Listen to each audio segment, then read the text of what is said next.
So I'm looking forward to seeing how this goes. You guys know that you've got plenty of competitions going around these days, and I'm all about it. Just wrapped up the Forts map making competition, and now right into the competitive play. We're starting off with a big match today too, or at least starting off with a hot one. Very, very much so looking forward to it. So without further ado, let's jump into the action, or at least the Discord call. I'm joined here by Cloud. Let me just sign in and say hello. Okay. All right, looks like I'm all set up over here. Oh wow, okay, you are quite loud. Let me turn you down a little bit. That, all right, sounds good to me. Let's see. So the first matchup here. We have, oh, yes, you need, is Bad Dog Butter Dog? I'm gonna be honest, I don't know. Okay, I'm assuming that's Butter Dog as the badges. So we're gonna have Ethan and Penguin as No Eco versus Rele Choco Drink and Butter Dog, or Bad Dog in this case. They are playing as, hold on, they're a string of numbers, I haven't memorized the name. 343096, or 069 of course. So, and, oh, now I have to decide the map. Okay, what are we working with here? What do you say? Would you say up and down's a good starting place? Yes, it is. Okay, up and down it is then.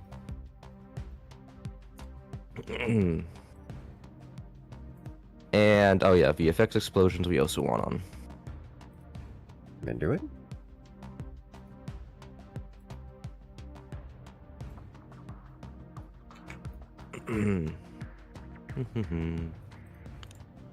Okay, so is there anything else here that we're missing? Or I think that's everything, right? Oh yeah, co-op. Co-op is Yes. Yes, that's the point. So we don't just have a normal 2v2 tournament. Well, we've already had. This is true. I was like, yeah, I want to do something new, something we haven't seen before. We've done the co-op tournaments before. It just has been a while. Yeah, well, I don't think I've ever had a 2v2 co-op tournament on 2v2 maps. I'll say that. Have we? Not to my memory. I'm almost certain. Almost certain. Man, okay. I'm missing out on the Force floor. This is absolutely a tragedy. I mean, we had like 35 tournaments. Yeah, but that's so specific. Like, specifically 2v2 co-op on 2v2 map. Like, I remember having a 3v3 co-op tournament on a 1v1 map. And 2v2 co-op tournament on 1v1 maps as well. I don't ever think we did 2v2. Yeah, whatever. Our base is locked? Yeah, that's a good question. Is our base is locked? No, they're not. It's co-op. The concept doesn't apply. Ethan, as usual, not reading the rules, just showing up. Mm-hmm. Classic experience. Yeah. Alright then. The players are ready. That it was co-op elimination. Yes! Oh, no, I would have specified. Oh. I That's, see what he's referring to. Elimination is yes. is a competition type, not the I could see where the confusion is, although okay, that's fine. Yes. They understand. Yes, they understand. There was a little bit miscommunication. Maybe I should have specified better that it was exactly not co-op on Elim, but you know what? This happens. Co-op elimination, not co-op on elimination. Yeah. This is a little bit different meaning there, but understandable. Yeah. Okay, now we just have to wait for them to ready up. We should be good to go. Yep. I started the tournament on the little I'm not sure how to edit. Oh, I've pressed start the tournament. There we go. There we go. Here we go. Do you have a link to that? I didn't see that link posted anywhere. Oh yeah, it was posted in the not. I put it in the Discord channel, but forgot to put it in the pin. I'll put it in I'll put in the most recent message in the Discord channel as well. Perfect. In case the German viewers or German. Oh, it has been a hot minute since I've seen challenge. Alrighty. Well, I asked Salzburg. I was like, I have no idea how to do this. So I Yeah, no, hit him that's- up, and that's fair. he was very nice. He was very nice about that. Oh yeah, maybe I'll stream the seedings for a second. Switch over to that. Window capture. Can I not switch over? No. I believe there's nothing in the rules about commander bans, at least not at the moment. Oh, there's one. Yeah, no, there is. There Both is. teams get one commander ban. Let's Alright. say Reve goes first. They're the weaker team.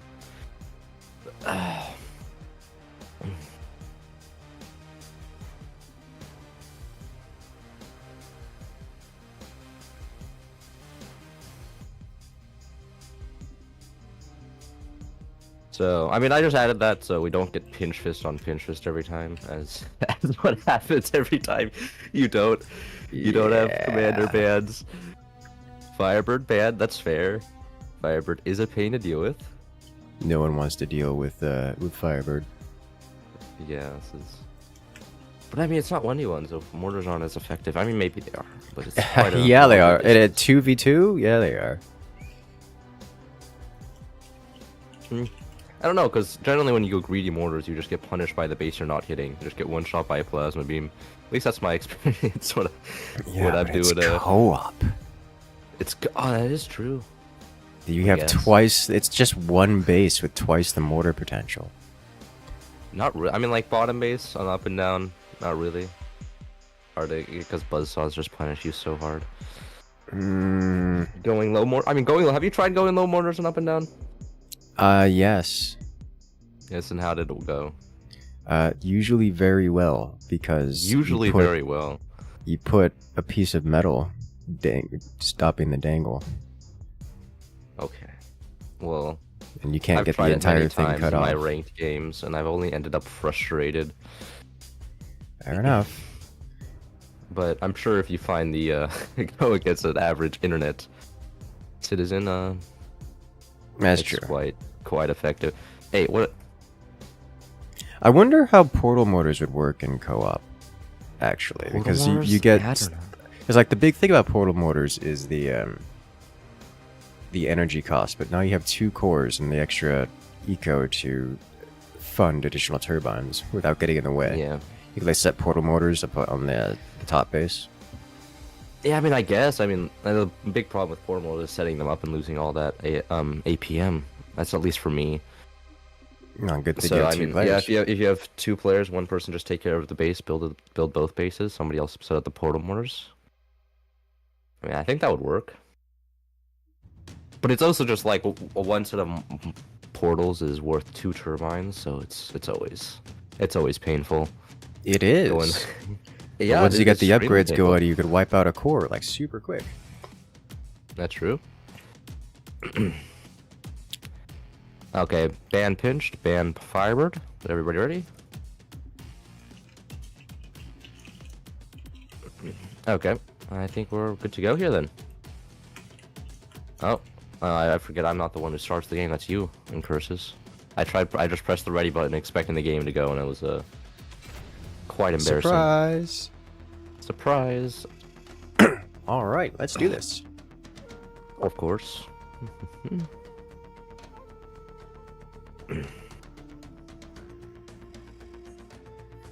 So we're off to round 1. On the left side, we have Ethan and Penguin as team No Eco. And on the right side, we have Reve Shoko Drink and Bad Dog, otherwise known as Butter Dog, as team 343069. And so we're seeing, double overdrive. Fascinating. What do you think of that, Incursus? Not terribly surprised, but also a little bit unusual to see both. Like, to see it in a mirror match. Like, Overdrive is a pretty strong commander. Yes. I mean, especially after the buff. Yeah. Upgrade center straight into heavy tech. But that's fascinating that Team 2 hasn't placed down upgrades in that center themselves. They're going rather for both tier 1 techs with no upgrade center, which is quite rare for Overdrive, at least competitively. It is, especially with the workshop pick. Because workshop in this scenario is not typically used. It's like workshop is either an aggressive pick or I just need a tech and I just want to have access to buzzsaws just in case. Yeah, I mean, but buzzsaws are so strong, especially. But the thing is, everybody can do back turbines because you can just stack all of your energy production so like on bottom base. that's the thing. Like buzzsaws are nice to have in case someone gets super greedy, but like if you're just getting the tech just to get to tier 2, just It's a little upgrade bit center. questionable. Yeah. Like you can get the upgrade center, it's going to be used, whereas the buzzsaws are not necessarily. But it looks like that is actually part of the plan. They're going swarm missile laser beam. A nice combo. Yeah, I mean, there. it's effective, and it looks like they actually have like a build strategy ready for this tournament. I was not It expecting that. does actually. Yeah, I was playing with a lot of competitive 2v2s with good players. I never saw them training for the tournament. I was just like, you know what, that's really cool. Maybe we'll have some funny stuff go on. But it looks like Reve Shoko Drink and Bad Dog is ready, and I mean, hopefully that gives him a chance against Ethan's might, so he doesn't just steamroll this tournament like he's done many times before. We will see. We do see Team 1, Ethan and Penguin, going for the cannon tech. Looks like they're doing a fairly standard style heavy weapons rush kind of build. So nothing exceptional there. High Last thing is eco. that... Oh, sorry. High eco with an upgrade center, so we'll see that come out at some point. We do see a back... Incursus.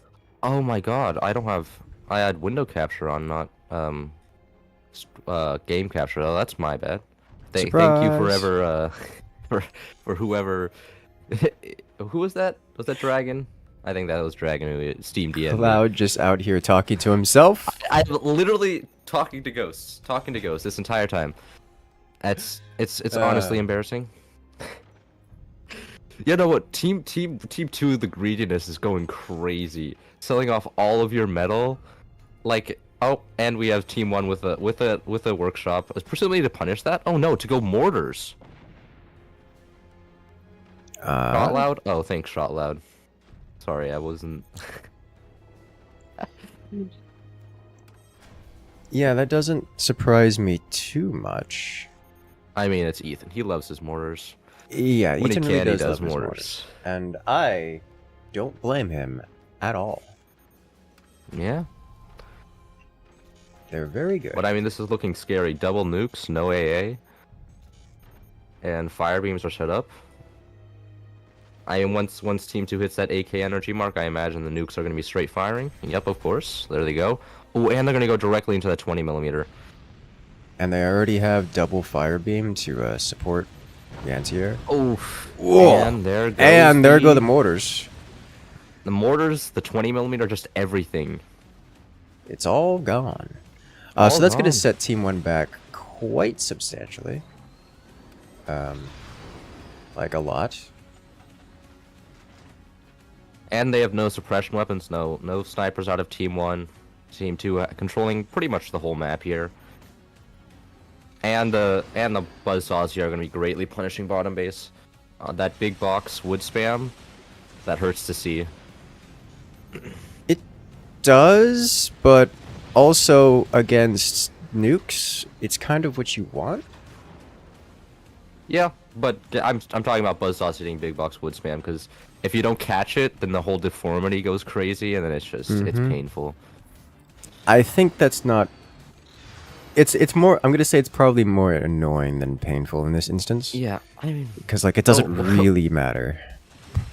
yeah, but it's always annoying having to like delete your wood spam and then rebuild it like that. Like there, Yes, those tiny exactly. struts. Ouch. And there it is. Ouch. That sucks. Oh, the fire beams, and they touch the cores. So at this point, Team 1 is just trying to survive long enough for the cannons to come online, so they could deal some damage, some real That said- guaranteed damage. That said, Incursus, Team 2 has not built a single piece of AA, so those mortars may actually, kill all the metal, kill that plasma beam on top base, and who knows? Oh, Lord knows what the mortars are gonna do. Oh well, Oh, okay. and away it Well, that goes. was... Just scoring the earth clean. Oh, the snipers Oh my god. actually Like, tried to AI go for controlled anti-air. weapons. Just, imagine if that was, you know, we should. I still kind of want to do a tournament where it's just AI control weapon. Dude, those fire beams, just slicing through the wood spam, taking out the mortars again. That's painful. And now the nukes fly. You know the worst part about this with Team One? It's not losing the core. It's losing the cannon. Yeah.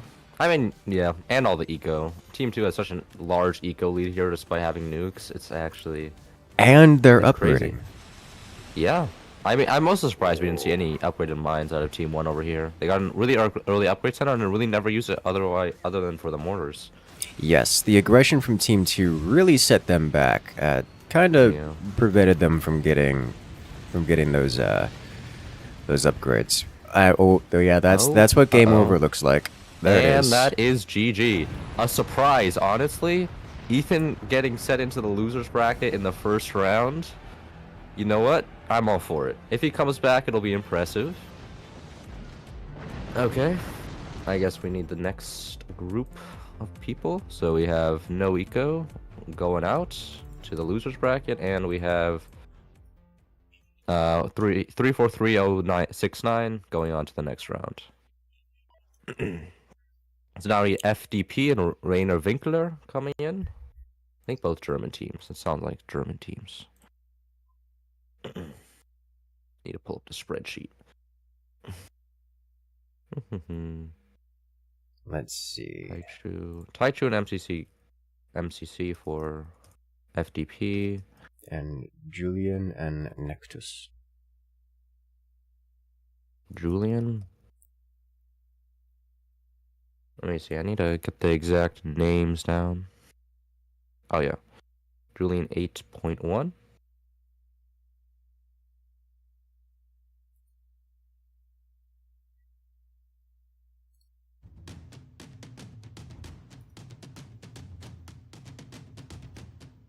I can't seem to find Julian in the Discord server. Hopefully, just contact him. One of these days, players will have the same names across their Steam and Discord. Today is not that day. Is this? I'm not sure this is the right guy.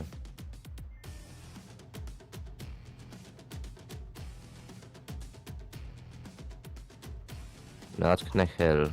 Oops, picking the wrong person. Is everybody here regardless? Did they find their way in?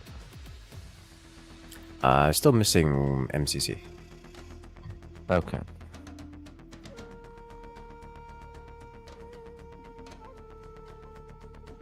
Johnny Or Bones not. equals MCC. Okay. We do have. This is. I probably should have asked them to submit their Steam usernames too. This is a little bit of a mess. This is why. In the, Okay. And then there's Julian. Okay, that's everybody. So you need to switch. You need to switch Julian with Johnny Bones, and I think that's good. Taichu and MCC, which is Johnny Bones, are in Team 1. Mm-hmm. And Nils and Julian are in Team 2. Oh, that's. I don't have stream delay apparently. That's fine. I'm gonna trust that nobody stream snipes. I hope everybody is respectful. The funny thing about it is there's very few actual stream snipers in the community. Yeah. Like they, and like rare exception, people just don't do that out of respect. As long as you don't mention it, everyone else doesn't complain because they don't know to complain. Yeah. That said, I am very consistent about putting on the delay anyways. That's a good question. I don't actually know how to put on the stream delay. Is it an OBS setting or? It is a set. It would be an OBS, yes. Okay. Well, that's unfortunate. Yes. Well, okay. Ready to go? Oh, yeah, no, commander bands. Commander bands and map pick. Oh yeah, and a map. Do you have a map choice? Do you want to choose a map this time, or should I go again?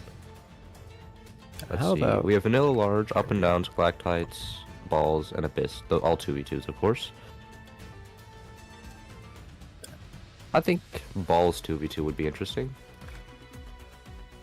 What about you? Let's do it. Okay, cool. Snow Leopards is not in the map pool, sadly. Do not like that map. Gustav Cannon, no. And now commander bands. Let's go team 2 this time. For no particular reason.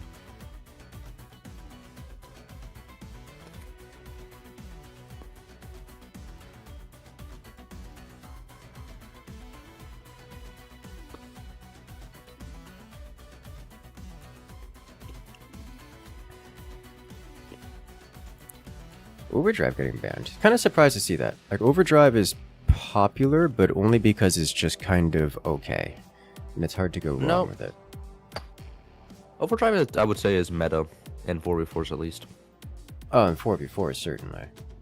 The eco multiplier is a lot, but at lower levels, or smaller ones? Eh. I mean, Overdrive, I would say, gets better the more players you have, and in 2v2 it kind of gets there, where it's kind of meta. Because, I mean, it's like at the higher 4v4, like somebody gets shot for 300 metal, and then you can activate for 7 billion, right? And I mean, 2v2s, I think it's about equal the active to metal cost of like tanking. So, should we be ready to go then, right? Yes, we are. Okay. Oh, and Taichu unrated. Why are you like this?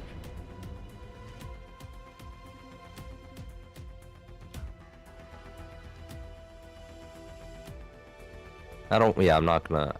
That would be smarter. On my screen, I see them all at exactly the same ping, like 138, 145. Yeah, but yeah, I just don't want to rehost. That'll take up a little bit of time. Yeah. They're at 100 ping. Everyone's at 100 ping. Yeah, or 150 it's equal. Ping. Everyone will survive. Like, the pings aren't horrible, and the I mean, like, yeah, it's only the players that get that worst consistent. experience, not us. Exactly. So, team 1, we have Johnny Bones and Taichu as team, what is it, FDP versus Nils and Julian as team Rainer Winkler. And we're playing on Balls 2v2. Balls map. Do we not have a single tech opening here? No. Oh no, top base has a workshop going down. Workshop makes sense, like a lot of sense. I'm surprised there was no Shockanaut ban actually, and no Shockanaut picks as well. I would have definitely gone for Shockanaut on this map. This map? I'm trying to think, like the. Yeah. I mean, I don't see Shockanaut being stronger on this. Well, the barrels is quite nice. Yeah, the barrel, like, I would have gone, you know, since we're co-op, I would have gone swarms, like bottom base is doing. I would have gone got all that whole ball swarmed up, and then gotten fire beams from top base.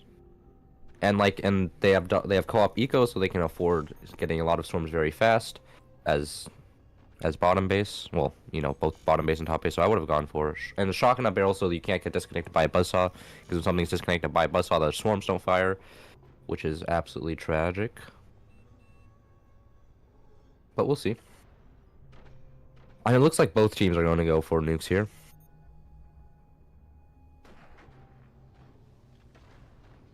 This is not a surprise to me. Well, yes.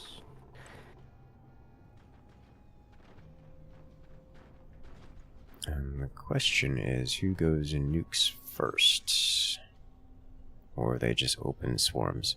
I've seen a couple of strats in this map where you just get like 3-4 swarm missiles and just eliminate a core immediately with nothing but swarms. I mean, yeah, I mean, if team 2 has a buzzsaw on bottom base, a well-placed buzzsaw on bottom core, and the triple swarms will kill the core. Especially with just a little bit of luck. A little bit of luck. It's a nice thing about swarms. I describe swarms as a hybrid weapon, where they're not a heavy weapon. They're a weapon that they're like a harassment style weapon that can deal damage to bases if you fire enough of them. Of course. And man, when you shoot them at exposed turbines. Oh boy, do they hunt turbines. Yeah, of course they do. That was so close to getting to the core with just that first swarm. Oh wow, it even hits the tech. That's gonna be a repair bill. Tech is so expensive to repair. Ooh, Team 2 winning the sniper war. Yeah. What's also fascinating is that Team 2 is a way ahead in weapons and is equal in eco and tech. So I'm not sure how Team 1 fell so far behind already. Team 1 is expanding their eco a bit. Well, no, I guess that's not true. Yeah. I just don't know where the money went. I mean, they have 1,000 metal right now. Oh, yeah, they floated off. They're floating right now. Fascinating. Going factory tech. For the lasers, I would imagine.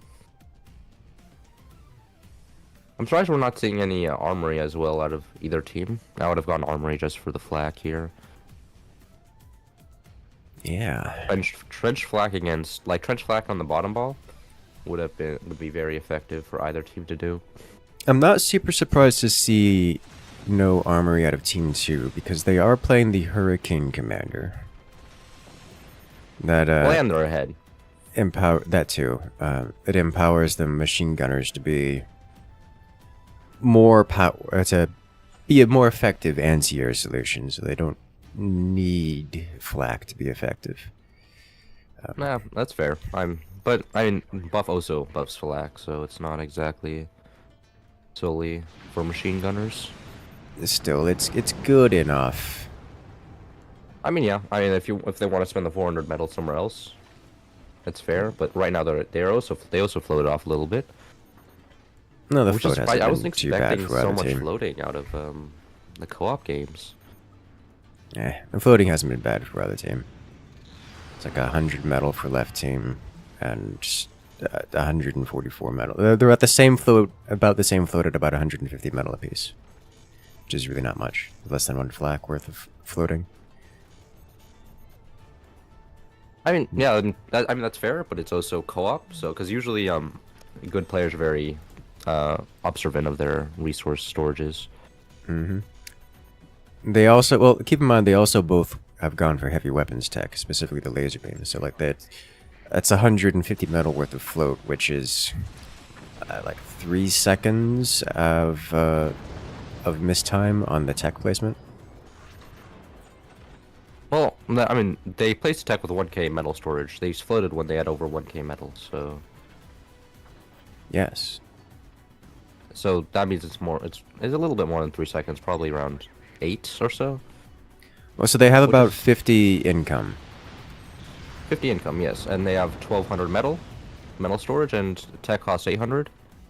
So, thereby... Yeah, it's around 8. Or actually 11. Wouldn't it be 50 times... 11 is... I've lost my math. 550. So they have... Would be... So they had team 1,200 metal storage they when they placed tech. And they floated. 1,200. Oh, I see what you're saying, yes. Yeah. Which I mean, like, Taichu, that said, Taichu has not been playing very much Forge recently. So... And MCC, that's it. Oh, that's a lot man. of... That's a lot of chunk. So Team 1 still just doesn't have weapons. They've placed a plasma beam on the top corner, like the top side, all the way at the top, angled downward. But Team 1 just hasn't built weapons. Like, that's just it. Whereas Team 2's going up to 3 nukes. They've got a fire beam on the board, and they're now adding mortars in. Oh, and wow, that was Jesus. an absolute ninja nuke right there. It Holy. came from behind.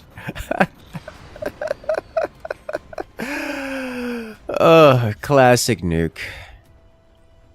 What the heck? And so, And and wasn't even Team drunk. 2 is, Team 2's firing on the weapons platform now.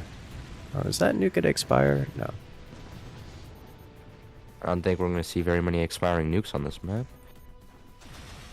I'm still surprised Team 1 hasn't gone for any amount of AA, opting for tanking instead. Against the nukes, I'm not surprised, but I know there's mortars on the board. You can't do that. And they're immediately throwing down gunners. Not enough gunners, I don't think. Just one. I mean, one gunner can be quite effective. It's not enough gunners. I mean, it's certainly not against the nukes. I mean, Yeah. that's so brave to get triple nuke instead of going for one swarm. That's greedy. I think they Oh can. my God. I think they could afford it, and also I think it's gonna be fine for them, especially once the mortars come out, distract the AA, while the nukes coming from below. Oh, looks like yeah, Team 2 is having energy struggles now. Ooh, ouch. Drop that Well, fire that's beam not on a top. surprise to me. Triple nuke is expensive, especially when you have fire beam and mortars. Mortars are energy hungry. Oh yeah, for sure. And Team 1 losing the last weapon. Plasma beam on top is gone.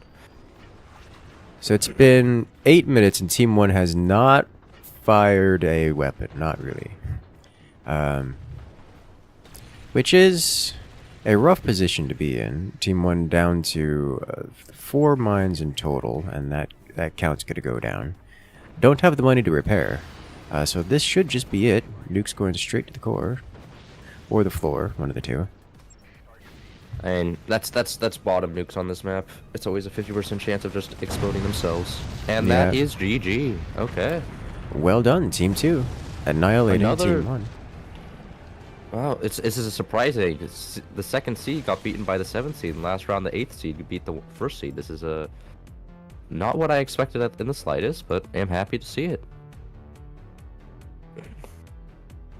So we have FDP losing, and Rainer Wickler moving on to the next round, the winner's bracket. And now we have Buster Matters versus the real Eagirls. So that'll be Benson for Preisvergleicher and Clau Alice versus Greatwoe and Naomi. Ping those people.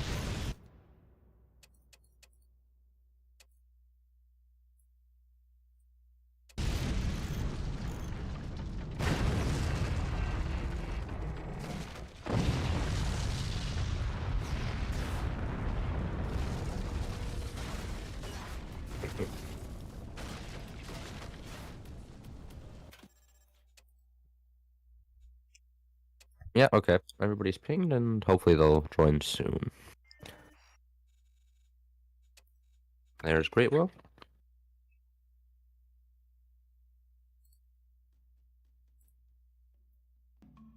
We're doing Abyss. You want to do Abyss? I'm just going down the line. Okay, Abyss is fine.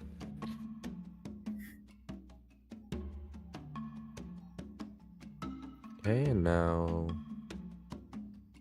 Is Greatwoe? I'm pretty sure Klaus is with their benzene. Yeah, okay.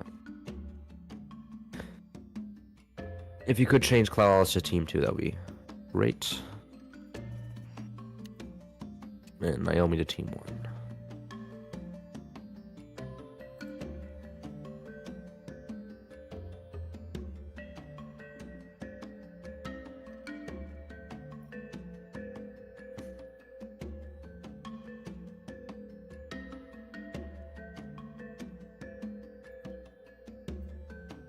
All right. Okay. Oh, a hurricane. I was never expecting to see a hurricane, man. Not what I would have thought of. Meta is a bit different on Abyss than on any other map, for that matter. Are you in touch with the 2v2 Abyss meta?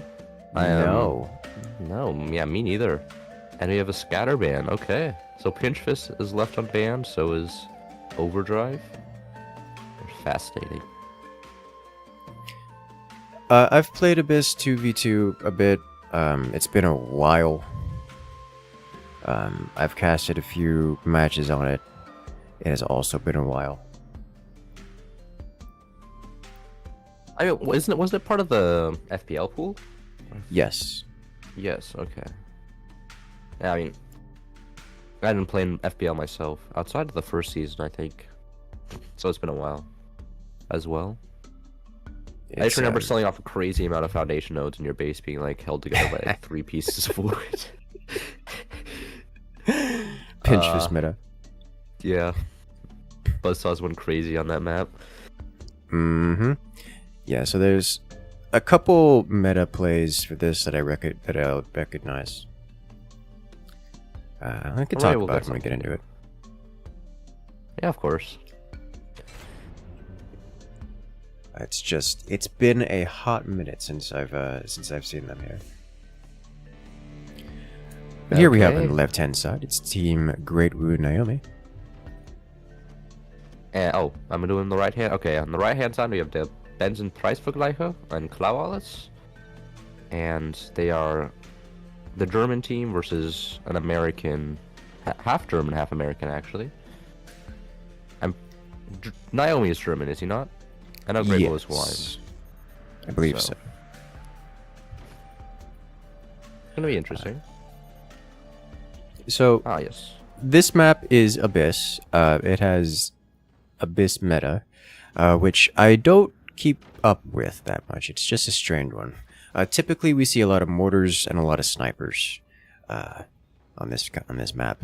Buzzsaws exists, though to lesser degree than I would typically think is incredibly important. The important bits are connecting to the upper little cavern divot. And this allows you to get more economic expansion. And out of Team 2 here, we're seeing a lot. It looks like 5 mortar slots going down. This is the classic, and that is where you put the mortars. Of course. But fascinating, no upgrade center yet. They're not selling off any metal.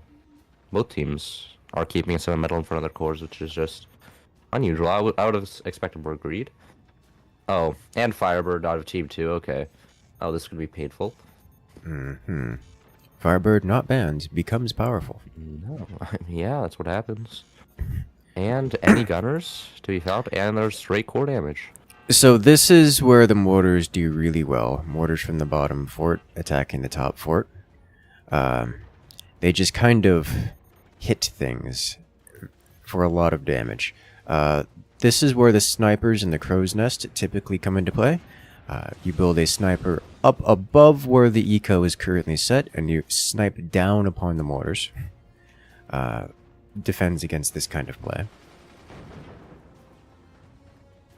We're not seeing that out of Team 1. No, we are not. I mean, if he sells the doors off his top sniper, there's perhaps a chance, but he's not making the choice to do that.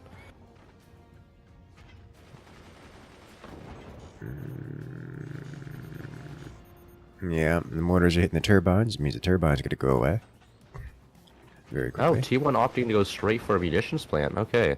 I imagine we're going to be seeing 20 millimeters out of them as kind of a finishing move. Fascinating. Well, Team 1 opting for an upgrade center. I wouldn't be surprised if they try and counter with their own mortars, but they are architects, so comeback commander here. Once they get active, they can definitely do some silly stuff. So at this point, there's two notable positions to attack with those mortars. The first is the eco, which seems to be where the mortars are going right now, although that's not particularly effective. The second is just above the core, right where those machine gunners are. And the reason for that is, as you can see on the struts, there's a lot of stress on these struts, and if that breaks, the core falls. So you aim there with the mortars, take out the struts, and watch the core collapse into the abyss. Oh, direct hit on the turbine. Oh, man. Oh, Team 1 survived the strut collapse. Looks like they had a good, well-designed base. Mm-hmm. You have to hit the where the mines are to make it collapse. You're talking about killing that foundation node all the way in the back? Yes, which is what mortars are good at doing. That's a hard shot. Hard shot to make, though. You have to kill the mine usually first, which is... With fire mortars, isn't that easy, actually. This is true.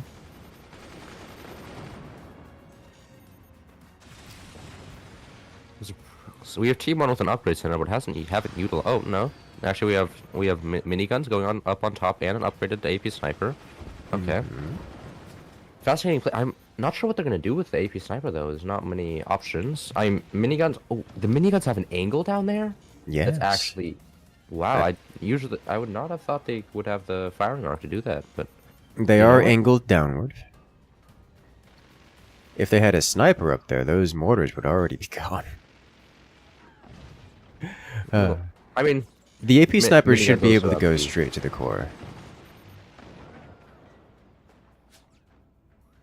Yeah, should, but I don't I know will- if they know to do that.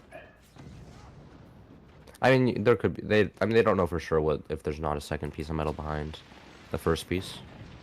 In their defense, The miniguns are very effective at breaking a lot of eco. exposed eco, and yeah, Team One only has upgrades or turbines on top base, so threatening that is massive.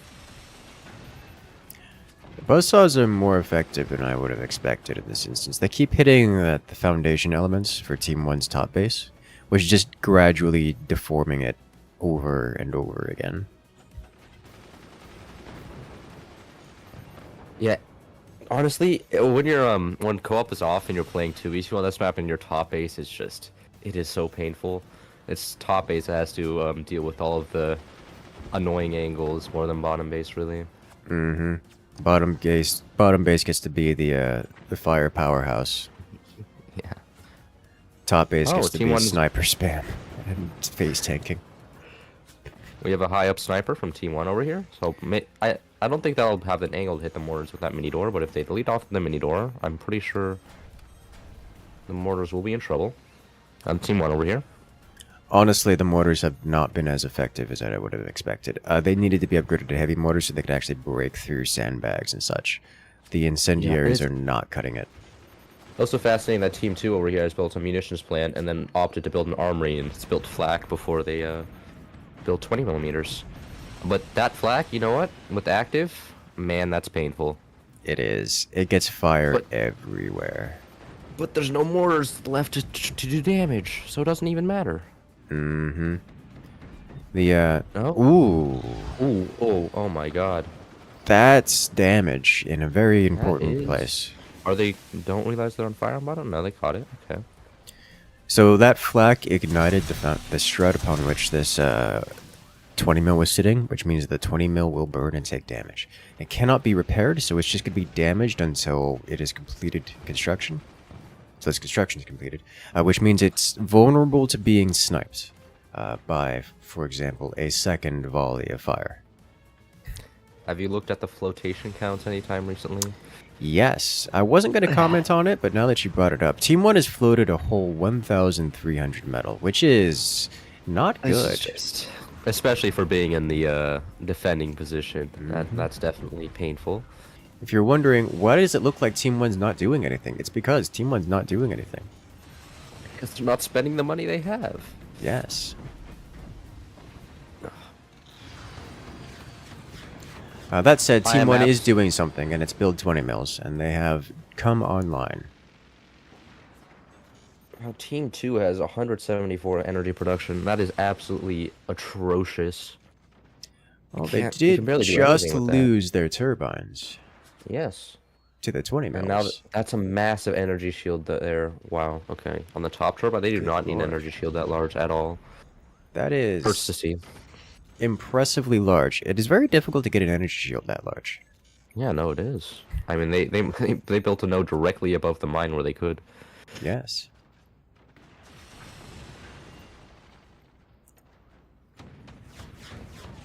That AP sniper hasn't been doing much, but it has been doing something, and it has been getting value. I mean, you know what? Everything's double doored on Team 2. That's a lot of metal spent. And I'm actually just flabbergasted that Team 1 hasn't built 20 millimeters yet. I mean, they're going for howitzer, which I guess checks out. I Team would have 2. opted for a 20 yeah. millimeter with Firebird. No AP snipers from Firebird. No heavy flak suppression for Firebird. No machine gun spam. The Firebird strats have not been used by Team 2, with the exception of that one time they did the flak burn. Well, Firebird, I would say fire mortars are a pretty Firebird standard strat. Yeah, they didn't even really use them. No, they Like- did. I mean, they tried. I mean, like, and it did good damage. Like top base's eco, like Team 1 was behind earlier because of the mortars. But now, Yeah. oh, nice sandbag catch right there. Wow. Okay, that was impressive. Whoever placed that down, that was nice. Keeping the core alive. Like, the ones going AP snipers are the players playing Architect. You're supposed to go AP sniper to the Firebird so that you can ignore all the armor. And just ignite the armor. It's devastatingly effective. I mean, Team 2... It's Team why 2, we what want... Team 2 doesn't have an upgrade center, okay? I know, They have it's technically weird. Everything. It's why we want Firebird to make the other team cry. Oh, wow. Oh, God. Snipers from Team 2. I was expecting aggressive fire mortars into fast 20mm out of Team 2, but that's not what we saw. Oh, here's flak suppression with the Firebird flak. A little bit lost in my language there. It happens to the best of us. Naturally. Miniguns from Team 1.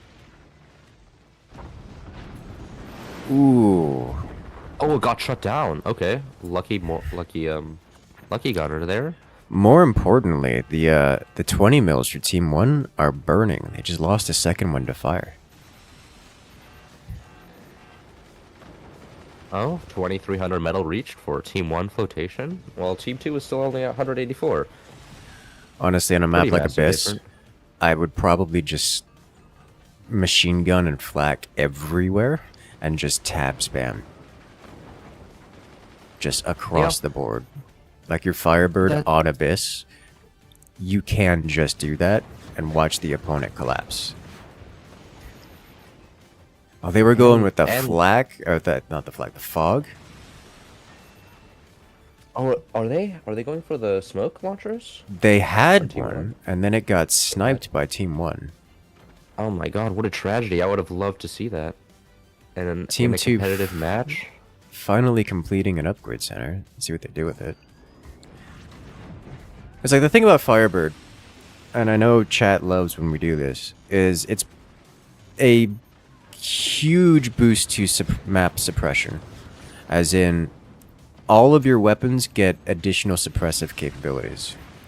So you just get things like snipers, things like flak, anything that's a traditional suppression or harassment type weapon, and spam the ever-living daylights out of them. And it makes them deal real damage. Even gunners, though, like, one gunner being able to take out, like, 8 with one volley is just so unbalanced. I have been saying it needs a nerf.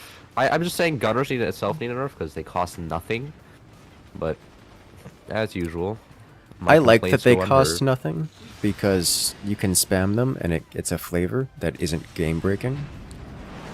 Just because it's strong doesn't mean it needs to be changed, in my opinion. I'm saying I don't think Firebird gunners should have ignited projectiles. It's too cheap to set an entire enemy base on fire. It's too much value, in my opinion. Yeah, that's one thing. Because you kind of need... Against Firebird, you just need metal exterior to deal with that. That's it, and it's not a great trade to have to deal with that. It is very difficult to handle, and that's why I'm saying use it. Like, we aren't seeing that here, and it's weird to me. It's what I like seeing when Firebird just burn everything, quite literally everything. Make the opponent have nothing left except exposed metal, and then you hit with an AP sniper. Unused fire mortars as well out of Team 2. A lot of unused weapons, actually, which is sad to see. Uh-oh, okay. I got a little bit of a lag spike there. Did you as well? Someone... Got a disconnect. Yes, we had a disconnect. So, looks like they're benzene. Yes. Okay. And why can't I unpause? Here it is. Oh, there we go. Oh my god, Team 1. Oh, it's painful. Team 1 weren't even the ones that disconnected. They're the ones burning. Oh, okay. Flawless is gone again. Shall we pause again? Yes. I'm still seeing him in the names list, so there may be... Nah, the ping isn't changing, though, meaning that he isn't connected. Yeah. Be nice if there was a kick command. 42, get me a kick command in game. I mean, like, but that could be abused, you know, just a host that doesn't like the second team, the other team just kick manning them all because he gets Yeah. a little bit angry. Right now, it's only reserved to after the game is over. The host is lost.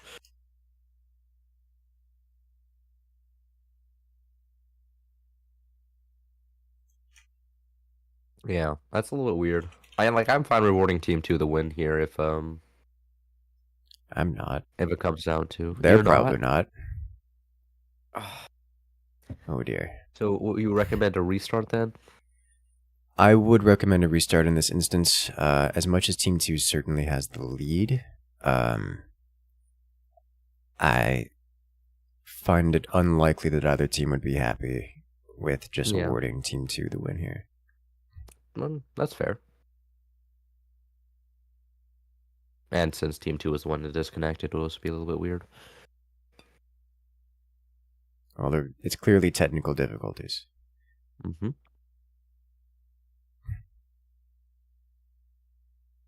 Odd that Team 2... So it was just the Team 2 members. Both of them timed out. Had a desync issue. Alright, so this is... Like, I don't have any recourse to fix Clow here. Yeah, I have no idea how to fix this either. Typically, the game would time out the player.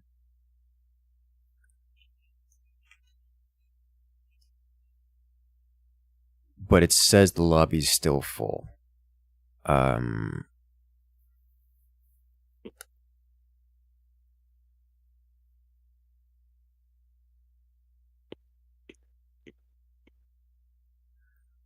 I don't know how to fix this other than to have some...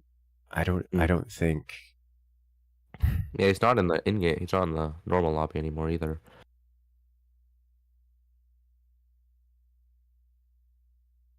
So the lobby, I think, right now is bugged. We may have to have someone DC to give an extra slot in the lobby to allow Cloud to attempt to rejoin, which may kickstart things. Well, there's still a slot open.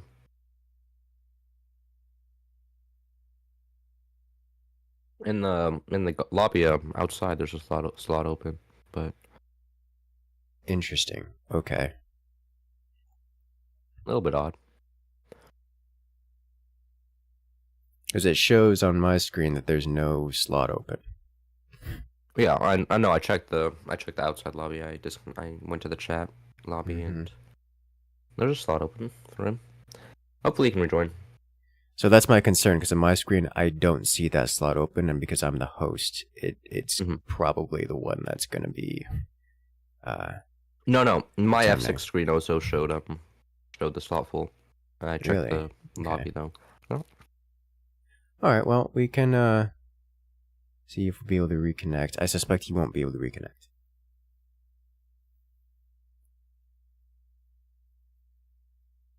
I'm hoping you will. Can you unpause for a microsecond? I'm stuck in the loading screen. I would rather wait until Clow comes back. You're not missing anything. That's arguable. I know. I could at least browse the bases while we're waiting. But hey, the bases are on fire. I don't want to. Oh yeah. Okay, that's fair. Yeah, sorry about the little delay here. It happens. Though I've never seen like specifically Team 2 disconnect like that, because Naomi's also in Germany, which makes it not like a regional issue. So I'm not sure. I mean, when one player has an issue, it's not uncommon to see a cascade. I've never seen like team though, like specifically Team 2. But I mean, that said, it's only 2 players, so it could just be a coincidence. Yeah. So, what did you eat for breakfast, Incursus?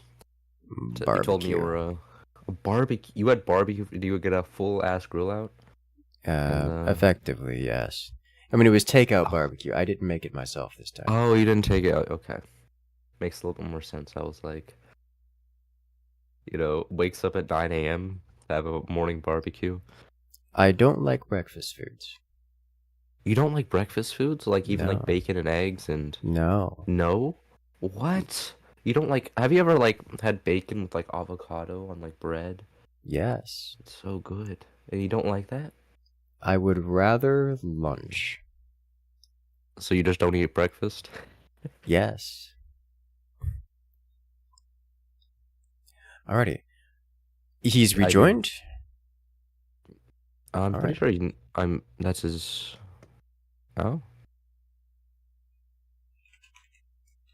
I'm gonna verify. I don't think Klaus is back. I think they meant Okay. he needs to start up his Okay. internet's restarted, Okay, but he needs okay, to I start see. forts and then rejoin the lobby and Okay. I was like, wait a minute. I don't see Clow attempted to rejoin, but it sounded. I interpreted that as he's ready. Like, wait, what? Worst case scenario, it's either a restart or Benzine goes solo. I mean, Benzine is a good player. I would say, yeah, I mean, he's better than me. Better than, I think, most players, even competitive. Why does it still show Clow as it here? Does it show me as playing as well? No. No, okay. I mean, yes, but you're here. What? I've been in the top right. Does it show? Oh, there he is. Well, we have a game. he's loading. Absolutely massive. Huh. Okay. Let him back in. Nice. Nice. And he's in. Cool. Alrighty.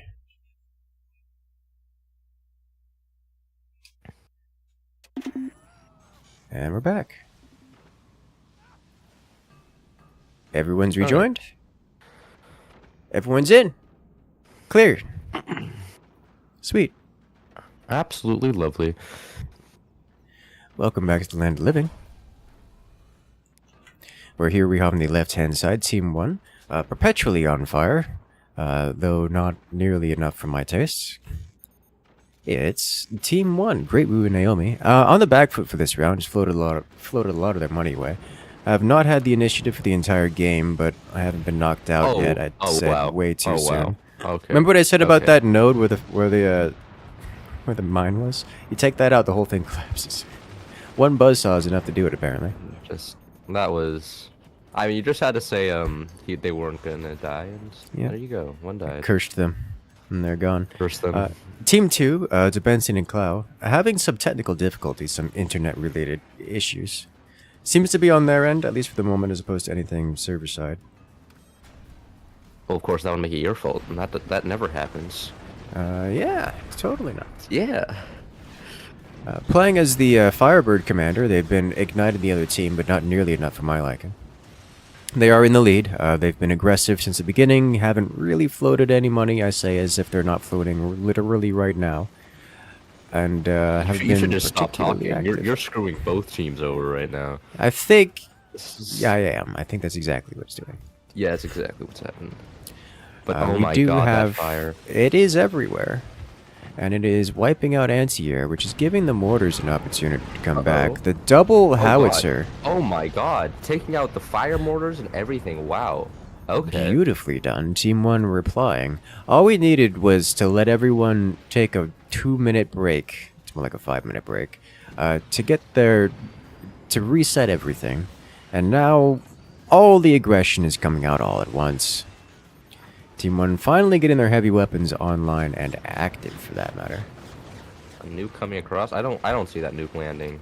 Yeah. At all. There's no way. No, There's no dude. Way. There's no way. Classic Oh. nuke. Oh my god. Uh, dip, That was dodge, 5 ducking, and gunners? diving through. I think that was 5 gunners. That is actually just. I would be angry if I was on team 2 right now. I Good would be lord. actually fuming seeing that land. Well, that's how that works. Mortars, not mortars, nukes. I mean, mortars kind of the same thing, but nukes, you just roll the dice. Sometimes they make it, sometimes they don't. Doesn't matter how much AA they have, not at all. I mean, it does, but not much. Eventually it lands, and then it does damage, and then it's bad. A lot of damage. At least it was a sing. I mean, team 2 also has a nuke out. They're not firing, surprisingly. For the record, this is why a lot of teams just don't bother building anti-air against nukes. You have to accept that it's going to land at some point, so you may as well just mitigate it. Manual fired minigunners usually do the job. Hmm. The spread isn't. The Yes. spread isn't that great. But that's it. That means you have to invest in an upgrade center and minigunners, which is. You know, one thing, the howitzers in the bottom player on Team 1, or the bottom fort in Team 1, don't have an angle to fire up the top core. So, Team 2 is not in immediate danger of loss. Okay, Which, seeing a shotgun go up on team 2. I don't blame them. Are they gonna use it? Too late. Wow. Okay. It's a little too late. Looks like Oh, Team for that- 2 has started to re-aim those howitzers, which will threaten Team 2 here.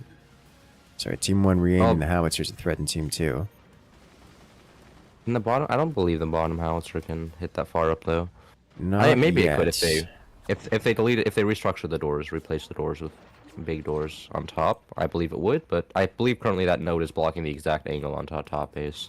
I agree bottom with this howitzer. assessment.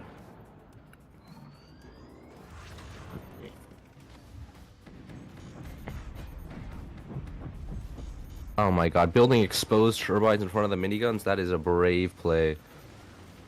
That You is got a brave play. extra food. Oh man. There's Firebird so much shotguns fire. just tearing through the exposed turbines. Yep, and the burn is enough to. It's gonna land? Wow, okay. Team Massive 1 is damage. still burning, just all over the place.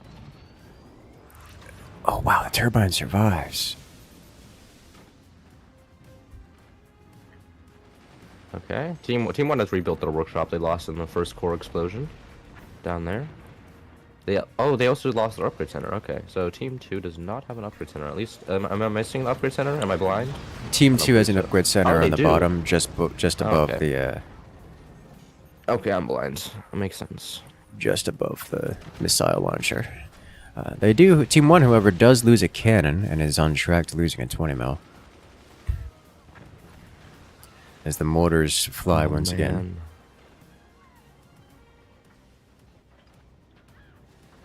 This is why we see Firebird banned so often. It's because nobody likes playing against it. Abuse it harder. Do it more. It is one of my more enjoyed, one of my favorite strats. Just Firebird into mass kinetics. And Just to then, ignite so everything. what would you then use to charge up the Firebird shots itself? Do you have mortars as well to go along with that, or do you just Usually you mortars. just go full like shotguns? Okay. Usually mortars. I'm partial to mortars. Especially when So then, everything else is like... I honestly, I skip flak most of the time. And just go machine gunner, mortar, sniper. oh really? Yeah, and just upgrade the mortars to heavy mortars so that they charge faster and also break things. Machine gunners to clear out and ignite anything in front, and then sniper and AP sniper to pen metal. If you have like two AP snipers, you can keep things constantly ignited and just burn everything. Have you ever done that in a 4v4 lobby? 4v4? No. God, no. Yeah, I mean, it's such a shame. Rockets, mortars, just losing so much value in the higher games, it's all just becomes heavy weapons. Yeah. I mean, it could work. Like, if you have all 4 players going, it's a percentage thing. Like, it's a numbers game. If you have all 4 players going mortars, you can absolutely do it. You just have to have all 4 players go mortars. You see that kind of thing in battleships. Like, there'll be rounds where you say, oh yeah, let's do battleships. We just turn the entire fort into the entire battleship into a mortar platform. It works just fine. Do the same thing with swarm missiles. It's just specifically because you only have 1 or 2 players in the 4v4 going mortars, and then literally every player on the other team going anti-air. It doesn't work. Fascinating. I never actually done mortars on battleships, like large amounts of spam. That could be content for me. Thank you for the idea. It works. It works. Let's see, I've done this, like when I get really tired of the enemy fort existing in battleships, I just turn the battleship into a swarm missile launcher. Well, swarm missile launchers run into the problem that dropping 1 magma beam at the front of your base just, you know, counters the whole thing. Unless you're doing the high seas version. Oh, that's true. Usually what I do. Oh, you prefer playing the high seas version? Yes, it's an actual boat in high seas version. Yeah, but I always find it just a little bit annoying. It's and a boat. I don't always like playing. Yeah, I don't always like playing with high seas weapons on. You know, sometimes I don't want to just see you deck gun spam every time. Deck guns are not that spam. Well, you don't. I don't see them that often. They're just not. So. They're just not as effective on high seas battleships. Like, I would say so. You know, go overdrive and get just a lot. I would say they're very effective. It's not as effective as you would think. It works. It's not bad. They tend to get outclassed by tier 3s. Standard tier 3s. Okay, I mean, yeah. Oh, and there goes Team And there 1. it is. Okay. Team 1 annihilated. Clow and Derbensi taking victory. Nice, okay. Coming in with the heavy weapons tech for the finish. Now we have... So that was... Who won? Benzene. Buster Matters won. Nice. They did it. Yay. And then we have Cannon Engineers and Kotakbus for...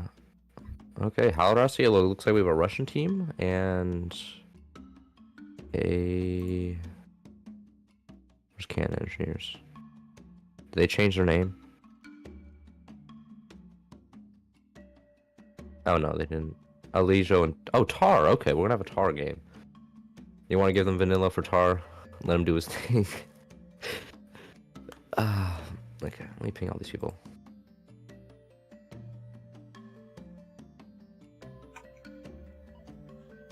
Let us go.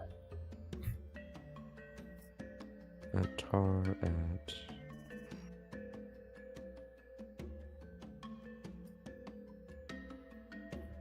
Yeah, I was just saying for battleships, the tier 3 mortars are just more effective. Tier 3 mortars or tier 3 cannons? Tier 3, yes, the cannons. Okay. Yeah, I mean, but oh my, it's so lame going tier 3s on battleship. Like, it's just...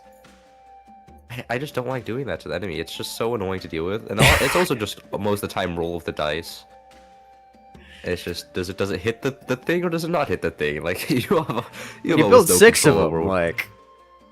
Yeah, they're gonna hit something, yeah, but it's just...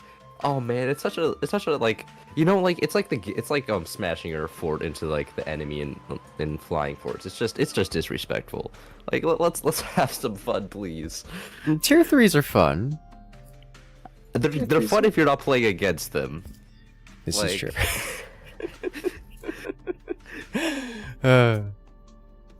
Make no mistake, I enjoy playing with them, but not playing against them. I just like, oh my god, I have to build a layer of wood over everything in my base.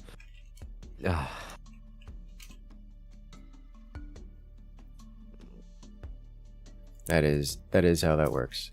Yeah, the tier 3s, especially on anything high seas, it's one of the reasons why I don't often see the deck gun spam, because deck guns, while they definitely deal more damage directly, they don't have the killing power, the surprise, the damage, penetrative power of tier 3s. Oh yeah, okay. I mean like that because most battleships players I play just go for a cannon stack, and it's always satisfying to see like 4 deck gun shots go straight into the cannon stack and everything just imploding, and one beautiful explosion, man.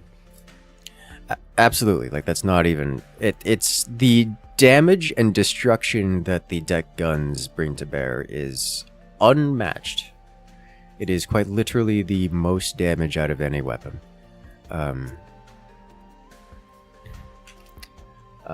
But I guess in utility, nothing beats tier 3s. Tier 3s can be. Oh my god! Just being able to attack from the top is so annoying, man. It is the top attack, as well as the ability to sit them behind anything else. I think we'll just do vanilla large here. You want to do vanilla large? Give Tars fun. Oh, it's more so. It's the only map that actually, should we do EU host here? We have stalactites. We can do stalactites. We may want to do EU host here. Look at the pings. I am with the Russians. Okay. Yeah, it's EU players, and yeah, the 300 ping's a bit much. I mean, no, Tar is American, so a little bit. Yeah, but we're spread across the world, which means EU is the center point. So who hosts? That should probably be like Armadillo or Baum.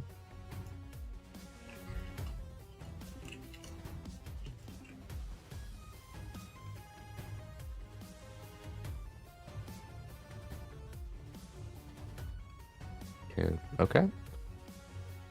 Yeah, I should bring up the chat. I haven't looked at that yet.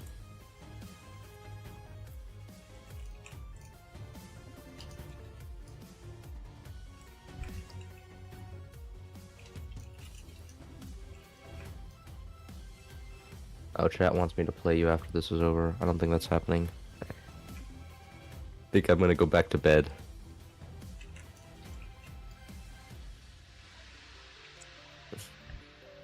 Okay.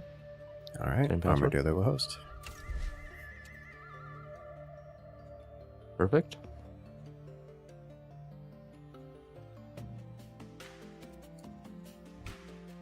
And tier 3 mortars.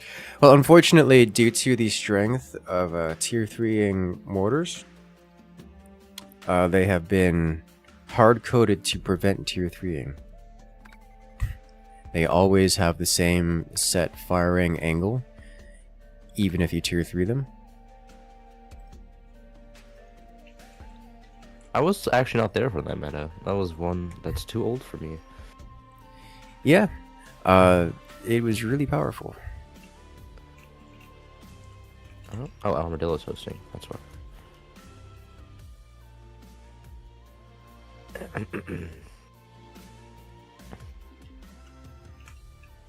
Do we want stalactites or give Tars fun? I think we should give Tars fun. This is the first game, not in the later game. I'm just going through the list to make sure we do every map just kind of in order. Vanilla Large was skipped, so we're doing that one. Which means the next will be stalactites.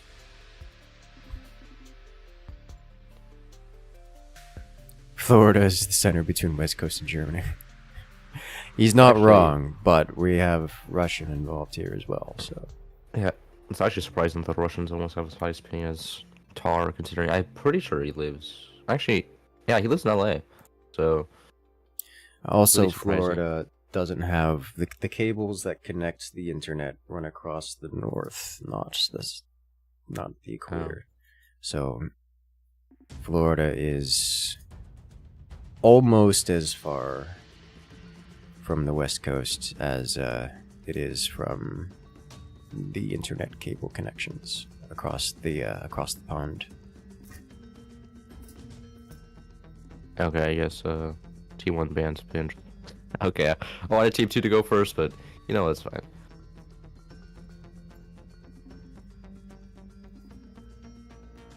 Okay, overdrive. Okay, it's overdrive. There we go.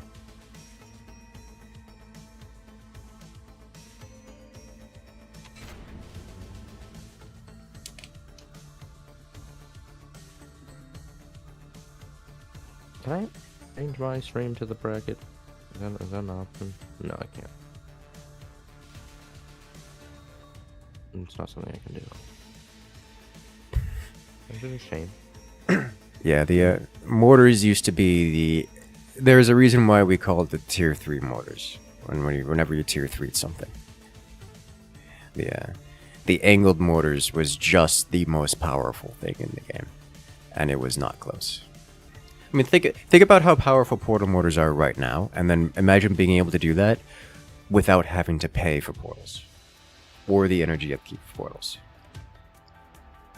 You would just build like 8 mortars, all tier 3'd, without using the rope tricks. You just angle them, and like dangle it, and then direct fire the mortars into the opponent.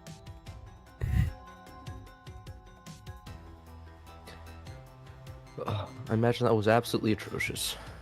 It was beautiful is what it was. It was beautiful? You enjoyed that meta? Yes. Well, I did genuinely enjoy the meta, and the reason for it is because it's super fast-paced. Oh, okay. The round would be decided and live and die on snipers and mortars. You wouldn't go cannons because it would take too long. So by cannon o'clock, 4:35, the game is over or decided. You don't like the long games? You prefer short and sweet? Well, action-packed? I like when there's a strong early and mid-game play. Okay. And that's something you only really get in the 1v1, sometimes 2v2. The lighter weapons, be it swarms, rockets, mortars, just don't have the power to function. They just don't scale well into the 4v4s, the bigger matches, because of how anti-air works. Yeah. Well, on Team 1, we have Elijo and Tar playing Halrasi and Rabazik. Hope I pronounced that correctly. Team 1's going for Scattershot, pick we haven't actually seen yet, and Team 2 going for Spook. So Team 2 knows that Team 1's going Scattershot, so I'm expecting to see a lot of sandbags out of Team 2. But, yes. Okay. The Scattershot, I like the Scattershot pick here. Expect to see some extra 20s. I mean, I hope. It's always weird going Scattershot in 2v2s. At least for me. I always prefer to go... My favorite strategy, personally, on Little Large is top base goes nuke, spot on base lasers. But... So it's aggressive. In my brain, whenever I see... I'm just gonna say it. I think it's pronounced Ryabzik. Ryabzik? That's probably better pronunciation than mine. And the reason I say that is because my grandmother has a very thick Slavic accent, and that's how I would imagine her pronouncing that. Ah, really? Your grandmother's Slavic? Okay. I don't know. Slavic. Oh, he got the shot.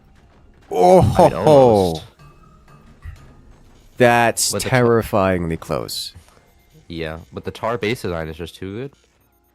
Stays alive. Just barely. Barely, yeah.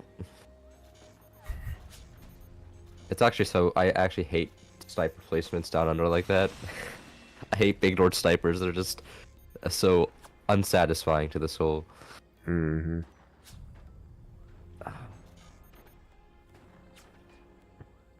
We are going to get a 4-shot buzzsaw out of Team 1 here, which I hope... you know how buzzsaws work. Half the time they just smash right through the buzzsaws themselves, or the sandbags themselves. Okay, a nice sell-off from the plasma beam on top there before it got sniped. Nice and quick. And now they're replacing it. Oh, it's exposed? Do they, Team 1 get a snipe off on it? No. I don't think they know. Okay. There was a fire. There was an attempt, but it was too late. Oh man, the buzzsaw harassment.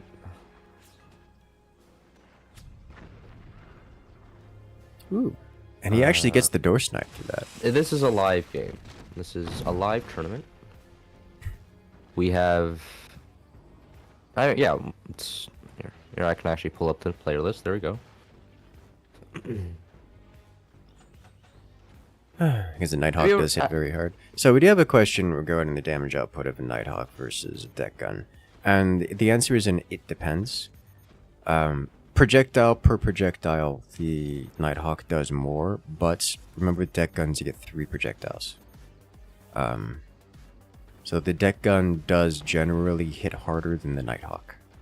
Of course the Nighthawk also ignites, whereas the deck guns don't, so you have to take that into account. Usually that doesn't make up for it. The other thing is that Nighthawks are used from a runway, which is usually rapid fired, whereas deck guns have a standard fire once go on cooldown experience.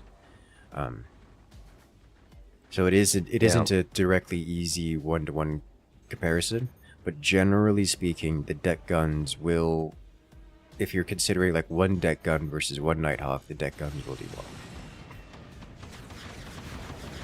I mean, Nighthawks do less damage, at least per second, but the burst damage is so atrocious with Nighthawks, and planes in general. And just seeing like 30 planes fired at once, there's nothing you can do. You can't repair fast enough. You can't react. It's just... Yeah, that's where the difference comes in. Okay. Oh, are we going to lose the loss of all the turbines here? No, energy shield came up. I think it came up in time to save them. Yeah, it did. It's close, though. Massive. Or very close. How many rounds we get? Yeah, I think there's roughly... There's like 10, maybe 11, right? I'm not sure. Perhaps a little bit more. Oh! Wow. The door snipe. A door sniping a fire beam with a 20mm is impressive, considering that if it even touches the beam, the projectile just ceases to exist. The timing on that was top. Gee, yeah, that was good play from Team 1. Okay. I was surprised we didn't see nukes out of Team 2 if they were opting for lasers. Okay, do they get that snipe on the fire beam? They do. Yep. Okay. Tar and Alessio are... I mean, this is a very... I didn't mention it, but both teams here are very high prestige. More so than just players that have been here a long time and are generally good. These players are actively practicing top-end players that are both ranked currently in the like at the current ranked season, like top ranked, and participants in every competition. Yeah. These are... Tar actually doesn't play ranked. There's a surprising little fact. This is true. He does play with everyone who plays ranked and practices with them. Yeah. And he beats them. It's like, you know, Yeah. Pool Boy's #1, and you'll join a lobby with Pool Boy and Tar, and then Tar will absolutely floor Pool Boy, and you're like, oh, if this guy played rank, I would be one rank lower. So, it's not a surprise, but... Oh, it pennants, but Team 1's base holds. As I was saying, so the builds here are particularly refined, very effective, and there's a lot of damage being taken and received here. We saw it earlier with the perfect shot in the buzzsaw. Oh, is this it? Oh, dude! Surviving So that. Oh, man. Down to half a metal worth of HP around his core. And that's how tight it is. Oh, and energy shield getting destroyed there. That hurts. Yeah, it does, but they can afford it, and the cannons won't come online again to prevent the energy shields from coming up. You know what I'm surprised by? I'm surprised we haven't seen an upgrade center out of either side yet. Yeah, actually. An upgrade center, like, cause you know AP like miniguns. I mean, even like maybe a small mortar play just to put pressure would be. It's not even that. Upgraded eco. Yes. At this stage, so both teams have decided to go aggressive, which is not terribly surprising, but at around the 7-8 minute mark is where we're at now. If your aggression doesn't play out, you kind of have to switch into applying more pressure and pressuring them out of the game. And it's difficult to do that without increasing your eco, because then you just don't get ahead of the opponents. And so, like, you can gradually add more weapons and slowly turn on the pressure, but if your opponent goes eco instead, then it doesn't really work out, because they just repair and outscale you. So generally speaking, if your early game almost timing attack doesn't work out, then you can add more pressure, add more weapons, but you need to go eco at some point, or you're going to get outscaled. So it is a surprise to me to see no one going eco here.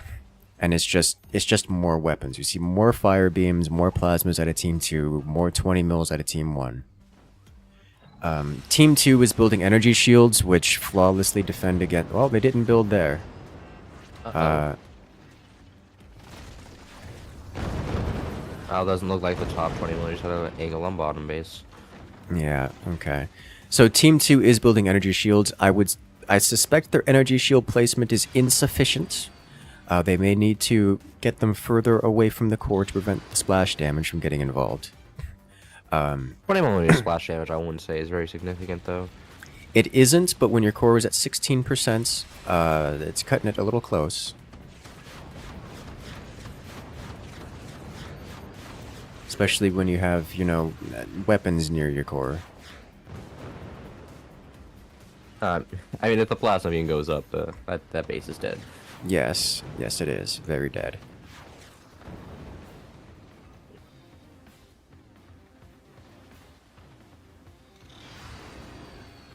Maybe doubled? Or... Yeah, Team 1's adding in a howitzer. They're just gonna punch through the front door. Okay, well, we're not gonna see much in the way of eco going up. It looks like no upgrade center. It's just more weapons for everyone involved.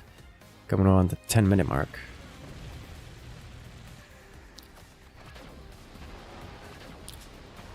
I am surprised we're not seeing... Does he nail it? Oh, he didn't have the energy. They didn't have the energy for the third plasma. Fire beam. Oh, the third... Oh, yeah, bottom plasma. But... Oh, a shame. I mean, you can fire up plasma beam without full energy. They could have tried that. Yeah, there's no way that would have penned. I mean, there's a chance, I would say. There was a small chance. But, you know, I'm not very, Yeah, and they're saying Incursus has an echo on you. I'm not sure how that happened. If I'm Team 2 there, and I see that there's 4 struts, the 4 struts around the core, I'm not firing a plasma without full energy. Because you only need 2 struts of metal to stop it. And if there's 2 struts of metal or just wood added on top, like it's just not penning. It's just not doing it. Hmm. Oh, that, however... Fire beams. Oh, and they're out of energy! It could have done it. Or at least broken something important. Howitzer online. That should see the energy shield shattered. Oh, it actually doesn't pen enough to hit the energy shields. Oh? Are you going to see a death here? I don't... Oh! Ooh, oh, wow. Collapse.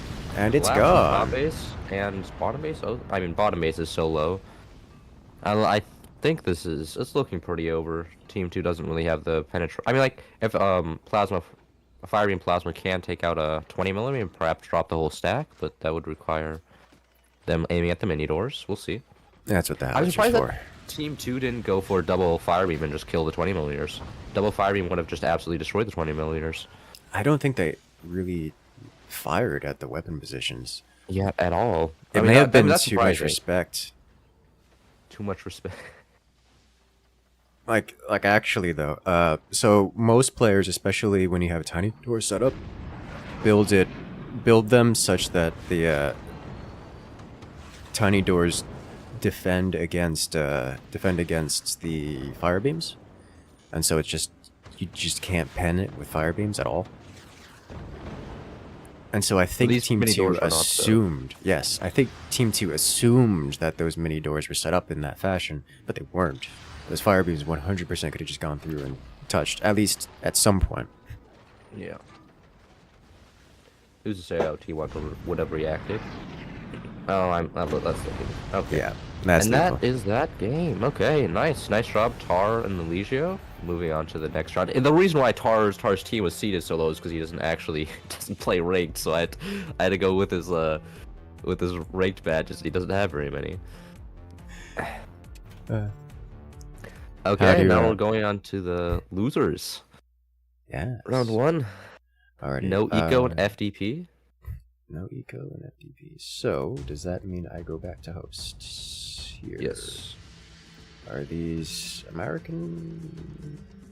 No eco is Ethan, so yes. It goes Eaton And Penguin. FTP. Penguin I don't actually know, so I think FDP is German. Yeah, but Ethan's West Coast, and that's the most of the team, okay. regardless. So Yes. Yeah. All right. So I am the center point here. Ish.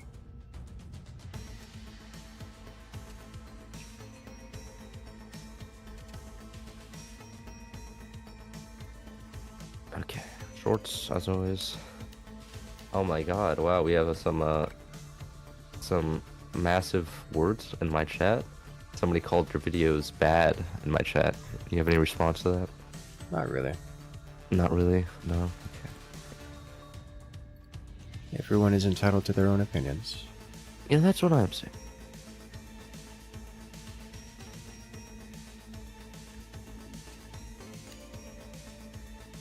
Oh, I'm not playing. I was about to pick commander. I'm a little bit lost right now. Alrighty, so stalactites 2v2. Good. Okay. Or is Ethan get lost again? He went back to bed. Yeah, he would. You love how Team 1 was memeing with 20 mils in both sides. No, that's actually one of the top end strats. And 20 mils on scattershot is like actually the way to go.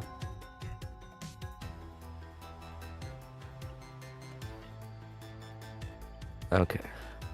Now we're just waiting for Ethan's team. Ethan and Penguin. Can you set Armadillo to Observer? Yes. Right. That's not Observer. Let's see. In terms of team, we have Taichu and Johnny Bones, FDP, which is Team 2. Versus no eco, so they'll be on Team 1 whenever they arrive. Oh my gosh. That's not... Why are you like this? There's Eaton.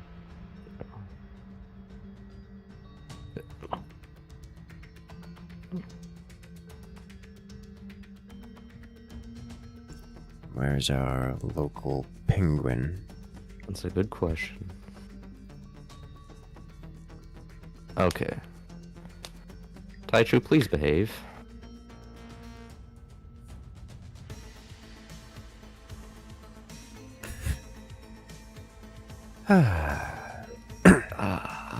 It's always questionable letting Taichu in the tournament. Just for the little quotes he likes to say.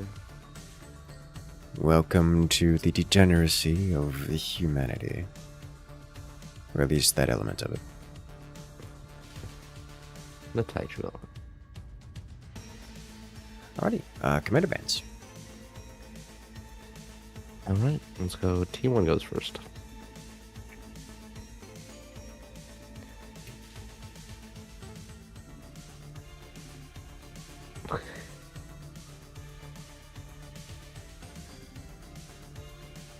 Okay, Team 1 goes bans Pinterest. We haven't actually seen ban? Pinterest yet. Anybody play Pinterest, right? It's actually fascinating.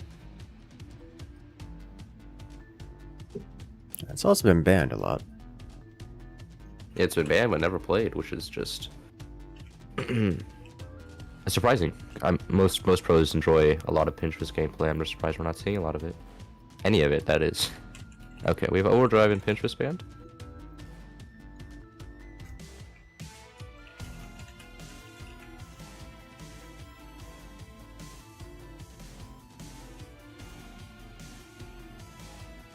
And should be good to go, right? Do we have it? Oh, co-op on? Okay, you got everything.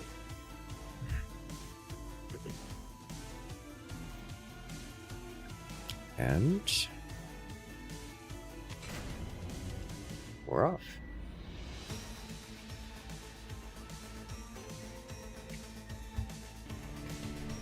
Okay. On Team 1 over here, we have Ethan and Penguin versus Taichu and MCC, otherwise known as Johnny Bones in this game. And Team 1 playing Scattershot, Team 2 playing... Oh, same commanders as last game. It's the same matchup, the same commanders as last game. Yes. Fascinating.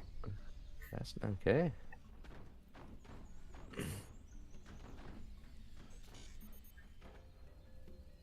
Man, I was hoping to see a nuke game, like other than on balls, but no luck. Yeah, probably not going to see it on this one either. It's okay. There are more rounds incoming.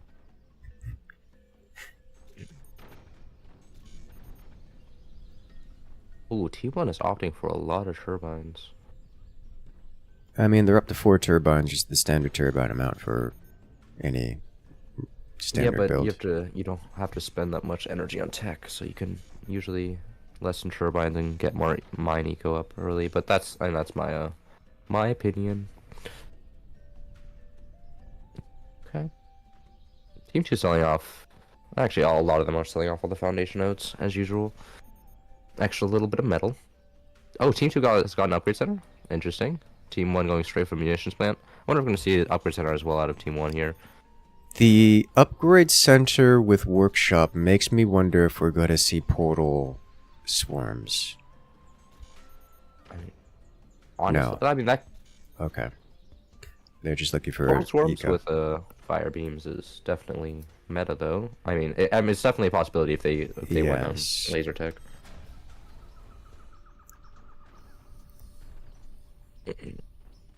But if they're going laser tech, they would typically get the swarms going first, so that you could have multiple build timers progressing. Yeah. You know, you never know if it's just a bad build or a different strategy. Yeah. Always the possibility.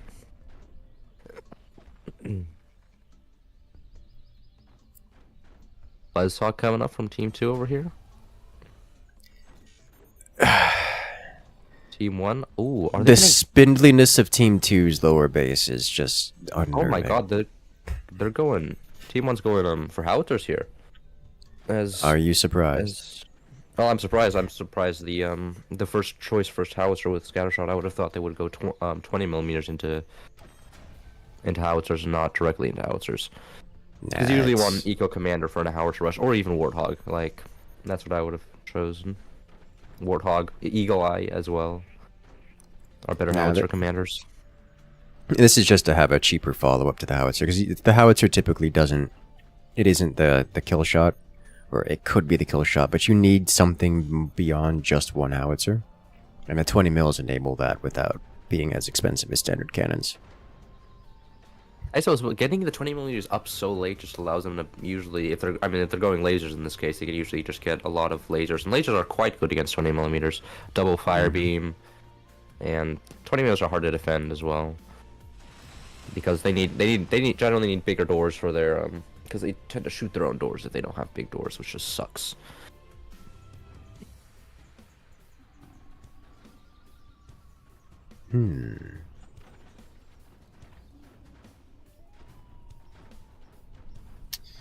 So, I'm wondering, is he really gonna put the 20 mil on the... it's a double howitzer, okay.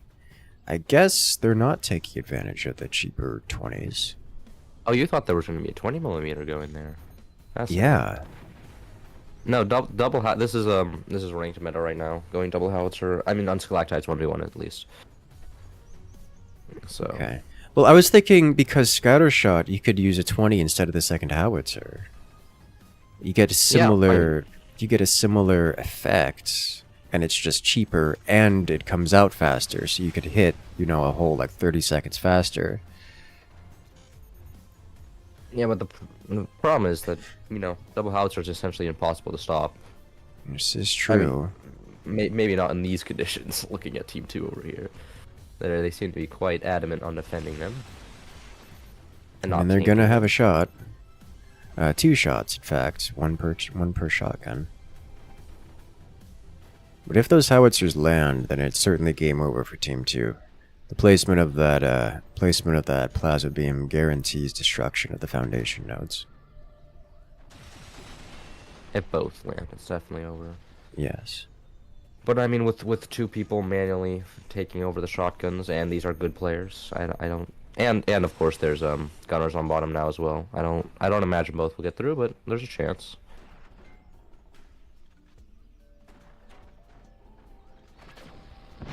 Ooh, okay.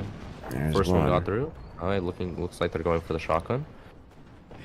The real trick is using the sniper to damage the door, so the door is being repaired when the howitzer fires, and it can't be opened. I don't think that bottom 20mm has an angle on top base here. That'll be exclusive to firing on bottom base.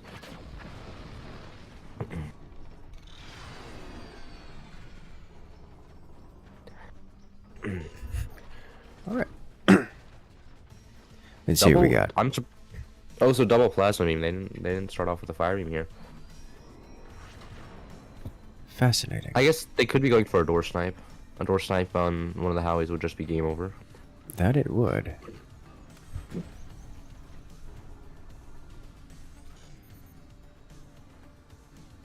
Oh, and we have the swarms going up from Team 2. They're gonna go for portal swarms. Okay. Just very delayed. Seems they were prioritizing defenses against the howitzers and not going aggro. And also getting plasmas. Oh, that's actually a good question. Wasn't there a player-made forts campaign at some point? I remember that being worked on. Yes, there's a couple of them, I believe. Never actually played them. The one I played was actually pretty well done. I did have some gripes about some of its designs strategy-wise, but it was well made.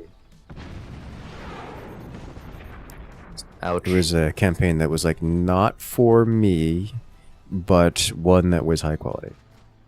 Oh, that's good. Yes. At least.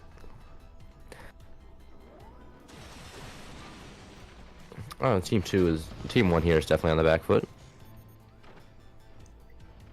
On the back foot, but not exactly out of their No. not where they're on the back foot, but it's not where they don't want to be. It's like they're okay with this kind of position.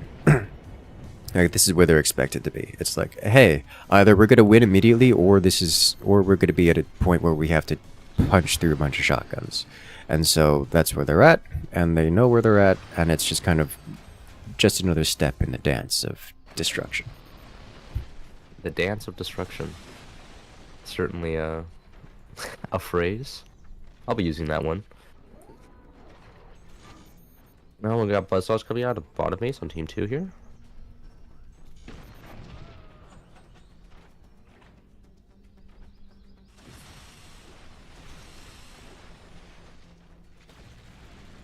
Okay. This is where those 20 mils would have come in handy. They had them in the top fort, breaking through the shotguns. Active on Team 1 going up. Oh my god. Oh, 10% core HP. The gunner is just absolutely obliterating their own core. Oh my god. Didn't see that one coming. Hilarious. Okay. So what happened there? These howitzers fired. The machine gunners saw the projectiles coming across, attempted to fire at the howitzer projectiles, and failed to notice that there was a teammate in the way, nearly annihilating the teammate in its entirety.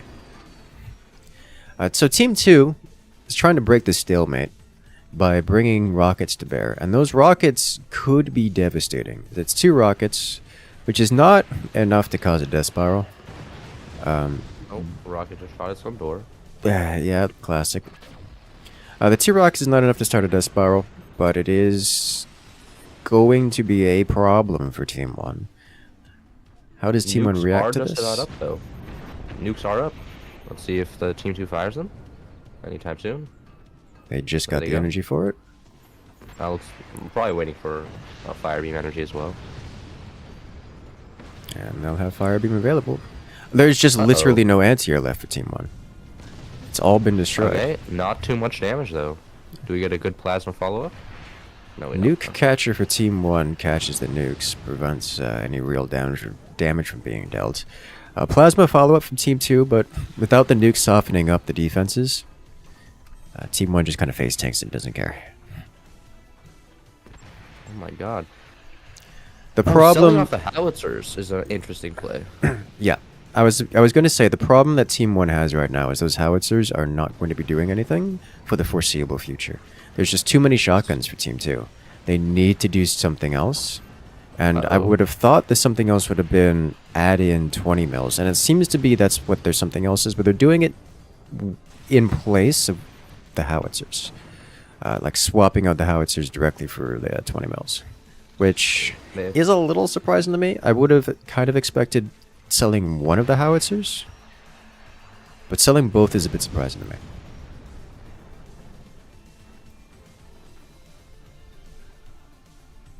But Team 1 is... Honestly, they're just getting outplayed strategically. Like, things were going okay. They went into a stalemate, which is not really where Team 1 wanted to go. But it's expected to happen at some point. And like, they had a plan for it, and it just didn't work. This Team 2 is just outscaling. And yeah, Team 2's swapping out of shotguns, adding in more rockets. Team 1's not long for this world. Yeah, Team 2 knows what's going on. They're spook. They have active on. They know the howitzers are gone. They know it's being replaced by a single 20mm. They know they're ahead. Oh. Whoa. Shame. A shame. Could have been, Gunner's almost doing the same thing to Team 1's core as it did to Team 2. Team 2 scores down to 6%, so if there's even something scrapes it, there could be a chance for Team 1 here, but... That's what I was saying about 20 mils in the first place. Like, machine gunners dusting Team 1's core. That's what I was saying about 20 mils in the first place.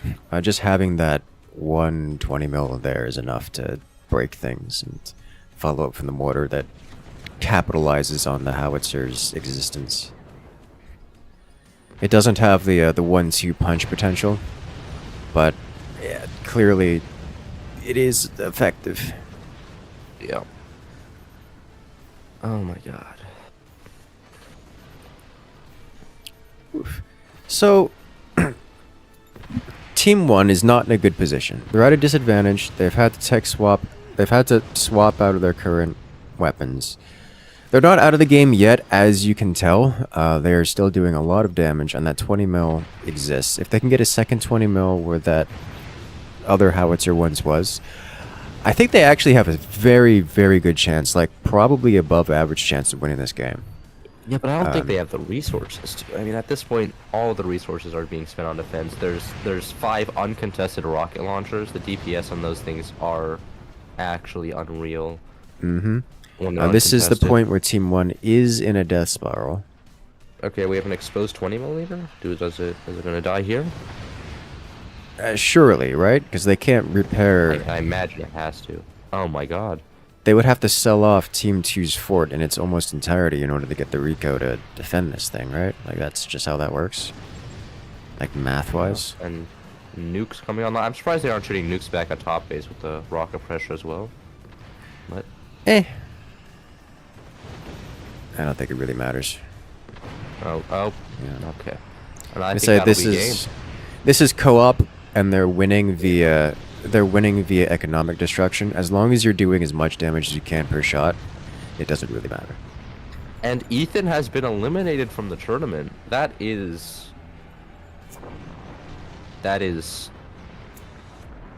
not you know what? Not what I wanted to, not what I expected at all. I expected him to at least get to the second round, but he played well. I'm sure that everybody was playing out well. So, sadly, no Eco has been eliminated. Ethan is out. Joke's on us. That was his plan the whole time, so he can go back to bed. Oh yeah. Oh my god, it's actually hilarious talking because Ethan, I swear, actually sleeps 12 hours a day now that he's in college because he doesn't have to get up in class until like 11, and he's never like there before 11, like out of bed. So like good for him. That amount of sleep is good. Okay, who do we have? Who do we have next? We have the real Eagirls versus Kotokbus. It goes Great Will Naomi versus Razbek and Halrasi. So I believe we're back to. That sounds like we're back to EU host. Great Woe. I mean, yeah, Great Woe is Hawaiian though. A little bit awkward. Literally on the opposite side of the earth. Should we do a German host? I mean, probably should just start it now, right? Probably. I just for like, cause like, I'm pretty sure the Russians are pretty far east.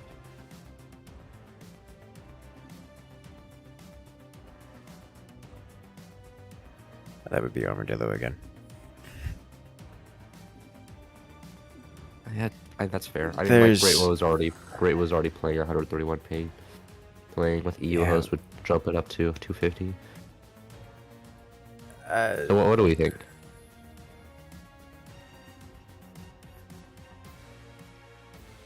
I don't think there is a good solution to this. No. It's gonna be unfair either way. I think so.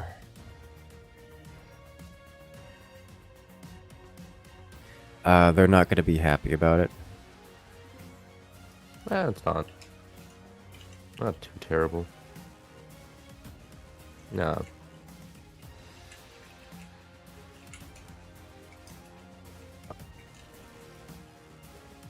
Well.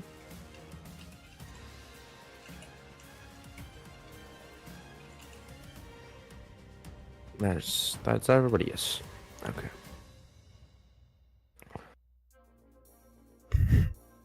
Alright, 17 to... okay, so this one is... This one is Great Will and Naomi versus Halrasi and Rebzik. Yes, so you are team 2, you're team 1. Like, there's no good way to do this.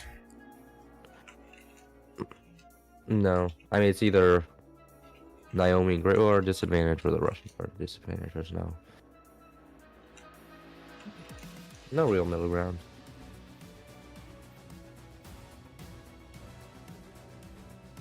Unless the Russians host. Well, what Great Will will be? Great Will Naomi will be. Maybe if we do Russian host with artificial ping.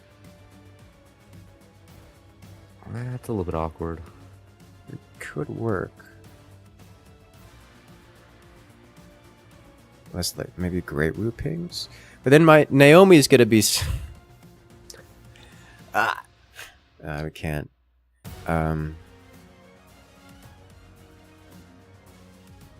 Okay. Oh, scatter shot. Okay. Halrassi's a 2k ping. This is unacceptable. Well, it spikes up to 2k. It's pretty consistent around 300. It is horrible. I don't think 4.8k ping as being is because of his location. I think there's other factors playing into that.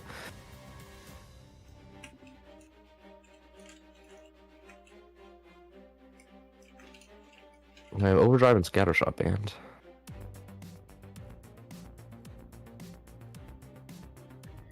I think this may have to be a Halrassi host.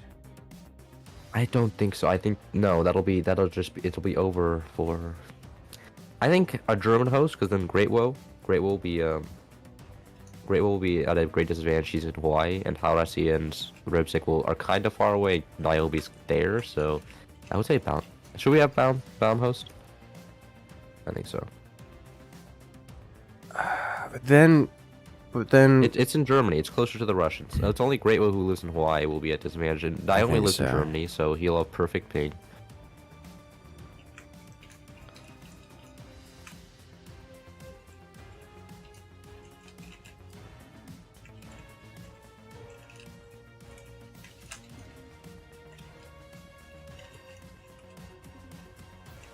All right, cool.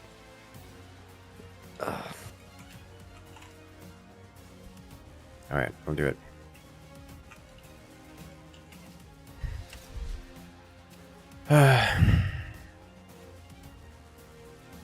There we go.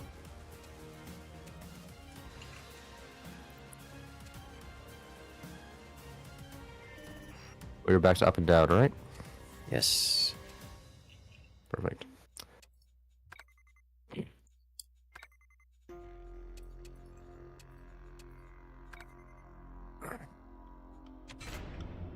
And to go up. Alrighty, so... And he's already got it. So we should see Naomi with good ping, Great Woo with horrible ping, which is what we see. And Haurasi and Ryabjik are decent ping. Exception of Haurasi, whose just internet is generally not good. But he'll be fine. Okay, is there everything? Do we have co-op on? Yes. Okay. Alright, let's do this. Okay. Team 1 over here, we have Great Will and Naomi playing Rabzak and Haurasi. And we're having Pinch Fist on Spook. Oh, yeah, we have our first Pinch Fist game. Okay. Hey. We see Pinch Fist at all. Nice.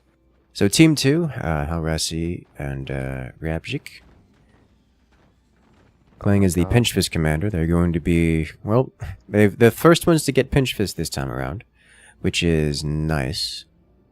We're going to see a lot of turbines out of them. They're going to have a large eco lead. Yes. I think. Team 1, Great Woo and Naomi, playing as Spook. So they are aware that Team 2 is Pinch Fist. Get to see what they do with this information. Get to see a lot of rear turbines out of Team 1, it looks. I mean, yeah. The Team 1's going to, I imagine, will be on the defense if you're playing against Pinch Fist, so it makes sense to prioritize rear turbines over exposed ones. That's usually how that works. Pinch Fist are just so much faster through the early game. Team 1 has built tech, but has no resources stored up. A little bit off, a little bit... Timings are a little bit weird there, especially if... I mean, if they're going weapons rush, it makes sense, but if they're looking to go heavy tech, it's a little bit of a misplay, I would say. Should I build tech later? Well, yeah, team 2 over here going laser tech. I'm... but it with both armory, I would have been interested to see like bottom base team 2 over here with the bottom base go nukes laser tech, but are they gonna go rockets laser tech? They're building 2 EMPs. I'm guessing this is token EMP, but twice because they can. Perhaps. They are Pinch Fist. They do get the full cell value. Not that you lose much in the way of cell value anyways. I think it is just token EMP. Interesting. We see top base, Team 1 top base sell off a metal storage to replace with a gunner. I'm imagining so it can be trenched downwards. That's usually how that works, yeah. Team 1's looks like they're going for the nuke strategy. Mm-hmm.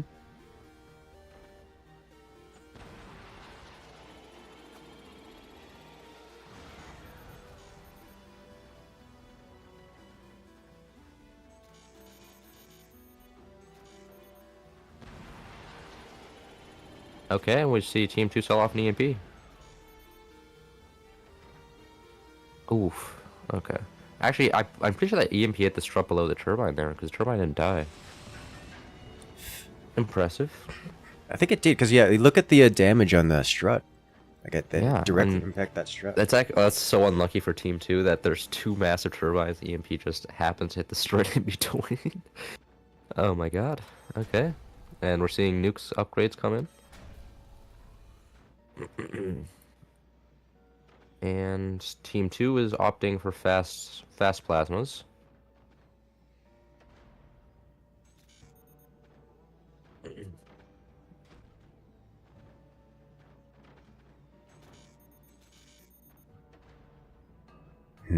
And yeah. So this is I hate to describe it this way. This is a slow match. I say as if there hasn't been double EMP to start. But things are about to escalate very quickly. In about 30 seconds or so, we're going to have double plasma coming online. And double nuke. Both teams know this, and we can see them constructing all the frontal fortifications on their forts here for it. And, well, it's just like a slow progression toward Canada Clock where everything needs to kick off simultaneously. Everyone knows what's going on.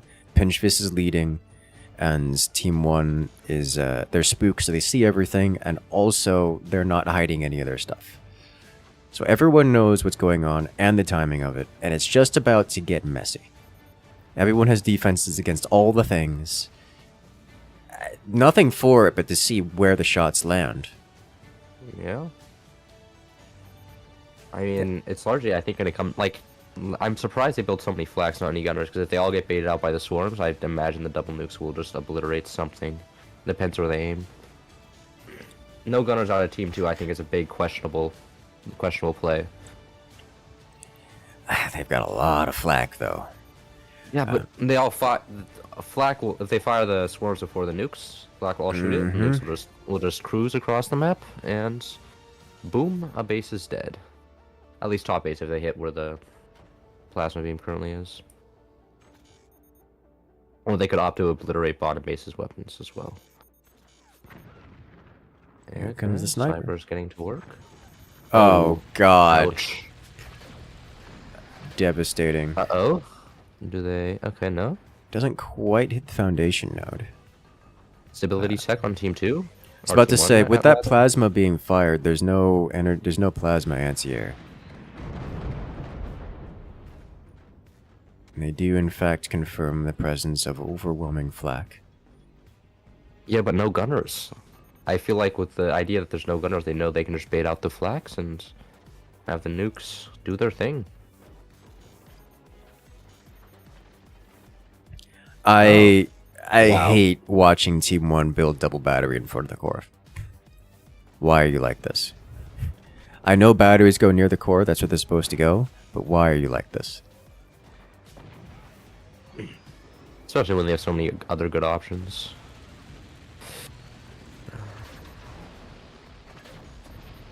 And it pens. Massive damage. Some internal combustion. Team 1's top base takes a pretty heavy hit, losing batteries, storage, and a mine in the process. But no core damage, which is honestly surprising. I thought the battery would have at least scratched it a little bit, but... I am surprised the battery explosion didn't do at least some damage to the core. It's not a big deal. Like, the battery explosion wouldn't have done that much, but still. It's the thought.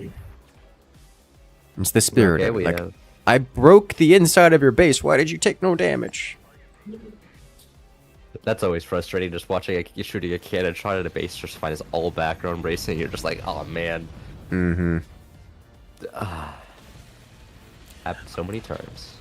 I'm convinced they fired that nuke just to bait that plasma into fire, and they didn't fire the plasma because I mean they could see exactly what's firing. So yes, well that's the point. Because like Team 1 fired the nuke. It's like, hey, you know the nuke is firing. You should stop this with your plasma, and when you do, I'm just gonna shoot at it with 4 snipers. But the door didn't open because Team 2 didn't try to fire the plasma, despite the nuke launching. The mind games. Yeah. They just let the flak handle it. Oh. And there it is. Okay. Oh, there it the is. Snipers doing work? That's what I was talking about. Team 2, the Russian team, getting sniped by a wall of snipers. It's a lot of snipers is what it is. And they did work. That's all you needed them to do. Alright, now Team 1 has a fire beam available to help cover for the nukes. Do they use it this time? Black has been successfully bait. Oh, nice, beautiful plasma shot from Team 2 there. Yeah, that's what I was expecting Team 2 to do earlier. Now it looks like they don't have a choice, because losing half of their energy weapons means they don't have the penetrative power to do real damage with their current setup. So Team 2 has to re-expand their weaponry. They're just using their weaponry on a defensive setting at the moment. And it's working. Okay, seeing the nukes. Oh, are the portals badly built? I haven't seen both nukes fire before. Have you? Maybe. I'm not sure. That's a possibility. It might be. It certainly could stand to be slid over slightly. I'm truly not sure. I don't think it's badly built. I'm just not sure. Team 1 is struggling for energy production. They're only at a measly just shy of 300 despite having multiple lasers and Yeah, it's just the portals and the energy shield. Yeah. Oh yeah, they have They 3 don't. energy shields in total. Two sets of portals, that'll do it. That's so much energy production being used. And they really don't have the energy production to be firing their weapons. Oh, nice shot. Is that gonna kill the For second both fire beam down there? sides. Well, both sides had their fire beam sniped in that, but no chain reaction. So to clarify, Team 1 has the batteries, the energy storage to fire things, but not the energy production. So they would have to sit around for a long time doing nothing, just building up the energy bank in order to fire all of their weapons. For instance, they only had the energy to fire the swarm missile and the fire beam there, and that's it. And they did. They do have the energy to fire 2 nukes right now. Oof. Yeah, well, Using another they- fire beam for the top. I think if they fire the swarms and nukes together and they all fire, they would definitely get across, especially with the lack of gunners on Team 2. Assuming that Team 2 doesn't bring their plasma out to play. Plasma would wipe out the nukes. There's not much they can do about it. Yeah, I mean, but both plasma beams was fired now, so perfect opportunity. Yes, it is a perfect opportunity. And Team 1 has the energy for it. They've Well, finally not. banked up the energy. All they have to do is press the fire button. 17,000 energy They storage do. is actually just impressive. Yes, so both nukes do have the ability to fire. Okay. Oh, are we gonna see Fire both get beam. across here? Oh my god. Oh! That's painful to watch. And the plasma beam follow up. Does it drop the fire beams? Oh, is that? Wow! There's no way. Oh, Okay. The sniper my finishes God. it off. Almost caught. I've never seen a weapons platform swing like that before on a piece of wood. On a rope, maybe, but on a piece of wood. That was so close to coming apart. I like the addition of the mortars from Team 2. Yeah, it's Even if only adding a little to bait some anti-air. a beautiful door snipe there. So that'll leave Team 2's core down at 14%. They cannot reconstruct the plasma in their weapons platform, or this core is destroyed, becomes destroyed. Oh, looks like they are taking the risk. They are replacing the plasma right where they lost, right where it last died. Ooh. Oh no, Nope, they deleted nope, it. no, Okay, they they deleted changed their it. mind. Yeah, they're like, wait, maybe this is a bad idea.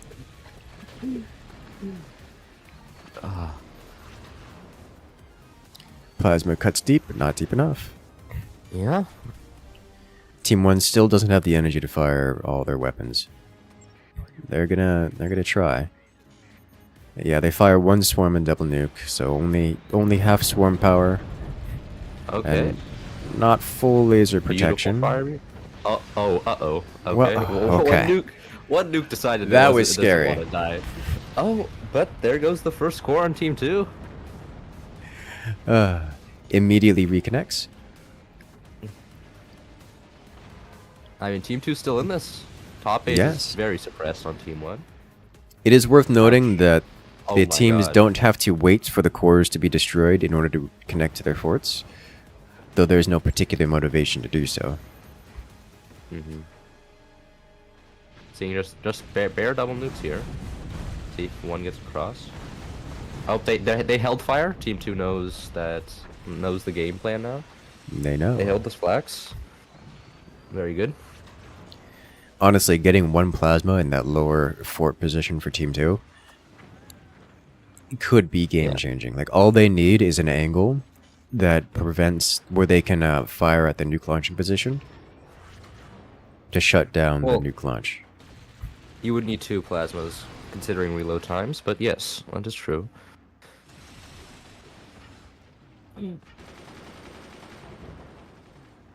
Yeah, mortar's also getting shut down, but providing this pressure.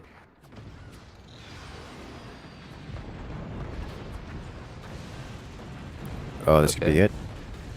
Is that it? Oh, it goes drunk and goes into the floor. Oh, and that's the game. follow-up. Great Wu and Naomi taking it.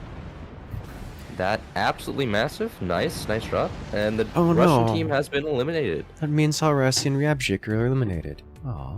No, we don't have to change lobbies anymore. What a tragedy. Okay. Well, thanks for playing, guys. Naomi, Great Wu, moving on to the round 2 of the lower bracket. Okay, but now we're back up to the upper bracket with 343096 and Rainer Winkler coming in. I have to now ping them again. I'm pinging a lot of people today. Wait, are these both a German team again? 343. Hold on. Find these teams. Butterdog. Butterdog and Reve, yeah, they're German, and Rainer, yeah, they're also German. So we should probably just stay here. Yeah, just stay here.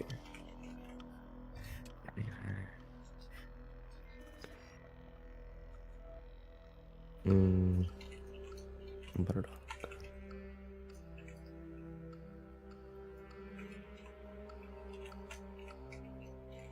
And not everybody.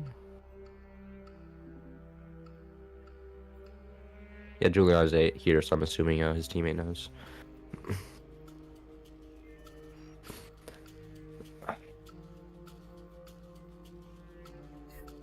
And for the next map, what did we start off with? We started with up and down. Okay. That means we're on to Galactites. Oh, you already did Galact. We're on Abyss? I want to say Abyss. Or Ball. Oh, no, we're on Balls. We're on Balls, sorry. Yes. Actually, let's play... Oh, we're doing Balls MS. Okay, new map. Never seen before. Yeah, pretty little reskin. Let's see. So this should be 3-4, and top it's Butterdog.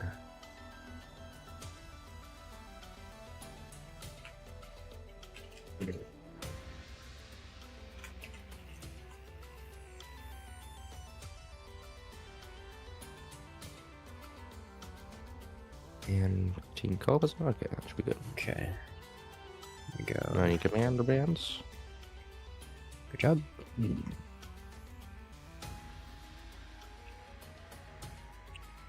the nukes.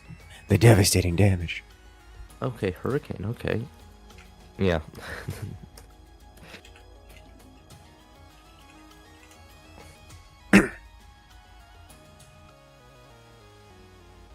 Every time. Man, I need to play more 2v2s in this meta. I have not been keeping up. I didn't know Hurricane was such a big factor anymore. 2v2s are, in my opinion, the most satisfying forts. Okay. Okay, yeah, because, I mean, like, you can get tier 1 weapons and tier 2 weapons used very effectively, which is really nice. And the angles can be dirty. It's beautiful.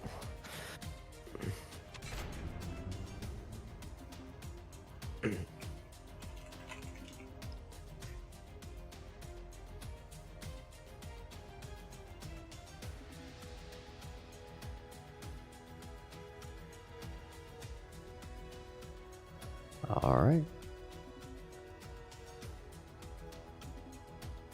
Okay, be good. Players are ready. Let's do this. And we're on to the next round.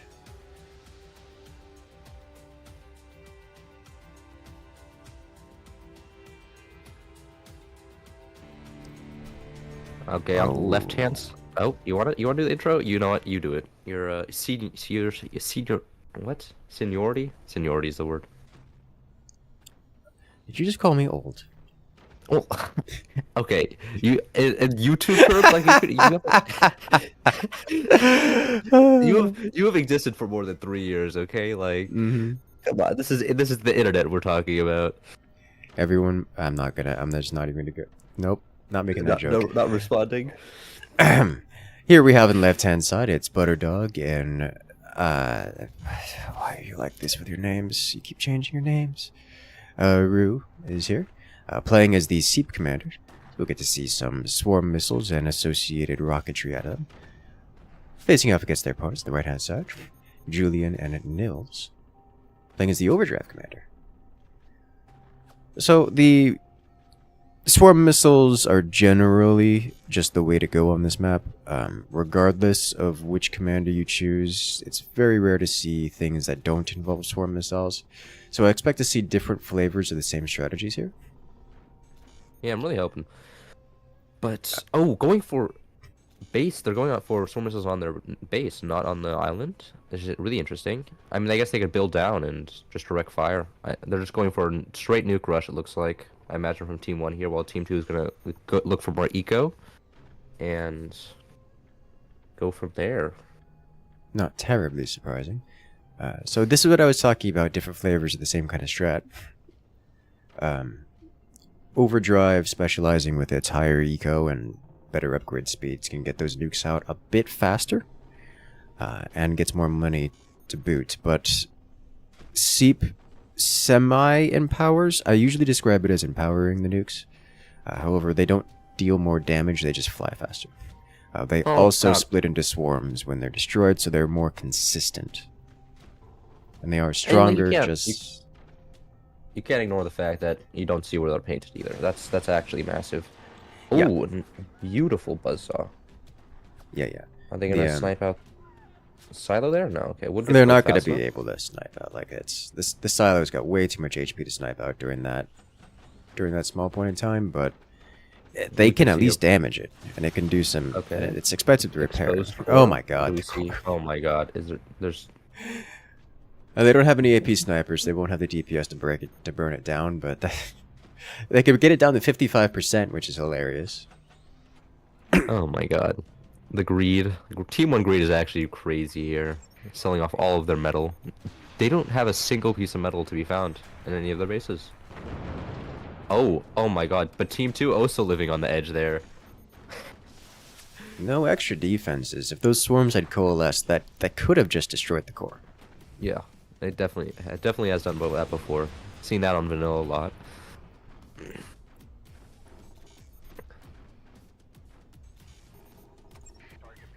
Swarms launching. They're aiming directly at the turbines. Of course they're aiming at the turbines.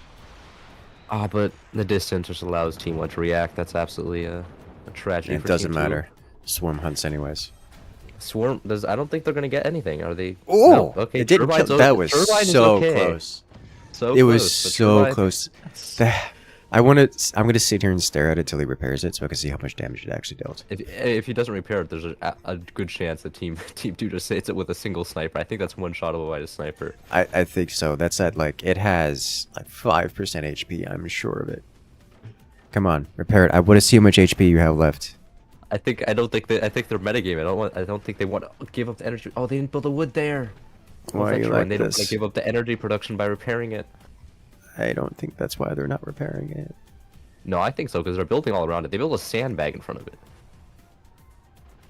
I'm pretty sure they're well aware it's damaged. I'm not convinced. You're not convinced? I'm Actually, not convinced. building it directly on your main ball allows Team 1 to not have the disconnect problem that Team 2 is going to have, because Team 1 right now is building up buzzsaws to disconnect this little bridge, so if the nukes fire and it gets disconnected, the nukes won't actually fire. But Team 1 can't have that problem because it's on the main core. Nukes, insta-launch, and go That could be fast. Team 2. Okay. Oh, lots of Team damage. 2 gets damage. Nothing critical.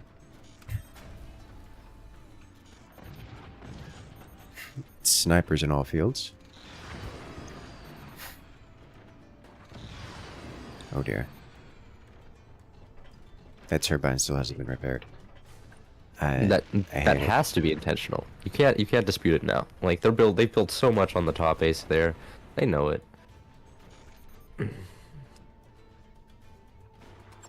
Oh my god, bottom base? Honestly, bottom base, I feel like if you buzzsawed out the bottom, the whole thing would just fall apart. Like, we're with it. I have to agree with that assessment. Just... Oh? Okay, maybe Oh. not.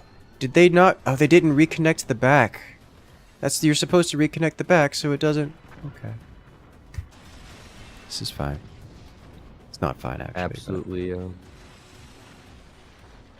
so much wood. Nobody's bothering to counter buzzsaws with metal. Just counter it with more wood. Unusual choice, but here we are. Metal is too expensive to be built.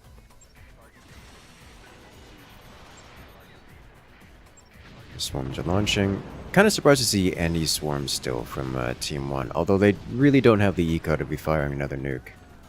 Mm-hmm.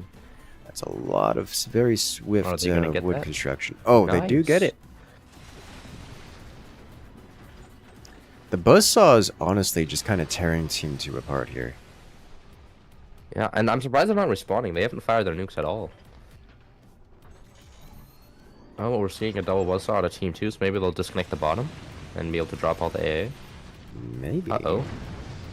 Ouchie. No more That's- buzzsaws for Team 2. The double nuke does so much damage.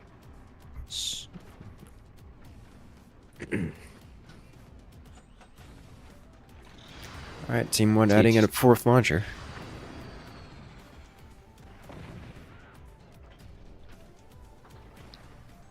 So now we're getting one into the swing of things here, where both teams are just kind of going about their business, doing what they want to do, and there's not a lot of critical damage being dealt. Of course, with nukes involved, that can change at any point, but the map is kind of stabilized for the moment, and someone has to change something in order to get any progress through the game. We do see Team 1 expanding with laser weaponry, Team 2 increasing their eco, investing in upgrades and additional mining platform, additional mines. So we won't see any major switch up out of Team 2 for another 2-ish minutes, and that eco starts to pay off. Yeah, just getting that overdrive active every time a double nuke lands is just huge. It is. It's one of the reasons why Team 2 is staying in this game, because they can they can afford to get upgrades, and they can afford to take hits right now. They just I have think- a massive economic advantage. It's just, I'd probably actually have positive returns on the nuke lands right now. Taking less damage than it's actually cost to repair with the overdrive active coming online. Which is a little Honestly? bit concerning for Team 1. Yeah, probably. That is a good point. I believe Team 2 is actually getting positive returns, as you said. As in, Team 2 is they're getting negative repair bills. They are being paid to take nuclear hits, which is an unusual situation to be in, but is, I believe, the reason why they're not super keen on doing anything immediately to change the state of the game. It's plus 70 metal production on active. It's actually just so much. And it's going up. They're still upgrading their income. Yeah, they haven't even gotten max out eco yet. Yes, I they're going wouldn't to be be surprised if they start building adding in nukes below their turbines own. back here. I still have more upgrades over here to do. Team 2 is increasing their firepower, but they need to ramp it up a lot. And they're running out of time to do so. Yeah, if the first bottom core dies, then it would change a lot. That's what they have. If they keep the bottom core alive, I'm surprised they're not going for a little bit more AA or anything to suppress, because Team 1 right now controls the entire bottom base with map control. Yeah, Team 1 has had a huge amount of map control. They were up at like 5 snipers, I think more snipers, with machine guns. It was a lot. Team 2 just kind of gave up trying to counter snipe at some point. At the bottom, at least at the bottom part, the top part, they're playing the game. It looks like they're starting to come back a little bit with that. Their mortars got involved. Ouch. Yeah, at this What's the point, trip? Team 1 is Sorry about getting enough. They're soon to get enough firepower that the lower fort for Team 2 is not going to be able to sustain the hits. Not that they can't afford it, but just the sheer amount of digging into Team 2's defenses, like the penetrative power is going to be too much at some point. But Team 2 is on the clock here. They have the eco advantage, but they can't sustain it forever. It is, at some point, an unsustainable strategy. Rudder there. Oh my god, direct, almost direct.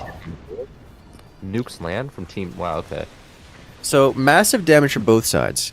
Team 1's nukes land on Team 2, dig enough through the thick defenses to actually hit core damage, knocking Team 2's core down to 12%. Team 1, on the other hand, didn't have much in the way of defenses at all. And when Team 2 launched their nukes, just went straight to the core. Like, almost wiping out the core directly.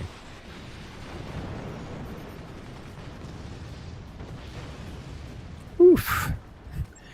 So it's about evened up here in terms of effectiveness. Team 1 has more firepower, but Team 2 has enough defenses and eco to make up for it. I think this... Remember earlier when you were mentioning using the buzzsaw to chop the connection down there? Yeah, that's what Cloud was talking about. What I was about to say is, I think Team 2 actually is in the lead here. Despite having less firepower generally, they have more eco, which means they can, at any point, just swap around to whatever they need for whatever purpose. Whereas Team 1 has to rely on just doing damage to stay in this game. And while they do have more firepower, I'm not convinced it's enough. I mean, bottom base on Team 2 is just completely suppressed. I'm surprised that they haven't built nukes on their main bottom ball, though. Yeah, they definitely have the resources to do so and would do, I think, quite well. If they combine it with the bottom 3 nukes and 7 nukes going into the enemy base, I think what would turn the game around for Team 2, as they only have 2 plasmas, considering their whole eco lead. Well, they've been investing into the plasmas instead of nukes. So they've added the 2 plasmas. I'm really questionable play. I would have thought they would have gone, nukes into fire beams, because, nukes on this map are just, they're kind of the choice. I mean, you can also go mortars a little bit, but generally other weapons don't fare as well. I guess, maybe also howitzers, but generally the direct fire, direct damage weapons, plasma lasers and cannons and 20mm aren't seen that much. Well, I guess the question is, what are they going to spend their money on next? The answer is another fire beam, or rather a fire beam, the first. And quite a bit of flak on bottom. That is a lot of flak. That's a lot of money worth of flak. The nukes land. Team 1 does not have the eco to sustain those kind of hits. I'm sorry. It's too much for them. Yeah? Did they not? Okay. Okay, you know what? Swarm's doing the job, successfully baited out the flak. It works. Oh, the plasma's paying off in spades. Oh my god. 3 less mines for Team 2, who was already, or Team 1, who's already struggling. Team 2 got a swarm on top. Now that wasn't something I was expecting. Swarms on top swarms, not the same vibe as bottom swarms. Definitely not. They have to travel a lot further distance to hit anything. At least they'll bait out even more anti-air. Uh-oh. Oh, they went directly for the silos? Yeah. If they destroy that nuke silo there, that would be absolutely massive. I think they get it. And yeah, they do. get it. Okay. Alright, so Team 2 loses a lot of their damage output. I have no idea who's going to win this. Yeah. This is probably one of the best games so far. I truly don't know. Losing their missile launchers means Team 2 doesn't have really competitive firepower.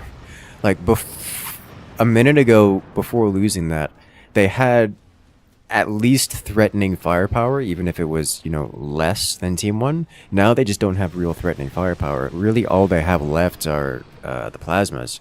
The plasmas are dangerous, but in a situation like this, they really have to rely on things like door snipes and picking away exposed things as opposed to doing real threatening damage. I don't know, because like, okay, now they're building nukes on their main wall. It's just Team 2 just has so many resources here. That's what I'm thinking. Because like they're Yeah. overdrive. Overdrive is just such a easy comeback commander. Because they can just tank that, and they get plus 70 metal per second, right? It's just. I mean, It's they're just up at 160 metal per second. Not only do they have overdrive active, they have mines and upgraded mines. Like this is not the same. These are not comparable economies. Team 1, even if Team 2 wasn't overdrive, Team 2 would still have a huge economic advantage over Team 1. Team 1 is just not upgrading the Rico, so they're just relying on, honestly, this kind of samey damage output. They're barely ramping up their damage at all.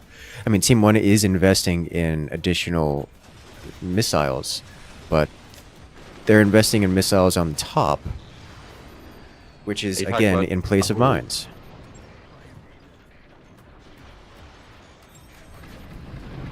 I'm just astounded that Team 1 also didn't top missiles. Considering the returns on them are not. Oh my god. Top ace is so bottom ace on Team 2 is so at risk of failure right now. Of just falling over. Close to crunch. Very close to crunch. I don't blame them. I don't blame them at all. I'd be surprised if they don't preemptively connect the middle ball to top ball just to help with. Is that seriously going to make it? No. Okay. I blame the sniper for that. Sniping the nuke. Oh. Okay, we have a munitions bank going on for Team 2. I think Team 2 is sick and tired of the energy shields of Team 1. It's like, alright, we're just gonna run you out of the game with mass cannons. Uh-oh. The metal's blinking now too on Team 2's bottom base. They just can't cast or break. Oh my god, that is so many blinking Team threats. 2, please preemptively connect your forts because your lower core is about to disappear. Oh my god. But if that core dies, then all of the nuke silos will be exposed, and they can just set fire to everything and it'll burn to death. Oh.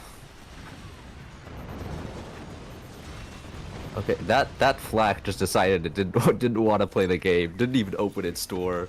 Oh my god. He's like, no. And now it fired with the smoke in front? What?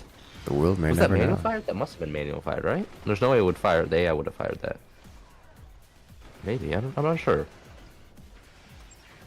Okay, we have an. Okay. Here is a large missile swarm. Oh. Okay. You know It's what? Well enough. defended from Team 1. It hits somewhere inconsequential. It's an expensive replacement, but they don't really have to replace that. It was the expendable. Honestly, Okay. the plasmas for Team 1's eco just keeps getting hurt more and more. Actually. Oh. Okay. Exposed silos on bottom again. Are they gonna lose one? No. Looks like Nah, they're not this safe. time. Good.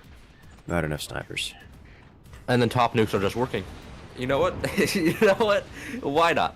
Why not, right? Team 1's had map control. They've just been sniping out the anti-air for Team 2. There's just not been enough to stop it. Like, Which is honestly really impressive considering the size of Team 2's base and the sheer amount of anti-air they can build, and they have been building. Team 1's just been on the spot with the snipers. Yeah. Oh my god, the last two more mines on top base. Oh, that hurts. Yeah, that happened a while ago. Oh, it's and the those connection. plasmas. Triple nuke coming in again. This is just the eco for Team 2 is they've had the eco advantage for so long that they're just metal. outscaling. Like they can't. 6,000 metal floated. Oh my god. 7,000. They floated 7,000 metal and climbing, and they still have a ridiculous amount more metal than Team 1 here. This is just a difference in economy.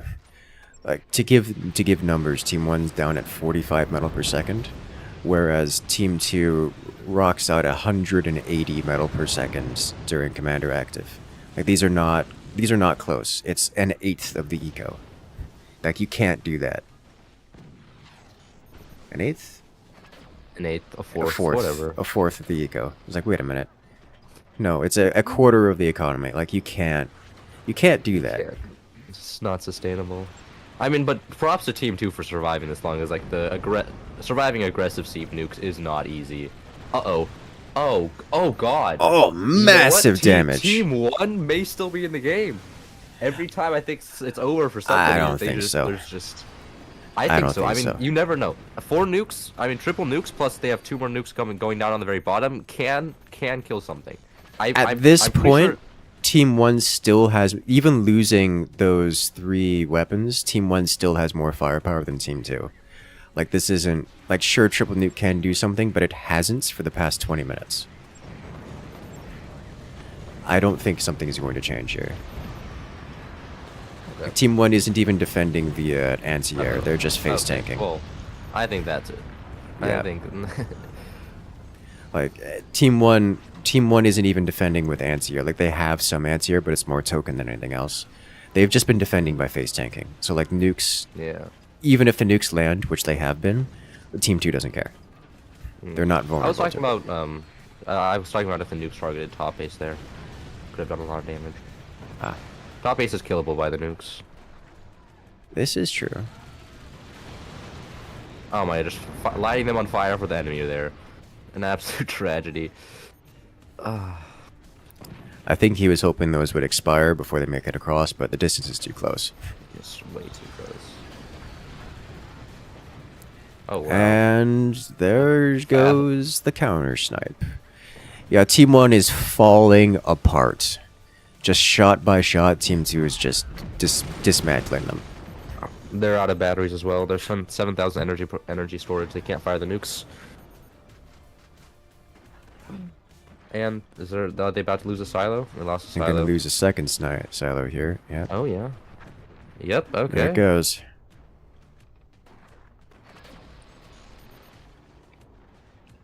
So basically, Team 2 has destroyed the economy of Team 1, and they just failed to rebuild in time, and the weapons just kind of ground them out. As much as Team 2 is using nukes predominantly for damage output,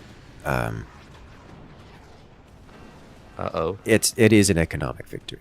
Yeah, it's just why we see overdrive banned so much. And the eco is so strong.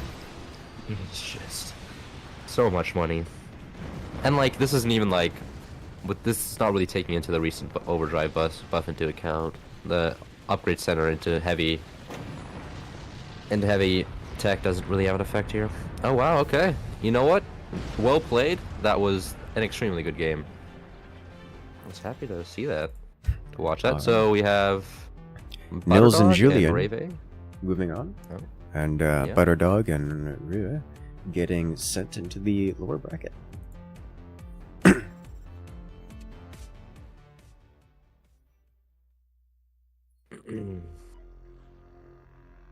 Let's see, now who do we have next? Buster Matters and Cannon Engineers. That'll be The Benzine and Clau, and Alessio and Tar. Yeah, okay. I believe we can stay with the German host here this time again. Actually, have just about all the Americans have been knocked out, right? Well, except for Tar. Yeah. And has Great Wolf been knocked out? I don't think so. I don't believe so. No, he's not been knocked out. Okay. So, but I mean, they're also on half teams. The other half the team is European, so. Okay. So we'll likely be sticking with the German host for Europeans, probably the rest. Makes the most sense. Next will be Abyss, I'm thinking. Yes, Abyss.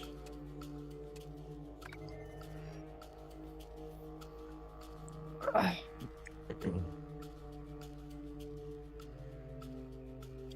Team-wise, it is... Yeah. Buster Matters, Team 1, which is Clau and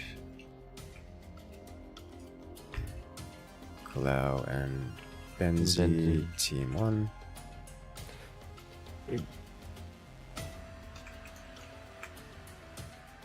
It's Abyss, not balls. Yeah.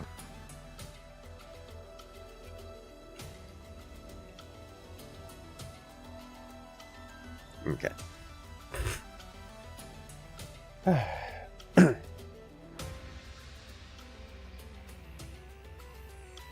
Commander bands.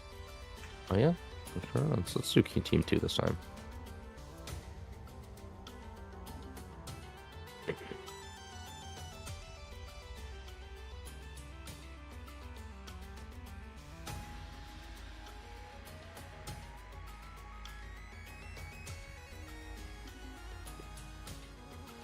Is he gone? Can he go AFK? Oh, he's on the toilet, okay. Oh yeah, we have to wait for the Team 2 is Tar and Eligio, right?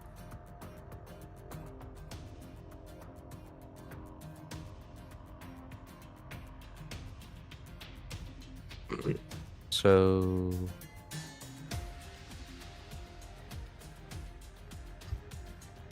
You can't hurt nobody. you know what? It's better than what Taichu was doing, right? I have no comment on the matter. You have no comment on Taichu? That's fair. He's a dangerous person to comment about.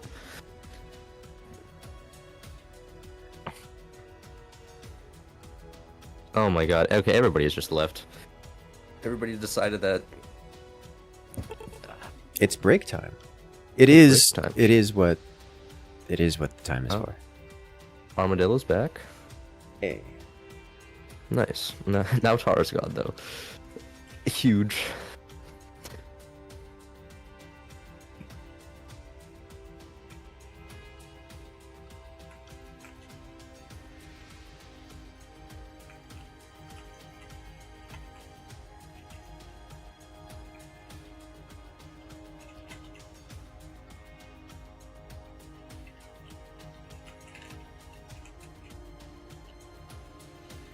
You're doing all the administrative stuff now? Alright. Taking over? Firebird event. I'm just restating because there's been a lot of typing in chat, so everyone knows what's going on. Okay. It's about fair enough. Firebird ban. Yeah, after seeing that last match, I'm not surprised that Firebird is the first one to get banned.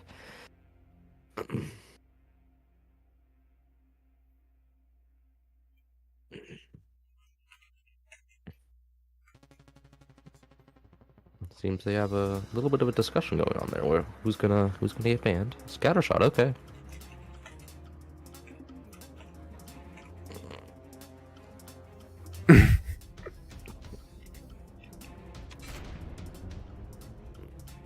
All right, let's do this. Huh. Waiting for Armadillo now, and German team to ready up.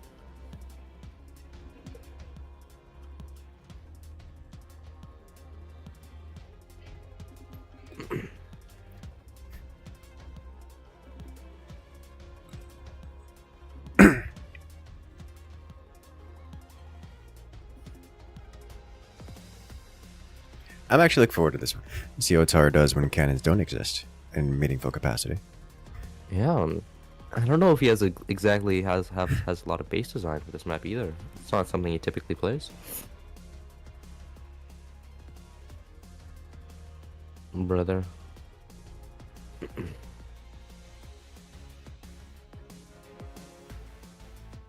Oh. Lobby simulator. This is certainly something. Have any other plans for the weekend, Incursus? Gonna go out tomorrow? Yes. I have a birthday party to go to tomorrow. I have a cake to collect today and some other preparations for such things. Are you part of the planning committee? Yes. Oh, that's really cool. As is usual. Someone has to set things up. Yeah. Or nothing gets done. Imagine. Yeah. That's good. Okay, on Team 1 we have Der Benson Preisvergleicher and Clau Alles against Tar and Eligio. We're playing on Abyss here, and we're having Pinch Fist versus Overdrive. Okay. Fascinating. I have a feeling this will go the same way as the last game. With one side being aggressive and one side just building a massive amount of eco. I don't know, man. Overdrive can go either way. Like, sure, I mean, Overdrive are stereotypically used for eco, Center. but They opened Upgrade Center. I don't imagine this is an aggressive play, opening Upgrade Center on Abyss. I mean, It could be, but what, to what? They go aggressive play into miniguns back in like 2021? miniguns, AP snipers. I've seen it before. You see, I've seen it before too. I just don't expect it in this lobby. I'll say that much. You raised an excellent argument. Well, I would hope so. Yeah, no, I'm expecting. Like, Oh, what? but- oh, what no, do you even do with the minigun? upgrade center? Like, you want your tier 1 tech here. It's just. Well, I mean, maybe they're just planning to go. I don't know. Oh, a munitions plant with the Pinch Fist player. Holy shit! What? This is an absolutely wild game. What is happening? We're not seeing any mortars so far. This is. I just Okay. started. Yeah, I guess it's just heavy weapons tech for everyone involved. That's not true. Team 2 hasn't gotten heavy weapons tech.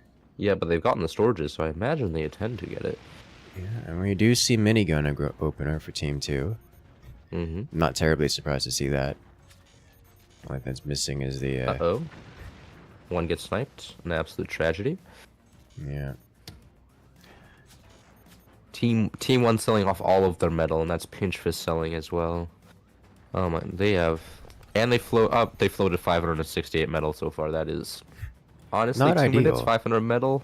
It's not what you look for. It's almost a whole 10 seconds worth of floating. Even more. At their current income, definitely. They were at 30. Oh, 568. Almost 20 seconds. Yeah, it's almost 20 seconds actually. No, you're right. That's a lot of floating. That is, yeah, honestly, quite a bit. Like, any floating is a lot of floating, but 20 seconds is a lot. Considering that it's only 3 minutes in. Mm-hmm. So, a ninth of their metal production. Team 2, on the other hand, not really floating anything. They do have their tech placed. They also are a bit higher on the eco, as they've developed at all of the mines possible, with the exception of the swarm missile location, which is traditionally saved for the swarm missile. You can actually get a swarm missile and a mine there, but the swarm missile is then extremely exposed. Which is Yeah, just yeah, I don't usually see not that. ideal. It's so much harder to defend the swarm missile if you put a mine there that you just don't. It's like, sure, you can get a mine, it's not worth it. Are you fidgeting with something? Yes. Oh, you are. I'm hands- hearing clicking sounds, and I'm like, is there a... My hands get antsy when they have nothing to do. What? You have to just constantly zoom in and zoom out on bases. Oh yeah, that makes people happy, and not at all dizzy. Oh man, It's That just is straight insane. cannon rush for everyone. that's what it is. I'm surprised it's as not is- howitzers. I'm shocked it's not howitzers. I'm not shocked, but howitzers You're are not decent shocked? here. So howitzers here, aside from there being a frankly disgusting amount of anti-air capabilities on this map, howitzers also don't have great targets because everything's so spread out and there's no collapsing. You're gonna pen and break against foundation nodes just about anywhere you hit, with the exception of specifically the cores. So unless you're aiming specifically for the core, the howitzer just doesn't... It's not a high value item. And it's also easily shot down. Like, yeah, it's good, but... Is it really, though? I mean, I would say so. I mean, double howitzer, there's nothing stopping that. Double cannon, there's plenty of things stopping that. I mean, shotguns stop it. And Yeah, shotguns shotguns, are... but we're not... Super we're not easy seeing to any get on this map. armories. Yeah, of course, but we're not seeing any armories. Everybody just but if the enemy goes shotgun tech, then they don't have buzzsaws, which is also just a massive buff. I was surprised we're not seeing everybody has buzzsaw tech and hasn't sold buzzsaw tech, but no buzzsaws. Everybody just decided there's gonna be a clean cannon game. Hey, you know, to each their own. Classic pinch fist style. Pinch fist is ahead in the cannon tech. They fire their first shot and will have probably the second shot available to them as well.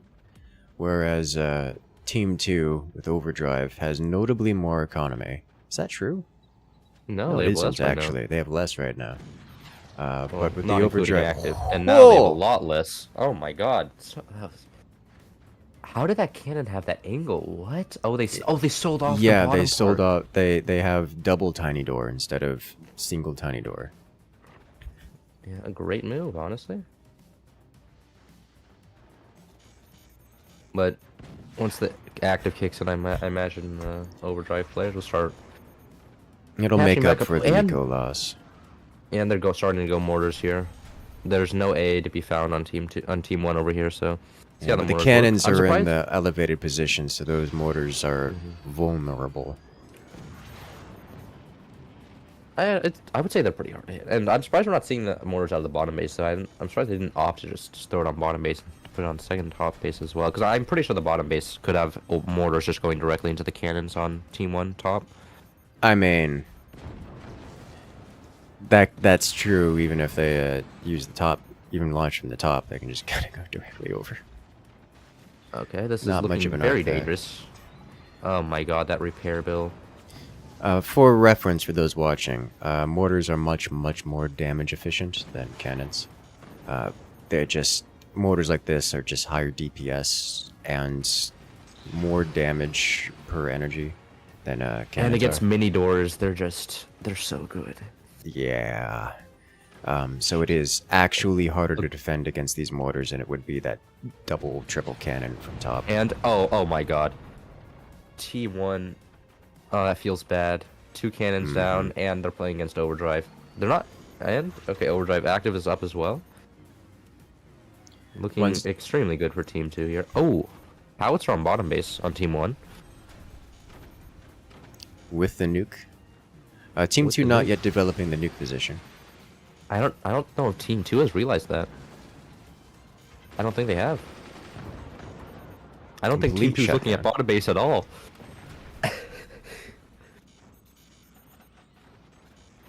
Oh my god, it's the race to the top there. Oh my god.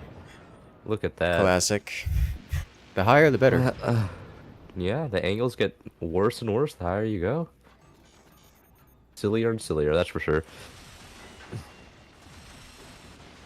Well, there are those buzzsaws you Oh. were mentioning. Oh, does that hit? No, okay. Splashes Almost the killed core, but there. doesn't directly hit it. No longer enough ants here. Those mortars are going to land. Oh, and we're seeing reaction out of bottom base. They've realized that there's something there. Very good for Team 2. Really, they're building non-swarm missile-based weapon platforms down there. Okay. Interesting. And it doesn't seem to be. I don't think they've realized that the enemy team has a nuke and howitzer. They have not built a single reaction. They have not built more core defense. They have not built any AA. Yeah, Team 2 I mean, is like 20 seconds out from losing their core. yeah, this is scary. Whereas Team 1 is just getting pummeled in the top element of their base. Like, it's not good over there.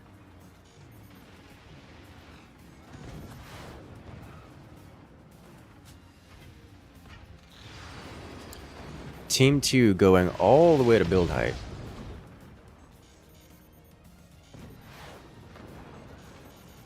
And missile launch. Team 2 recognizing the threat, but might be too late.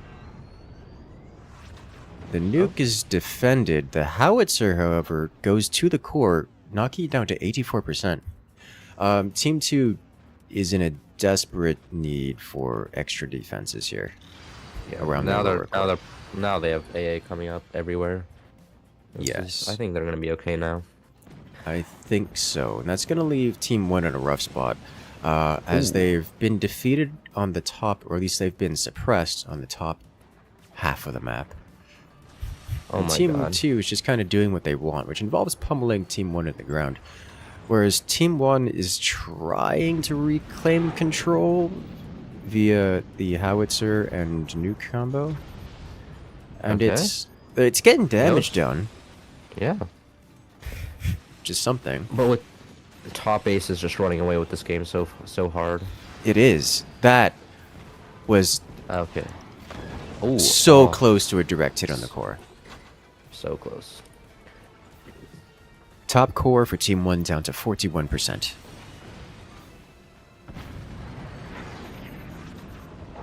Like, the double howitzer, Team 2 doesn't have enough to defend against double howitzer. Like, once Team 1 gets enough energy production to fire both of them, like, surely they just kind of... I mean, like, look at the amount of gunners now, though. That's 1, 2, 3, 4, 5, 6, 7, 8, 9. 9 gunners. They're only just now coming online. Team 1 doesn't know about it. Yeah, okay. Yeah. It's too much. Okay. That's a shame. It's those middle cans have been disconnected for more than 20 seconds now. And it's honestly entertaining. The cannons forgot. and their economy. Yeah, it's just haven't realized.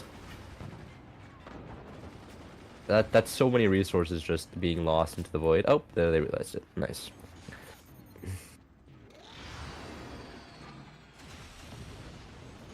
Oh, team 2 also opting to build a howitzer on bottom.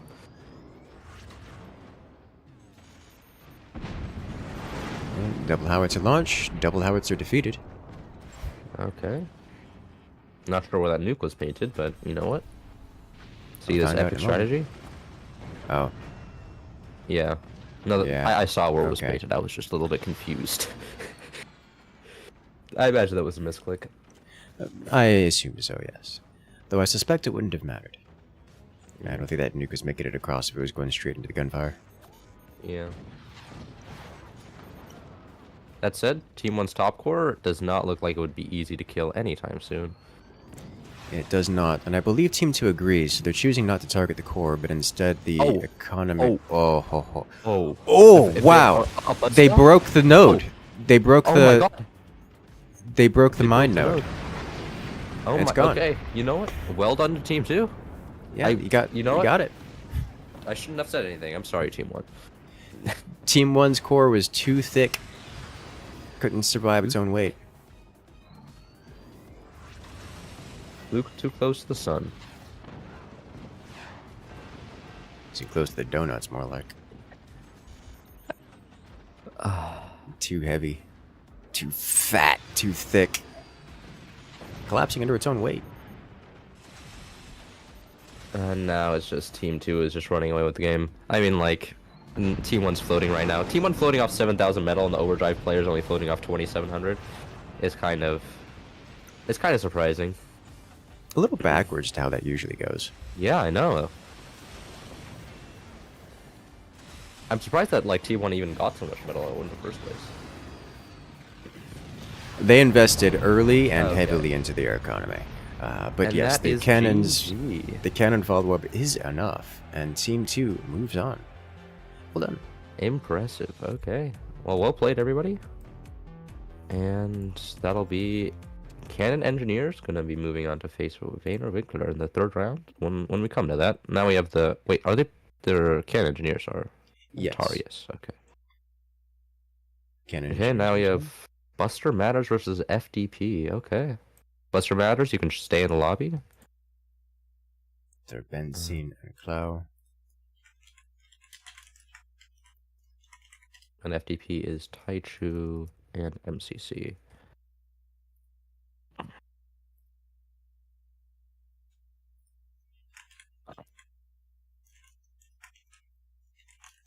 I'm gonna go refill my bottle of water. I'll be right back.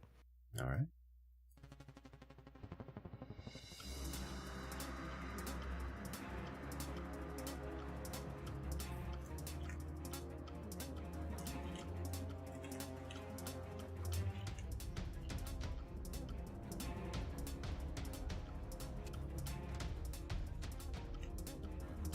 Let's see. Next map will be No large.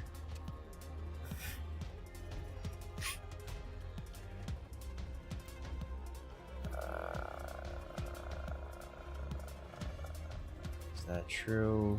Did he say the thing right? He did say the thing right.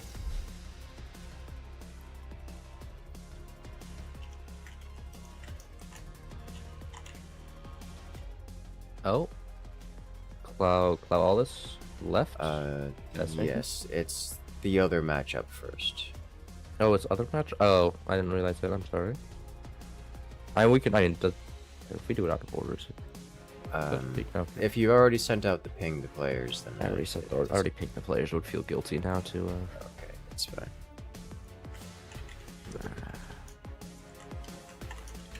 Are we doing? Yeah. Anyway, half the players are. Is MCC ready? I'm sorry. That's completely my fault for pinging the players wrong. I didn't realize it was a 9th game. I assumed it would just go top down when it didn't do that.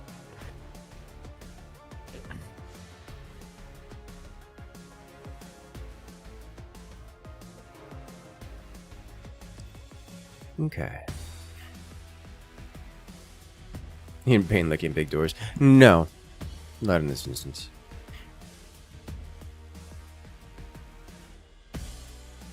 Are we not? Should be vanilla large. Now there's MCC, now there's Cloud.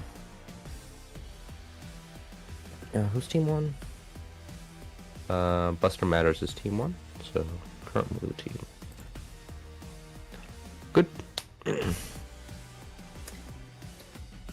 Could be vanilla large.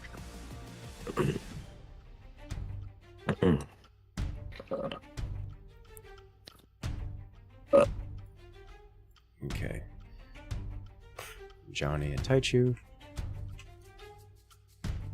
Nice to MCC Huge. and Taichu.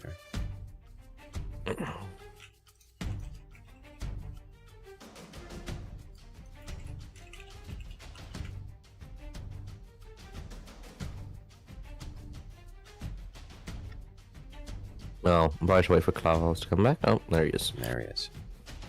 Surprise! I believe they're in comms with each other, so they don't. It's Yeah. fine if we- He's not missing anything.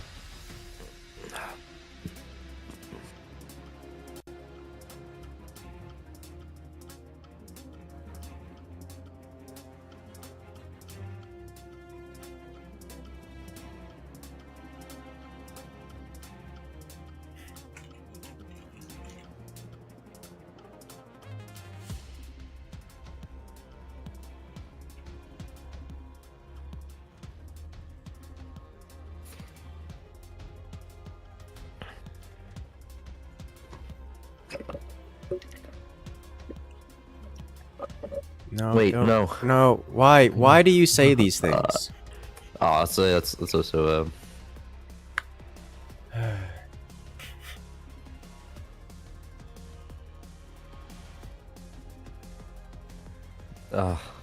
okay. Well, that happened. It does not matter for the purposes of the tournament which is done first. They're already here. The pings have already gone out. Do it.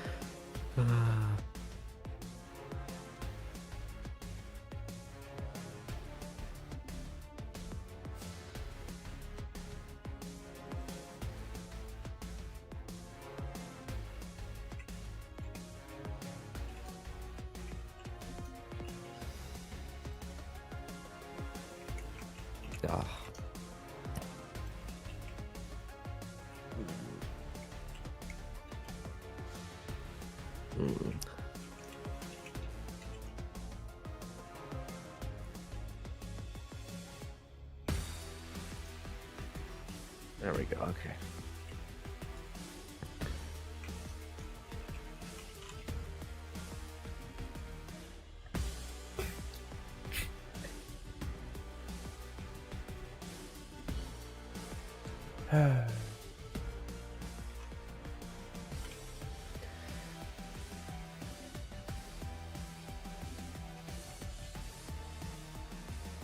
Okay, team 2 was supposed to go first, but you know what? doesn't matter. Doesn't matter too much.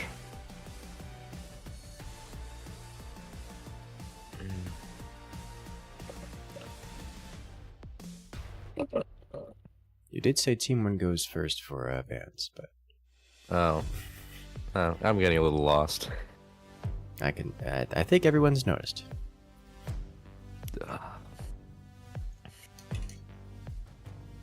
Alright, what is Team 2 ban?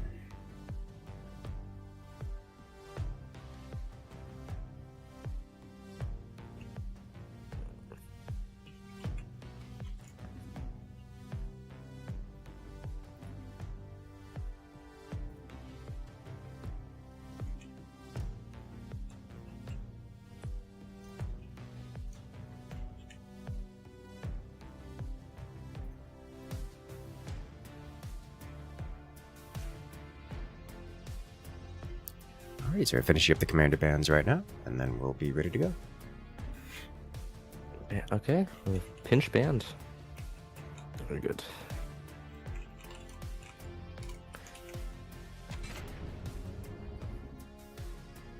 Team 2 is ready. So Team 1 is ready. Wait for Team 1 here. Okay, now just waiting for Armadillo to start the game. And we're off. Question from chat: can you mag the beam mortars? Yes, you can. Actually, I don't think I've ever used practically. I don't think I've ever seen. Have you ever used it practically? No. No. They can be magna beamed. I've seen them just kind of accidentally magna beamed because they happen to be in the air when, I don't know, someone else doing his cannon or something, but they do exist. See, it's actually interesting strategy. Go on battleships and shoot at like the front of your base with magna beams and have the mortars arc over and then go directly into the enemy base. Maybe a little bit awkward. Yeah, it's one of those possible though. Meh things. It is possible, yes. So more interestingly, we have a spook mirror match. So everyone knows what everyone is doing all at the same time at every point in time. They've already commented about it in game chat. They're like, "Why are you like this? You chose spook too," they say.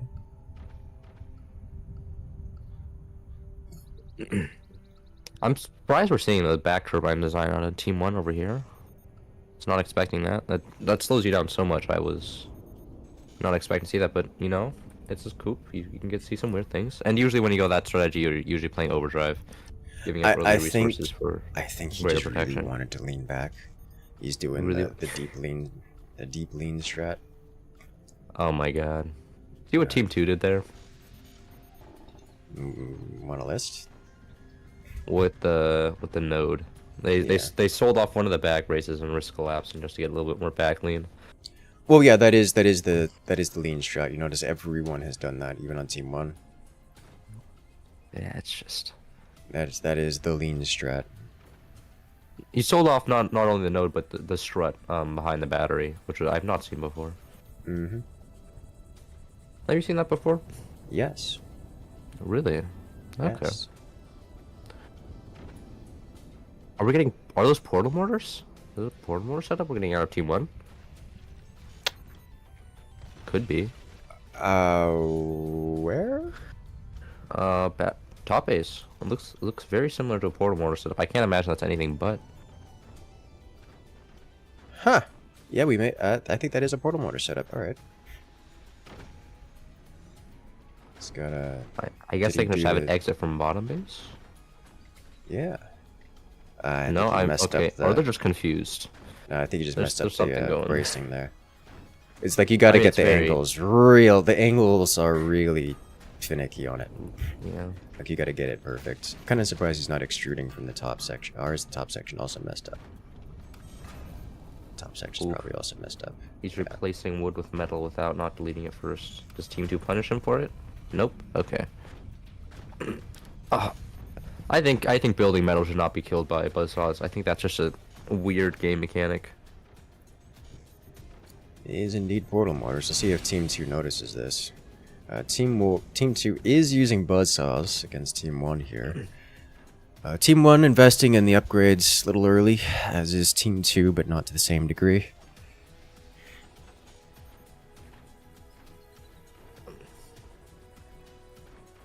Let's see.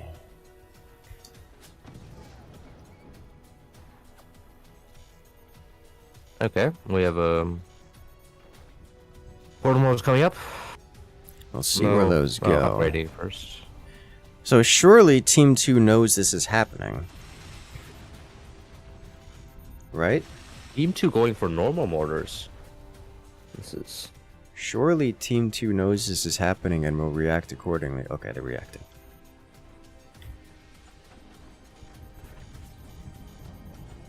A question from chat. What's the reason for the lean? Why don't you tell us about it, Cloud? Oh, okay. So back lean is very good because when you lean the base back, you have more weight available to be put onto the front defenses.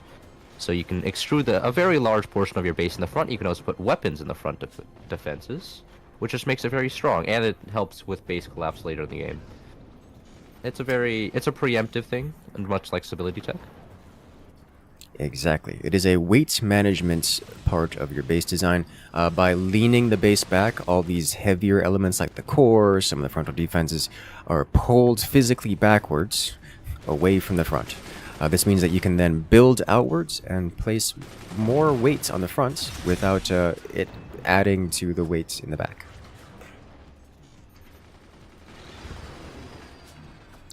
As the portal mortars are here to play. Very nice. They are very snipeable, though.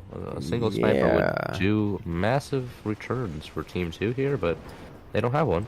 They're also a strange degree of standard mortar angle. Usually portal mortars tend to be a bit more direct fire. But we don't we're not seeing that right now. But hey, it's working. It is. I mean, they're not being punished for it, and it's landing hits. What more could you ask for?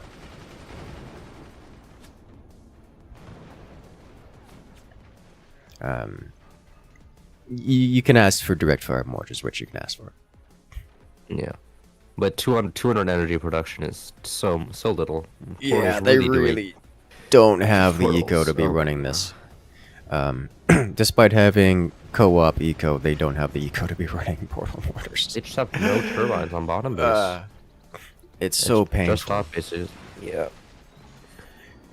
Team 1 or Team 2 actually, they went both munition plant and laser tech. That is fascinating. And when I see that, I'm thinking howitzer fire beams, but no, they're just going cannon plasma beams.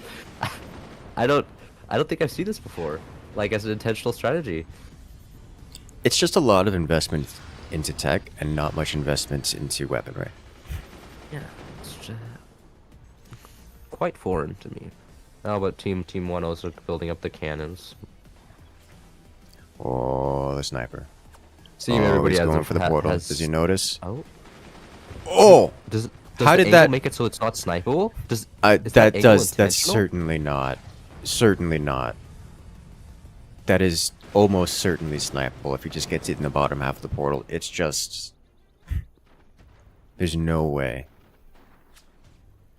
Maybe. That's hitting the top of the... Oh my god. Is it not snipeable? I mean, that could be the genius behind the design, is that it's not able to be sniped. Oh my god. He can't snipe it from that. He would have to get a more direct fire angle. I mean, yeah, they already built the sniper on top base, so I don't think those are snipeable. Well, at least he would have to build up further. Oh, but there goes the portal. Okay. Okay. Oh my. Okay.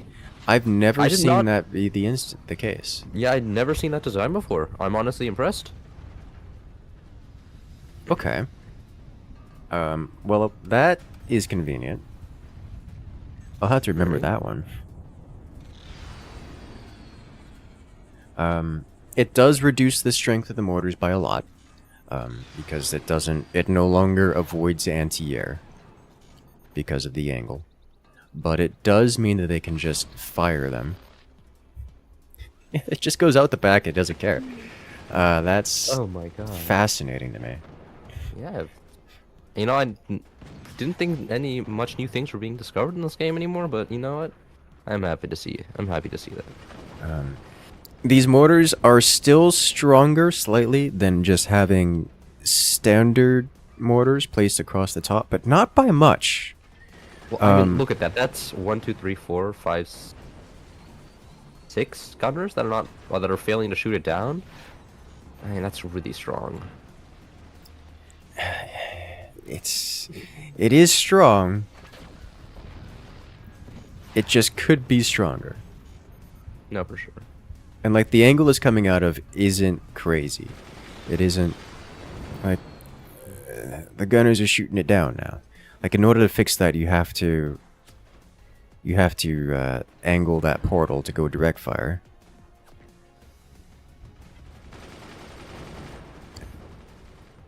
But I mean, two mortars landing out of the 3 heavy mortars. That's is more than I would pretty- expect, but I mean it's working. It's getting damage done. It's expensive for mortars, but it's working.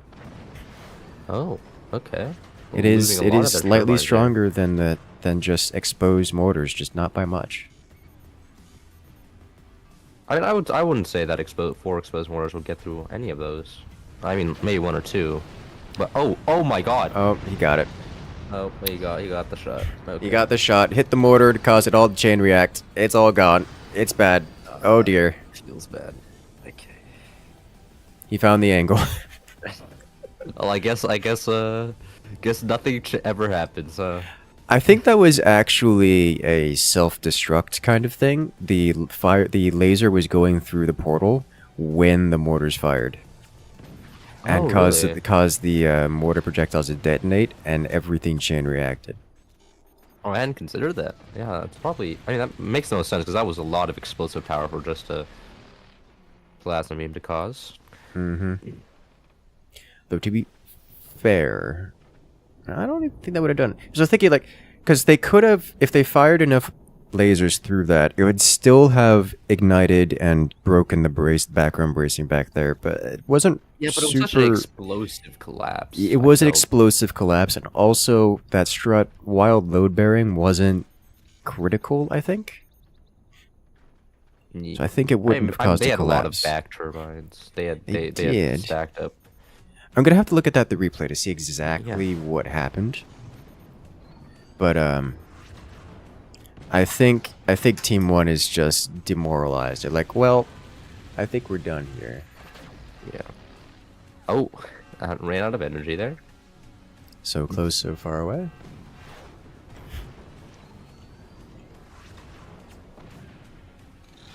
No, that said, both players are spooked, so generally whoever's taking more damage can stall out a little bit longer. Yeah, but that's... Team 2 is ramping up the firepower. All that's stopping them is pressing the fire button. And there goes Team 1 using active again. More resources stolen from Team 2.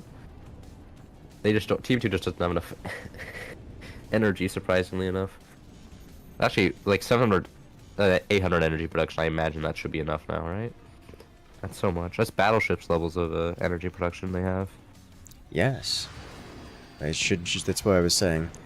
The only thing stopping them is pressing the fire button.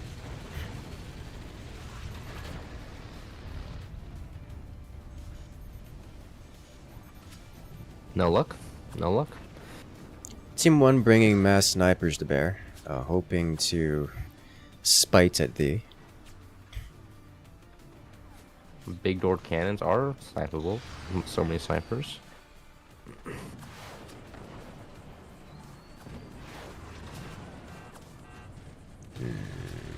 Yeah, but as long as they don't fire the top cannons, they should be fine. They are indeed firing the top cannons. Oh, but And there it is. That's game. Okay, that is Clawless and Der Benzin. We eliminated. That must have been. Clow and Der Benzin have been eliminated. Taichu and MCC move on.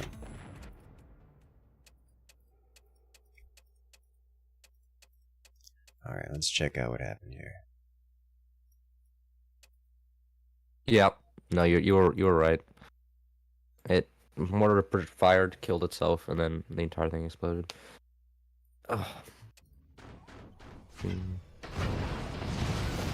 Okay, yeah, so that happens just immediately. Very slow, very quickly. Now who's next? So, what happens here, the plasma fires, the mortars fire, detonating on the on the energy projectile, causing that. Actually, the beam sweeps inside, though I don't think that would have made a big difference, as it was all crumbling down anyways. That is a lot of crunchiness.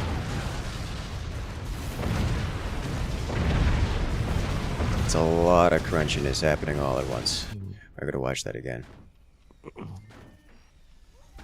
And we have 343, 096, 069 versus the real Eagirls.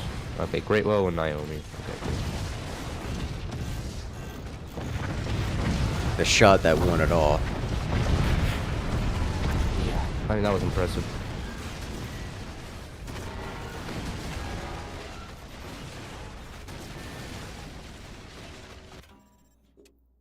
So, okay, Butterdog and Rave on team 1.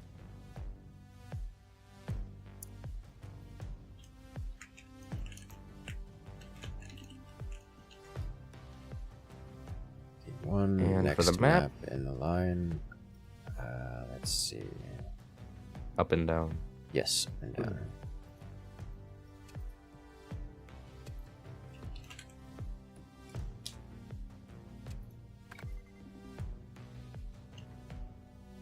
And then that should be good to go. Yeah. Teams are still. Yeah.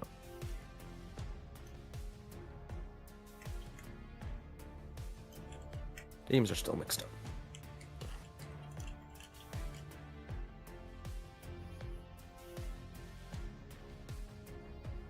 And then Team 2 does commander bands? Yeah, I'll do Team 2 commander bands.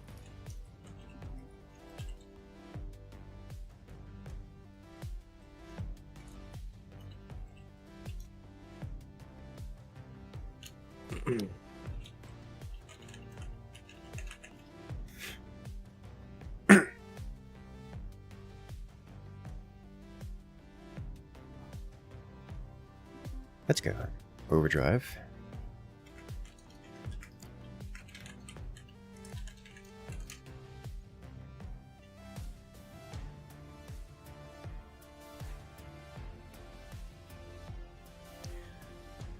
Overdrive has been banned. Love to see it.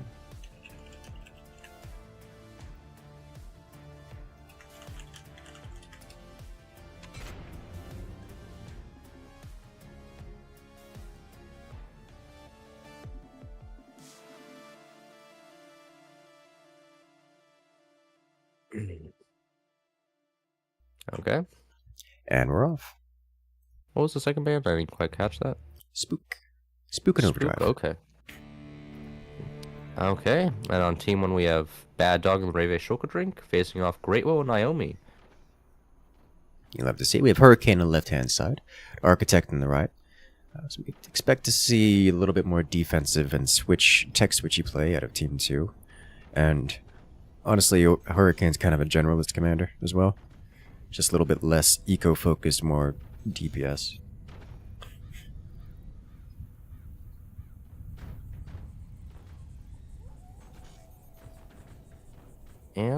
But both workshops. Okay, no armories. Surprised by that, because howitzers are a very popular weapon on this map. And I'm assuming they're both going to go upgrades. These are both upgrade center commanders when I think of these two, so... I'm seeing double sniper for Team 1. That is... real? A decision. Is it really just for turbine harassment? Is this what y'all are doing? Are we doing this now? Okay.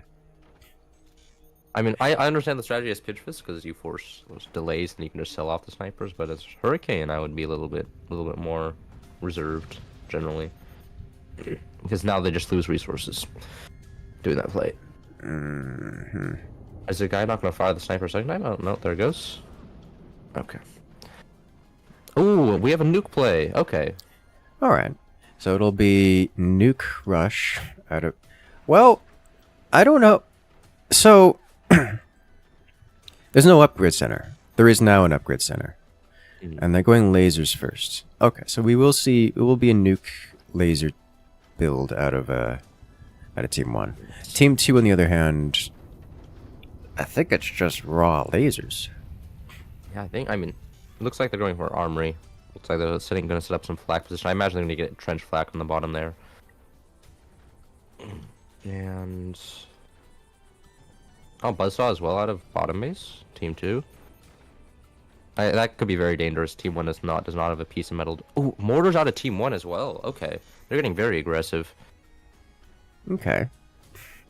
I like the play. I like what I'm seeing here. Oh, it'll be fascinating if Team 1 turns their entire top base just into mortars as well. Because they can just store all the energy production on bottom base. The swarm missiles are hungry. They don't get to eat today. Oh, the buzzsaw.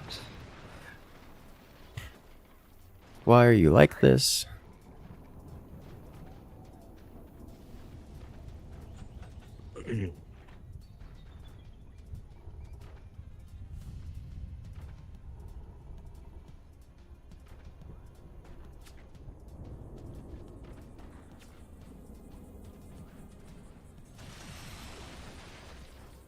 Yeah, Team 1, though, in terms of energy production, doesn't look great.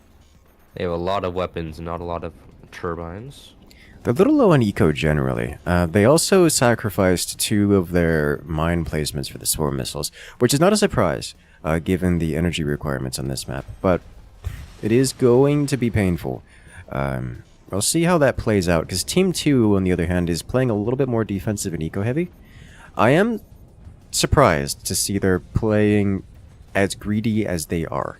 Team 2 is, I mean, barely defended, very spindly with their bases, and it's coming up on weapon o'clock real quick here. Yes, they're working on the defenses, but they've only just started and they've not invested much. That said, the hurricane nukes they are respawnable to. You can build wood fast enough before they reach across the map, so it's not. I don't think it's that terrible. If team 2 built wood immediately, and their architect would as well, so it built instant. Yeah, but it's still asking a lot. Are they going to get lucky? Oh wow. Yeah. Okay. Because then things like this happen. Like, yeah, sure, you can react to it, but reacting to it is, you're not going to get a firm defense out of reacting to it. It's just taking the edge off, mitigating some damage. And they built an armory with no, and then didn't build any flak, so that was a little bit of questionable play. The architect strat doesn't use, it's not the front mainline defense, it's the, we need to make sure we don't take unnecessary damage kind of reaction. I mean, when you're architect, it's pretty standard, I think. Oh yeah, for sure. But yes.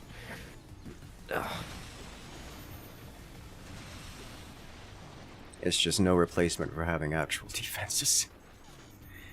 Of course not. So now Team 2 has lost a core. They did have their weapons on the lower core. And their tech, actually, so that's... Wow, that... Oh, okay. So that's really bad for Team 2. Okay. Team's taking a lot of eco damage there. Team 1, though, isn't scaling up their weapons that much. That said, yes, they have kind of just stuck. I think mainly due to energy concerns. They don't have enough energy to build another heavy weapon. Because they're constantly finding nukes. Team 1 is a bit low on the eco. Team 2 still has better eco than Team 1, which is not setting the bar very high. The big thing is that Team 1 has firepower and map control. Team 2 is kind of contesting with snipers, but it's not enough. It's not nearly enough. And those nukes are making it across largely uncontested. So much eco damage. My god. Team 2 is building up AA. Their AAs, but I mean, I would say they're a better position than they were a minute ago. When they lost their core, they have AA up now. If they get a few trench gunners on the bottom part, I would say they're doing pretty well. I'm not sure. They're still lacking weaponry. Like, they've just placed a cannon in a risky position. And drunk nuke. Okay. Honestly, less damage than it could have done. Yeah.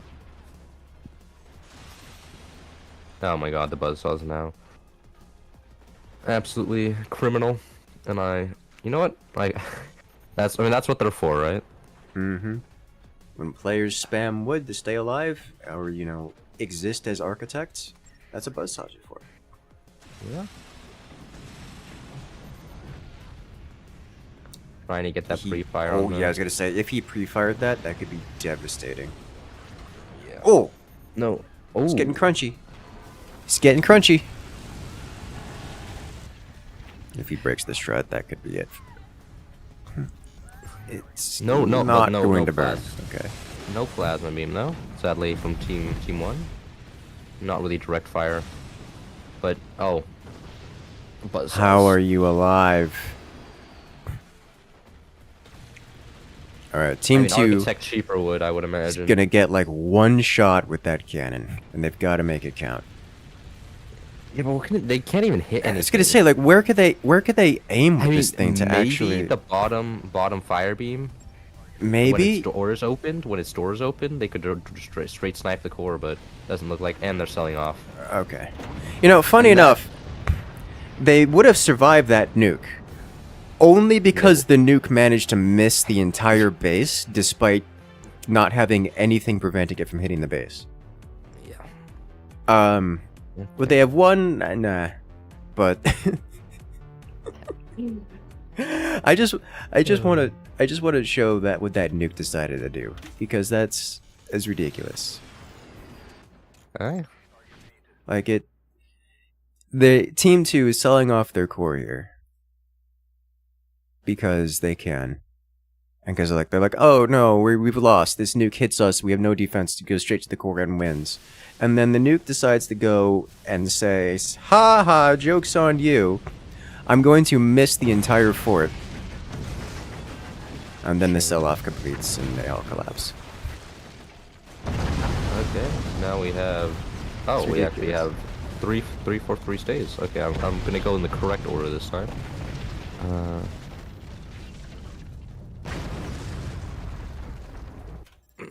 And we have FTP as well, which is Taichu and MCC, I believe. I just saw MCC launch Hearts of Iron 4, so he's not going to be happy, but you know what? It's what it is. Alright, so yes, it is FDP and 343. So we have Butterdog and Rue versus Taichu and MCC, where Taichu and MCC are team 1.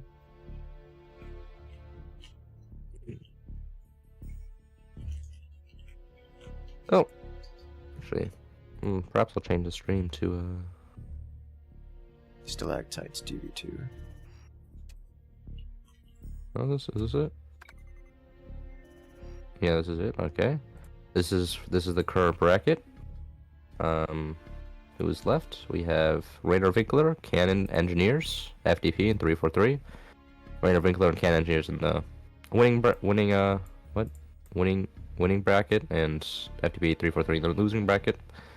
And we are gonna have before the final round. We're gonna have a third place, because I do have a third place prize. So. Oh, sweet. Oh, prizes are $200 split. What was the split? I forgot the split. 60-30-10 between the first, second, and third place. So, and the community badge, Rome's Word. I mean, this is a pretty good tournament, I would say. Nothing really too sus happened.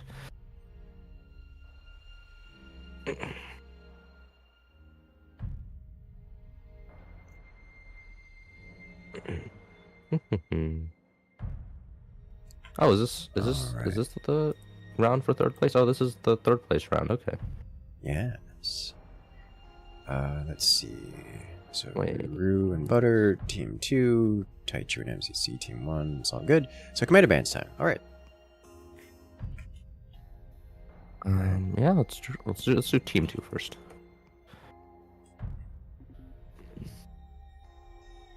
Those asking, why does the game look so good? Because it's forts! And also, we have the forts FX mod, which makes the explosions look all pretty. Perhaps the best mod that has ever been created. Thank you, Samster. I approve. Oh, Warthog ban. Okay. We haven't even seen Warthog. Have we seen Warthog? Oh, Maybe once, right? We've seen Warthog banned. I don't think we've seen him played. Oh, okay. All right, let's do this.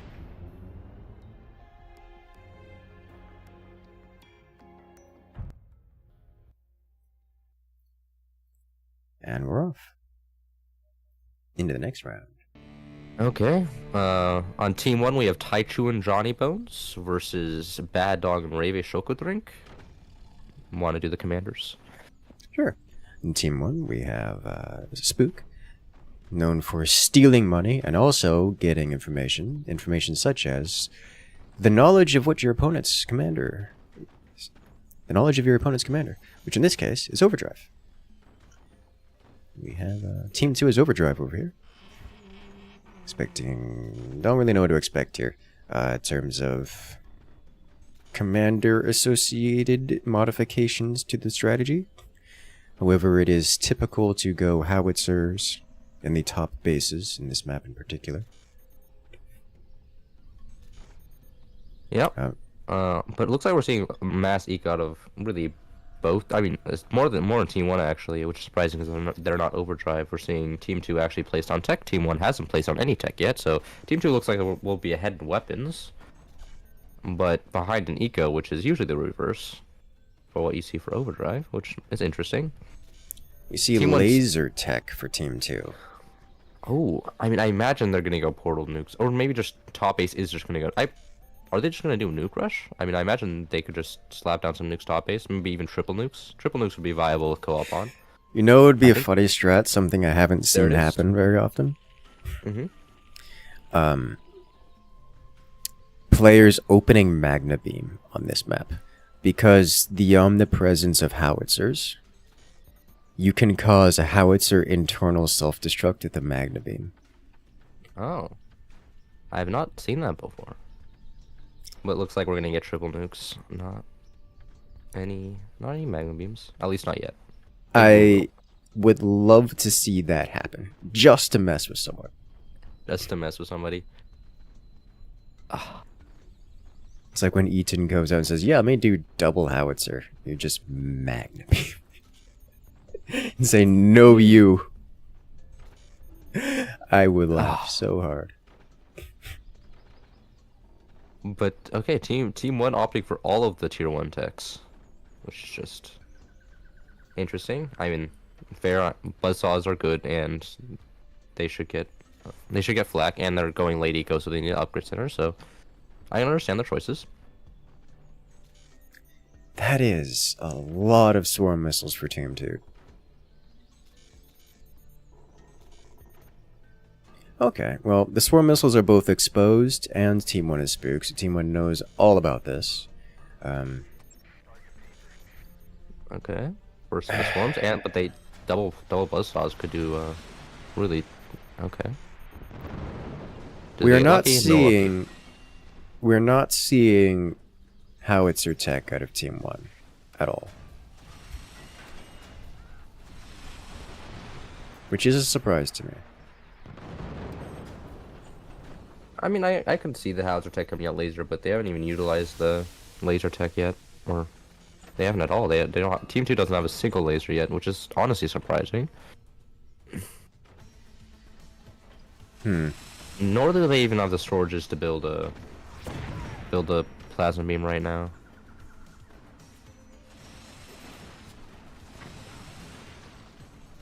Okay, beautiful. AP sniper killed.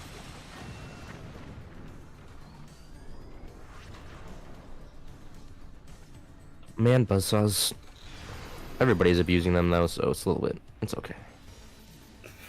Rockets is not what I was expecting at all. I was just about to comment on that. Surprise. I didn't expect rockets here at all. Oh, and those rockets are not protected from missiles. On beautiful flak, manual fired from Team 1 there. Pre-fired flak causes a nuke detonation, internal combustion, and a little bit of damage on Team 2's core. Okay, this time they have a swarm firing as well. Unlucky. Makes it. Extremely unlucky. Does that kill? Oh, lost a rocket as well. The AP sniper exists, and that just causes problems for Team 1 here.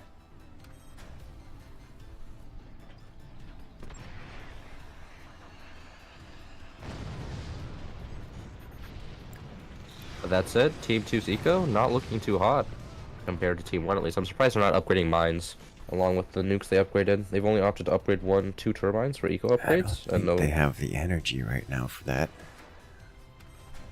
Yeah, but I was expecting them to scale energy a little bit more as well. Yeah.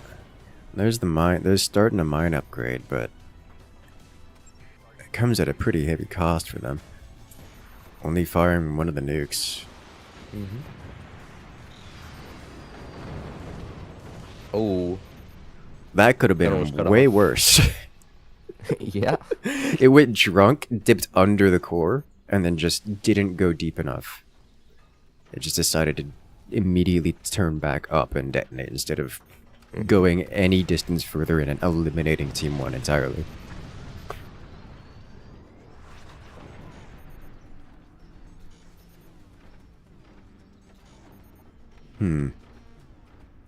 Team 2 bringing up the batteries so they can now actually fire everything, assuming they wait long enough for that production. Nuke goes drunk, it dodges. That was unlucky. Are we about to get another unlucky event? Nope. Team 1 doing okay.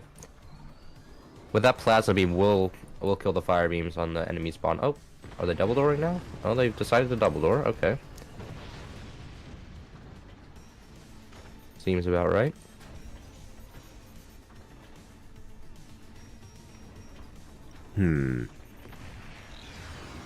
So I think I do credit Team 1 being in the lead, but not by much.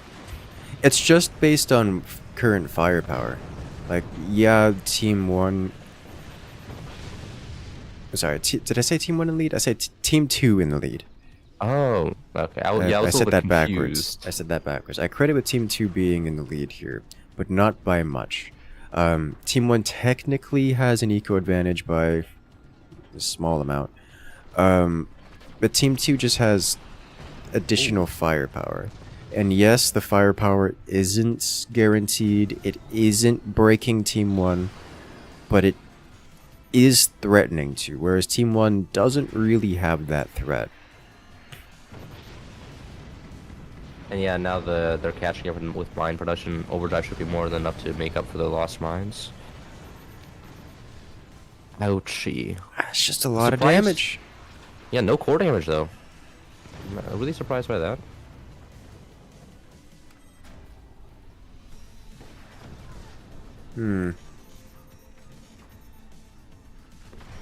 That one rocket though on Team 1 doing a lot of work.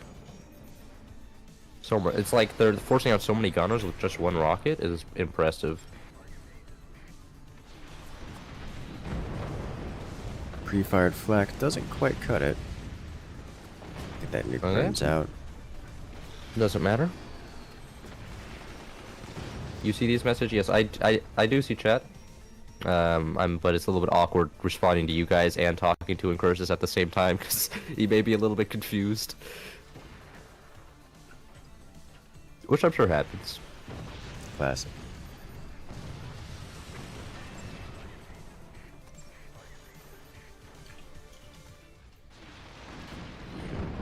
Oh, nice plasma shot, especially on low energy.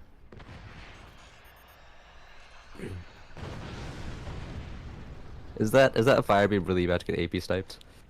It might. It might. The AP snipers have been very active. They've been getting quite the damage done. I don't know if Team 1 knows there's a fire beam there. I don't think so. No, they're not. They're not I don't firing think at the so. AP. Yeah, I They're think not you're firing right. at the fire beam at all. They're just letting it be. Unlucky. Okay. Oh, they're using the rocket as well for baiting out the enemy A to shoot down their own nukes. Interesting That's play from Team 1 there. something you don't see every day, but I always appreciate it when it happens. Yes. Oh, massive plasma shot there, taking out 2 upgrade mines. That's a massive setback. It takes so long to build and upgrade mines. It's just, and they're not replacing them. I mean, they don't have the resources to replace the mines. They're having to sell off metal. Team 1's going for nukes now. Okay.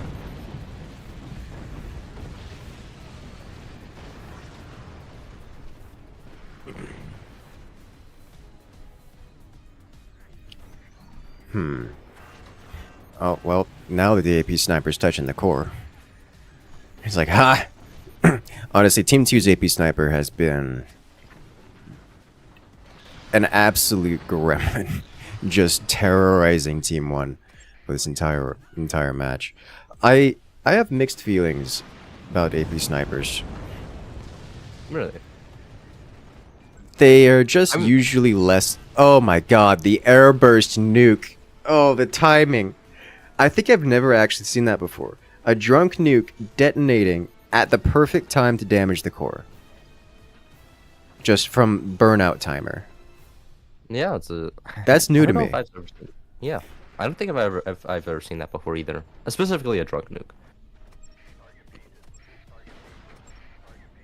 Like, that's... Ugh.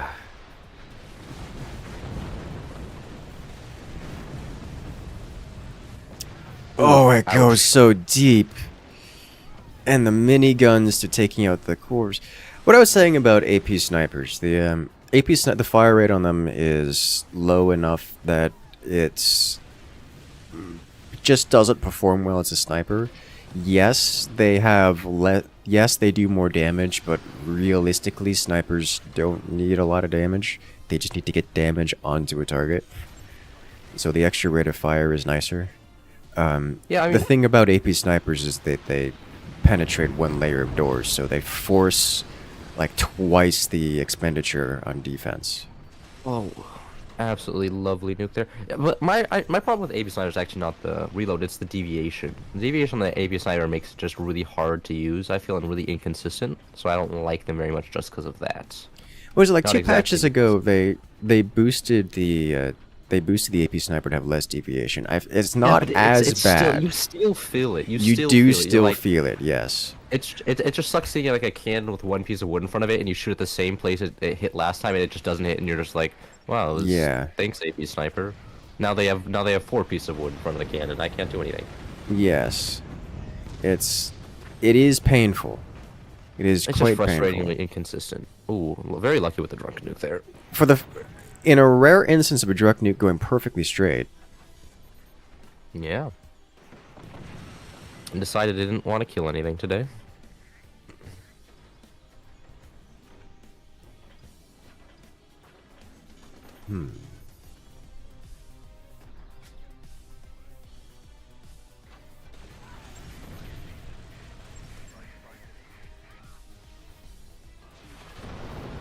Oh, nice plasma beam there. Ooh. Misses the nukes though, but the machine Yeah. gunners don't.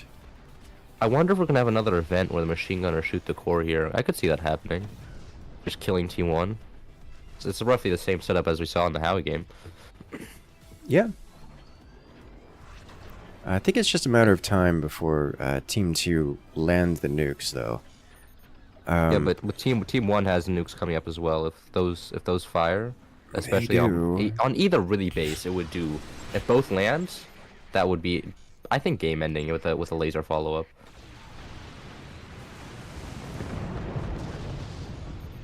What? That nuke just got dodged through all. Oh, okay. Okay, well, Okay. Didn't even need the second nuke.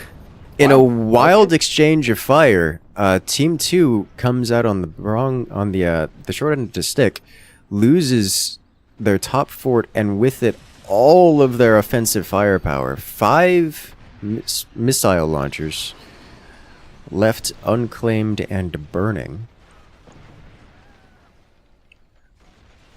I don't know that Team 2 can recover from this. Their rear fort, the lower fort, is the one with all the eco, so if they're going to recover from a lost fort, this is the only one that has a chance. But man, is it a rough spot. If Team 1, I imagine if they just keep up the buzzsaw spam, I don't see Team 2 winning this. Because if buzzsaw spam just constantly disconnecting the nukes, Team 2 is just out of a game. Like they don't have. Exactly. Oh, nice fire in there. Gonna expire the nukes.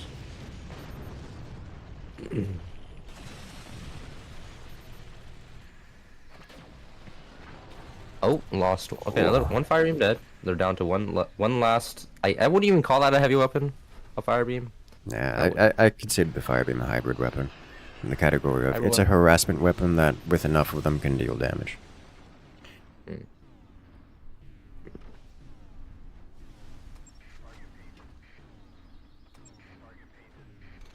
And zero. Even with active, they only have 68 resource production. Nothing much they can do. Well, at least they caught the nuke. Well, they caught one.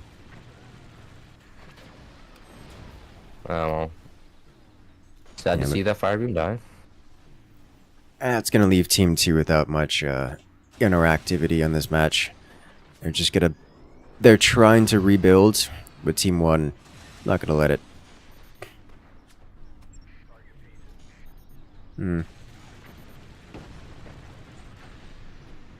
Here come the nukes. Nothing to contest, so those will slam directly into the front, dealing chunky damage.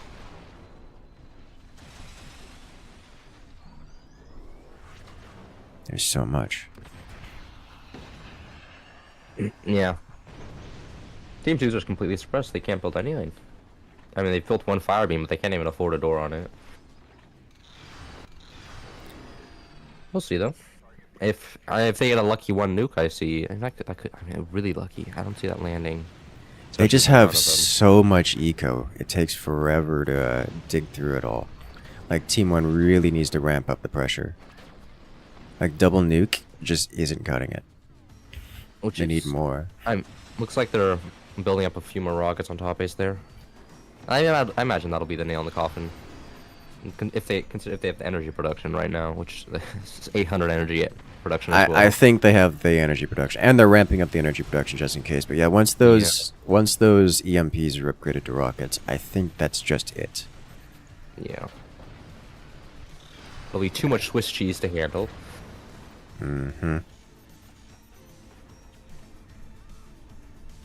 As long as Team 1 keeps firing, yeah.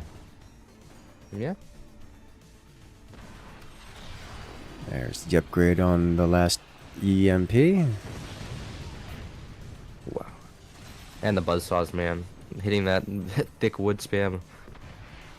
Yes, they do share resources. That's how co-op works. There are 2 players playing in 2 bases. All resources and techs are shared.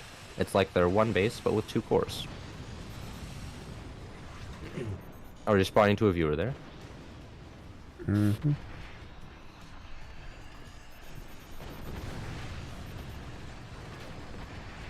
Oh, is that it? Second plasma shot, perfect, but does not drop the base. That did a lot of damage. Overpenning the base and wiping. Oh wow, it didn't even take out. It took out nothing with that laser shot. It completely missed.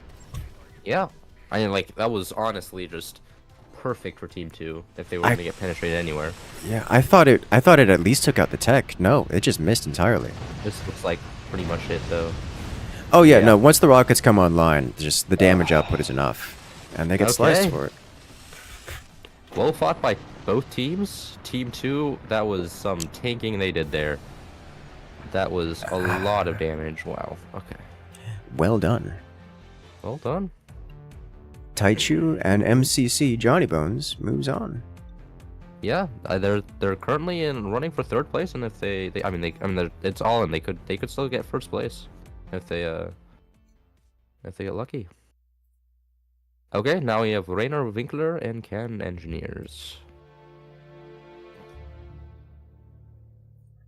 Qatar, first team, and Rainer Winkler is Julian's team. Do you have?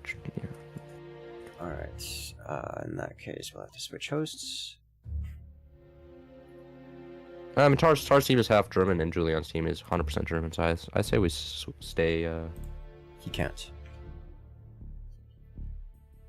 That's one private host. Okay. Should we have Dom host, or should we go back to you hosting? What do you have any opinion? He's offering the host. I'm happy to do it either way. Okay. Cool. Yes, it's the German teams. Yeah, well, it's Tar and then Germans. Yes, Tar and the Germans.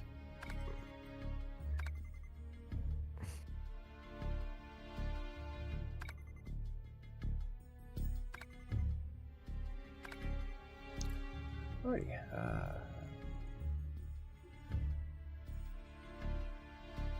Rainer.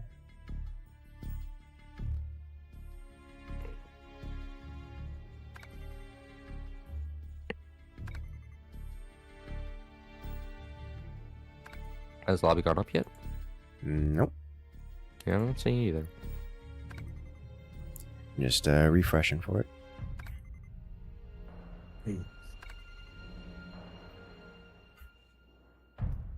Oh, there it is.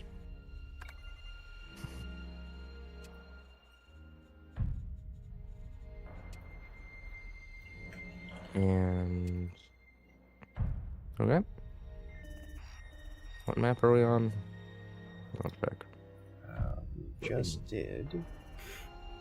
Stalactites are back to balls. Oh, it's balls. Okay.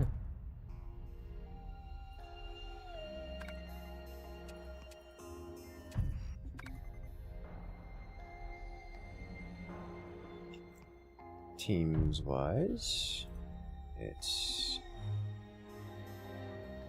Rainier on team 1, which is Nectus and Julian.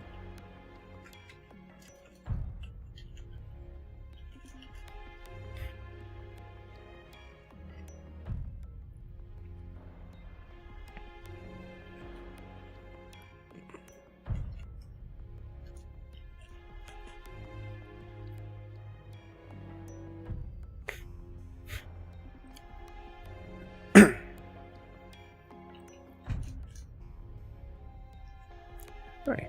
Always love the base drop by the winners. It is satisfying, yes. Huh. Ball swing on balls 2v2 is a little bit awkward. That always sounds. It's not the same as balls 1v1, so. This is true, but also it works the same. Yeah, I'm just saying I don't know how to do it at all. A noob question from chat. As there are so many drunk newts and stuff, is there a weapon where it matters less how well you can aim? Any of the swarm missiles are point and click. Like it literally, you just select the points on the enemy base and the weapons will auto aim to that. I guess things like, I don't want to say cannons are, I don't know, cannons are... I think your brain is conditioned to fire cannons after shooting them for so many years that you find lasers harder to aim. I find lasers harder to aim than cannons. Like, so lasers are, so they're different. That's not what I was getting at. Cannons are a weapon which do not require as much aim to be effective, but if you do not perfectly aim your cannons, then they can be at times ineffective. Whereas lasers have perfect precision and will hit exactly where you want them to hit, and require an incredibly high resolution aim, which is difficult to do, and also require that perfect level of precision and accuracy in order to get damage done. So they are easier to aim, harder to deal damage with. Whereas cannons are easier to deal damage with and harder to aim. But I would say lasers are harder to aim because you have to hit multiple things in the exact same spot. I mean, but that's my, you know what I'm saying? Because that's the thing. They're the splash damage on cannons. But that doesn't make them easier to aim. It just makes it easier to deal damage. You don't have to aim.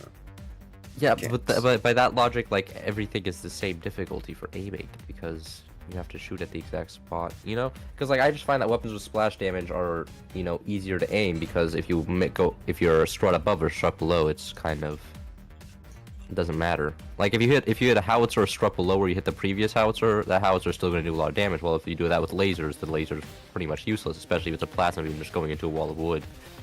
And that's the thing about cannons. If you just hit the strut below, it doesn't deal the damage because it doesn't have enough splash damage to deal the damage.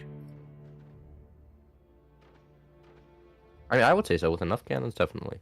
But then that point, it's not really like you have to. At that point, you're getting like 3-5 cannons. Well, 3 cannons is pretty doable, especially a 4v4 with a pinch fist rush. It's 3 cannons is pretty common. A lot of people will have it.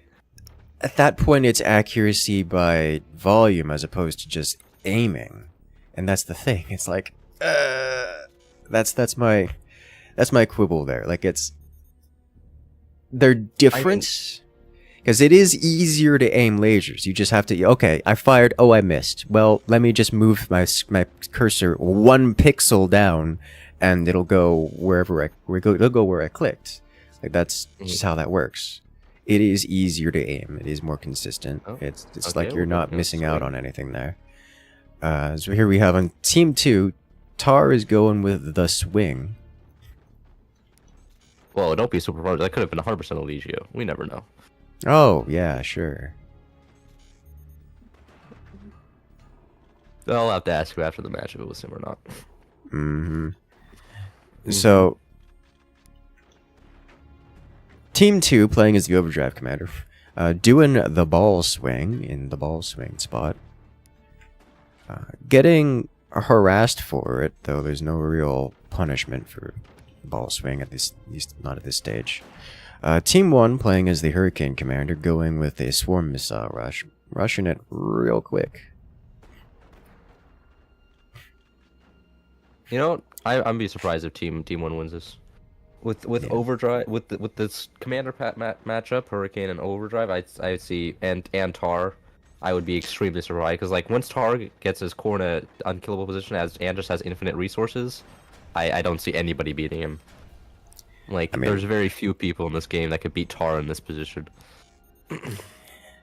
I've seen it happen a fair few times. Like the core and the core swing is strong, but it's hardly unbeatable.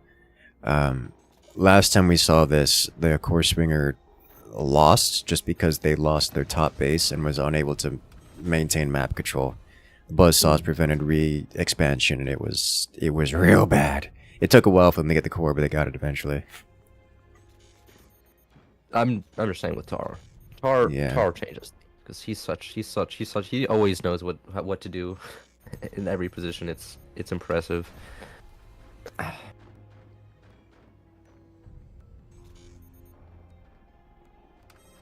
It is really. And this is one of those situations where Team 2 is actually in a rough position. Where are you aiming those? Okay, that's better. I was like, surely you're not aiming at Team 2's core, because it's not in the core position with the swarm missiles. Any luck? No? Okay. Not really. Damage. Does he get the sniper? No. It's close, but no.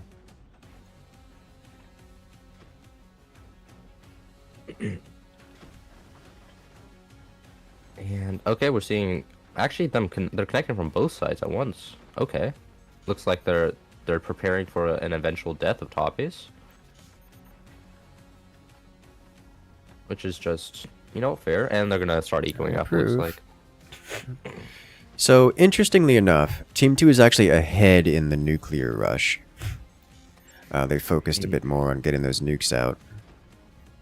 They don't have the energy production to fire them, really, but they are trying.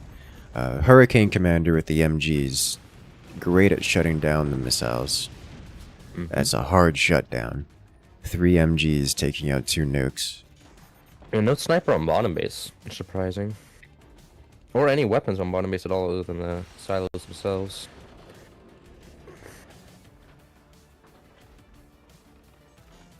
That's a team one. They're a little bit behind the nukes, but they do have 4 of them, which helps.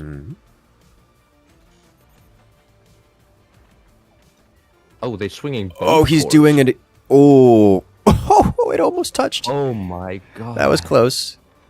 That, you know what? That's some balls.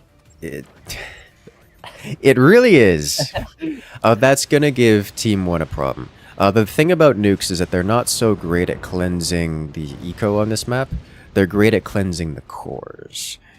And if you move the cores, well then swarm missiles and nukes generally have a problem getting anything done here.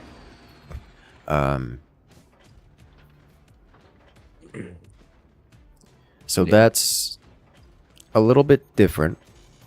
That does actually change things dramatically.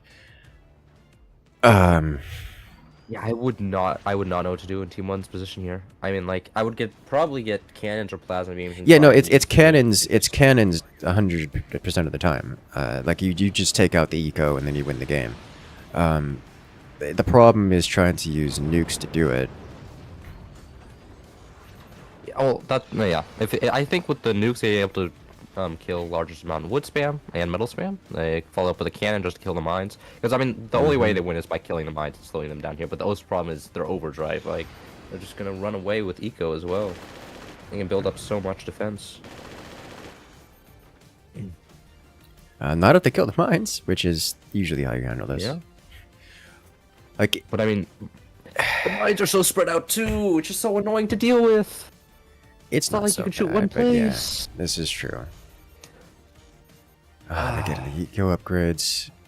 Oh my god. Team 1 going the swing. Okay. Everyone's swinging. Okay, guys. Not quite as refined of a swing, but they get it done.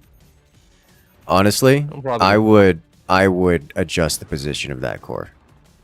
I would not be happy with that swing. Oh my god. Our snipers being able to do that is just impressive. That's no eagle eye. That's just tar being tar. Oh, drunk? Oh my god. This thing is immune. Okay. A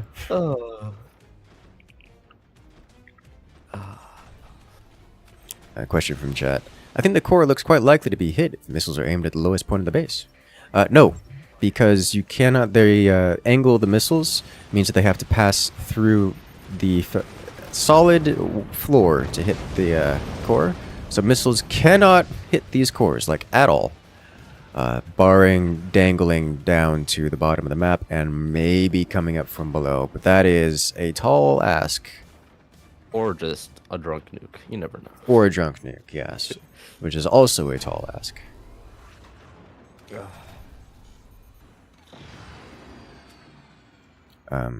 Typically the way you do this is lasers, just directly from an angle. You still have an angle anywhere from below the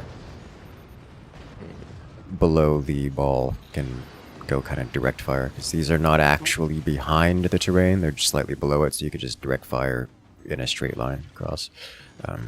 But that's so easy to defend, especially just one plasma beam. It is. Plasma shields.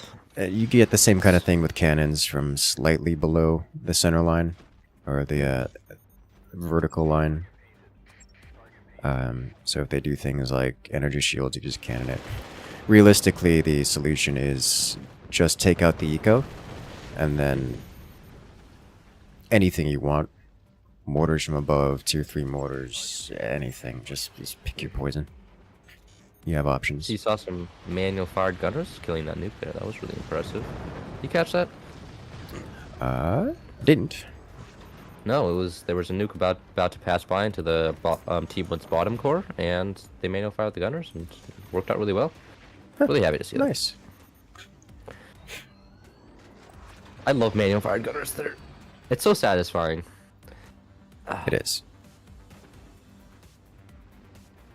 One of my chat says, if both cores are behind the land masses, doesn't it mean there's no way to end this game? There is a way. You can fire with lasers. You can also get a magna beam. You can also get a lucky nuke, and generally, I will stop the game if it goes on too long and one side is clearly just tanking for forever. Yeah, if both teams are purposely stalling, that's one thing. But to Yeah. speak further, what I was just mentioning is the cores are technically not behind; they are still exposed directly. Like you can see this core, you draw a line horizontally, it goes directly across. There's still a straight line directly to the core. Like you don't even have to go underneath the below anything. You just builds, even where this fire beam is for Team 1, has direct line of sight to the core on Team 2. The only reason it can't hit the core right now is because the core is armored behind lots of metal and wood. Like, these are not invulnerable positions, they're just restrict the type of weapons that can hit them.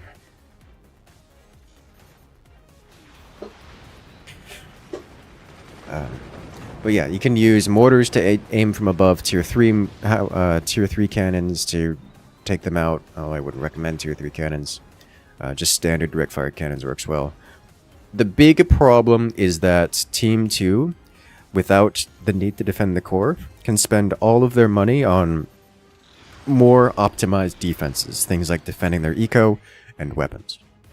Yeah, and we're not seeing Team 1 upgrade their mines either, so they're... I mean, actually, that said, they upgrade the 2 bottom mines, but yeah, they are far behind Eco and their Hurricane versus Overdrive, so they don't even have the buff of the active. So realistically, Team 1 wins this by taking out Team 2's eco. Because there's just... You're not going to be able to defeat the core... You're not going to be able to snipe the cores while Team 2 has this efficient of an eco position. Why do we hear Incursus 2 times? That's actually a good question. I'm not sure. I only have him in Discord. Right? Are you watching both streams? I'm not watching your stream. No, I'm not. I don't actually have any stream open. Not even. I only have my OBS. I mean, the viewer. Yeah. I've had that happen. It's like, oh, why is there no audio on the stream? Oh, I muted it. Why do I hear the stream twice? Oh, I have it open twice. Is usually the oh, somebody else will hear. I imagine somebody. Yeah, I don't know. Maybe somebody has your stream open as well and is getting double inputs. That is usually the case.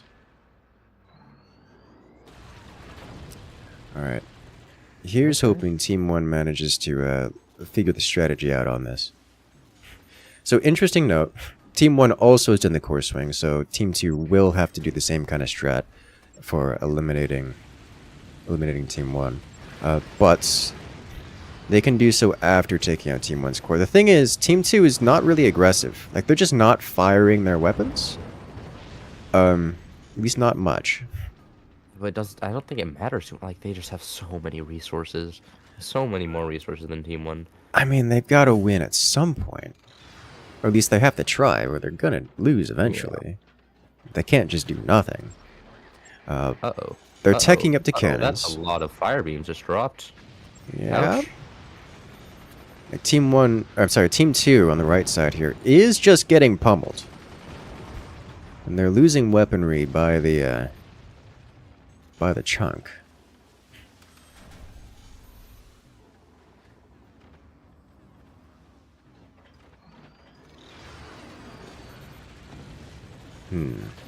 Okay. Ouchie. And there it is. Now they're targeting the eco. That's what we want to see. We'd really love to see cannon tech out of Team 1. Like, the missiles are cool and all, but cannons are the real eco destroyers. From the top, just straight into the enemy plasma beams and stuff. I would think would be really good. With cannons? Yeah, against plasma, the doors, laser doors like that, and shooting cannons at them costs so much metal to repair. It's unreal. The splash damage and direct fire, and they're decently large doors. They're not mini doors. I mean, yeah, but you really need to be hitting their eco points here. Like, it's not going to be as efficient as just taking out the mines. Nothing is ever as efficient as. So that is the place to go with the cannons.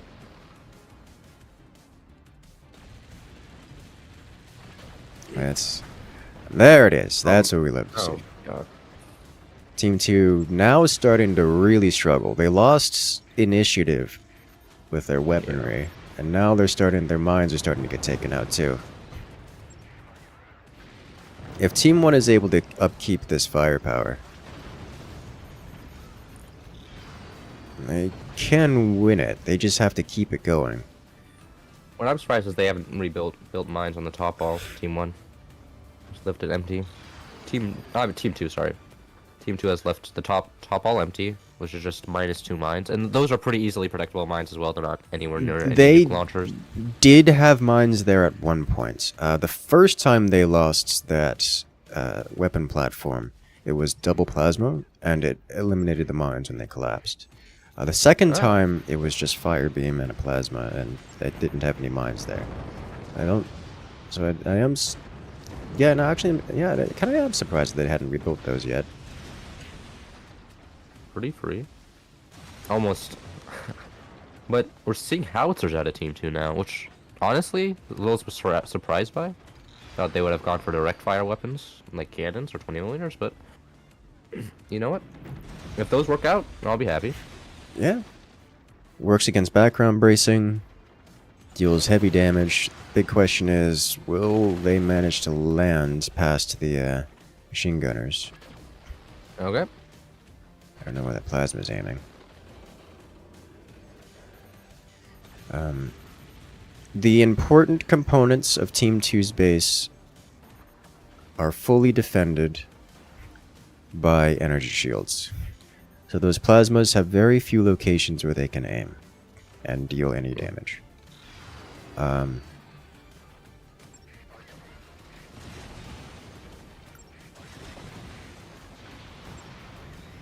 We haven't seen the missiles used for Team 2 in quite a long time, and they have floated a frankly disgusting amount of energy. Well, I mean, yeah, it's Team 1 as well. It's not exclusive to Team 2. Both teams floating off almost 2,000 metal as well, so this is by no means a perfect game.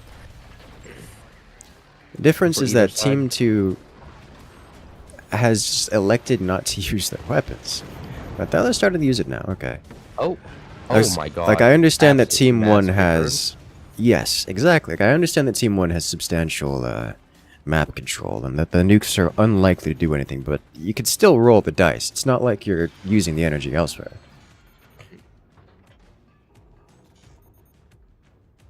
Oh, the howitzers are online, at least one is.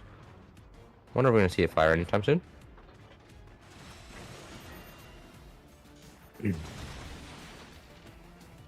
Drop the snipers there. Absolute shame. Convenient. Plasmas from on high. We do see mines being rebuilt on that top ball for Team 1, or Team 2. Wow, that nuke fired really low there. What? Yes. Do you see that nuke come up from all the way from the bottom of the map? Yeah, it's done that. It's done that a couple times. Just nuke. It's swarm missile scuff, pathing scuff. It, you know how that goes. Oh, so close to causing another collapse. Oh, no luck. They missed. I'm not convinced that cannon was intended to take out the howitzer shell, but it did, and was probably worth it. Not enough energy for Team 1.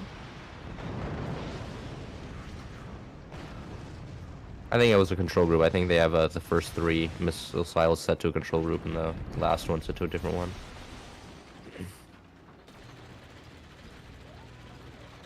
And that's what I believe to be. Door snipes on both fields. Yeah, except Team 2 only got one on the fire beam. So, not a good trade for them.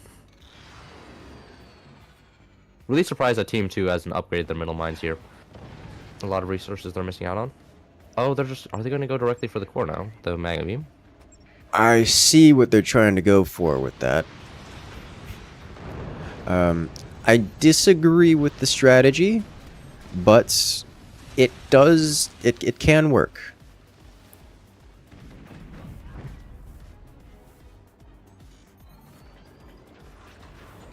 Oh, wait. Is Team 2 not able to repair fast enough? Then nukes are reloading faster than they can repair the front now.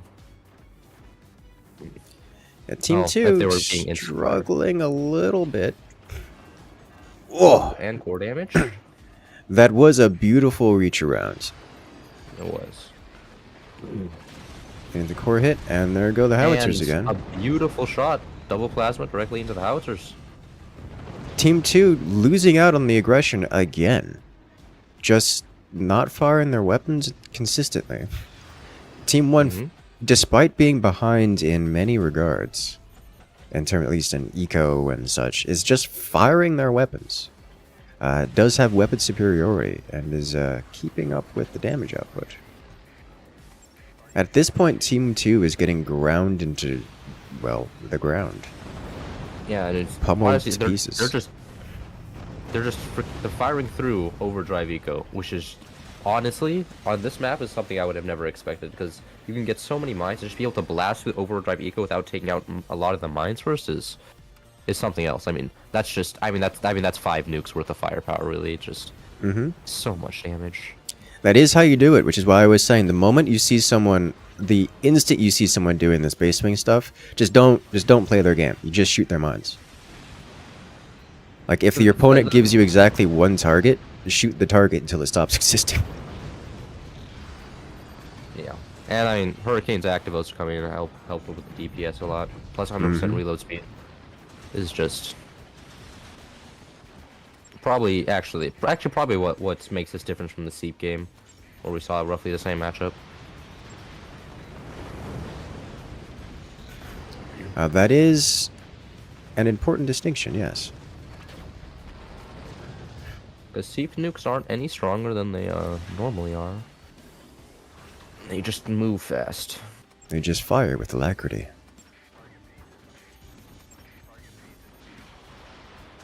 Plus 1k energy production. The energy values on this tournament have been honestly just scary. Wild. How much energy production people need. So this is the problem that we see, what I'm talking about here. All of this firepower dumping into that one spot, and Team 2 is just tanking it. Because they have the eco to tank it. Not anymore. They're actually running out. They're sitting on 1k eco. They're floating metal right now. Yeah, they're okay, fine. They're running out of APM. Yes. They're running out of resources. They're running out of APM, and there's the direct fire shot to the core. Beautiful shot. That's what they were looking for. So realistically, if Team 2 doesn't run out of APM, the only thing stopping Team 2 from just defending that kind of firepower forever is their economy. So once their economy is taken out, the cores cannot be defended. That said, Team 2's economy is not doing great anymore. They're inactive and only have a plus 100. We're not the plus 180 we saw in the previous game. Yes. So, we're getting there. Team 1 did focus on a singular like half of a volley onto Team 2's eco and took out a couple mines. If they were to do that again, Team 2 would just be out of money, and there would be no defending. It wouldn't matter how much APM they have. Team 1 wins. Oh, Team 2's opting to build AA now. Okay, another silo killed. Sniping out the silo. You love to see it. Oh, they got a nuke on top as well. Team 1. Interesting.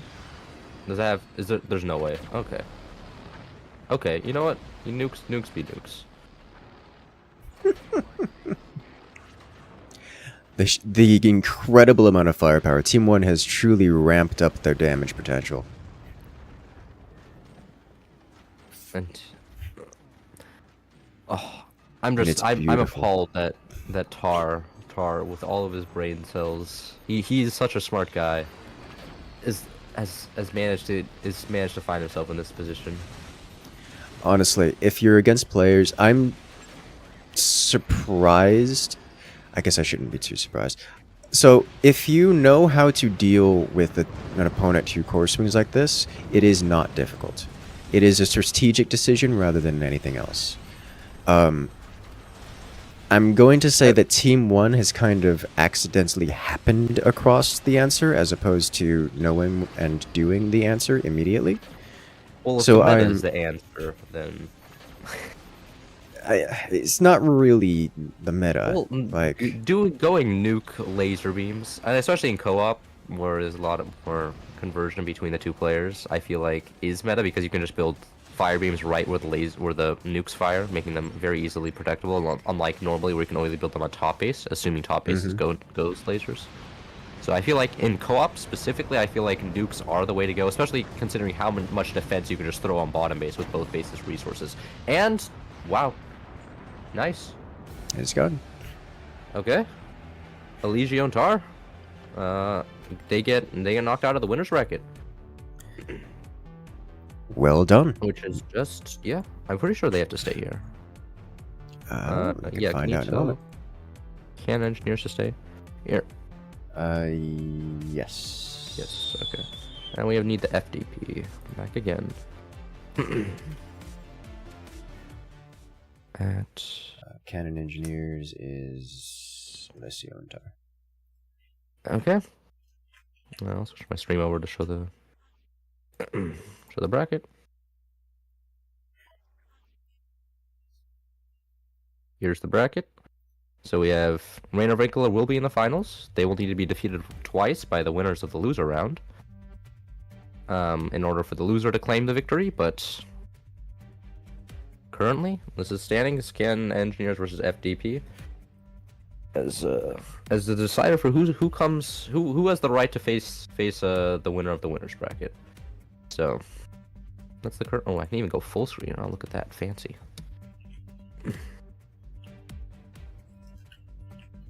And the map will be just the Balls of the Abyss. Let's see.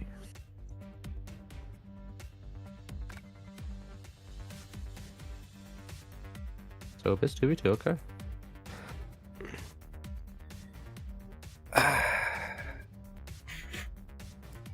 FDP team or no, Can Engineers team 1, FDP team 2.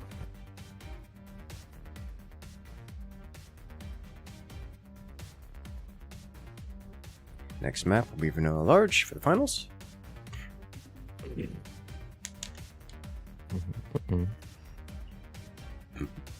And Team 2, Command Advance.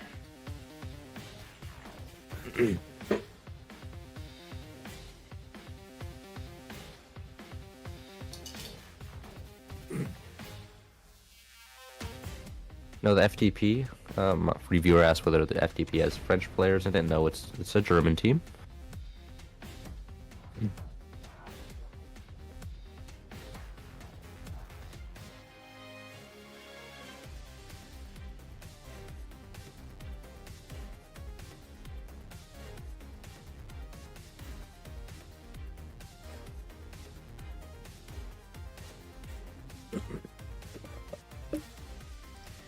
All right.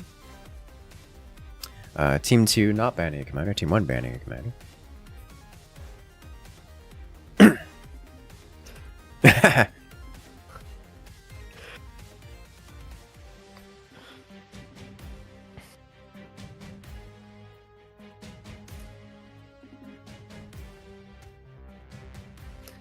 Is it Moonshine now or is it Scatter?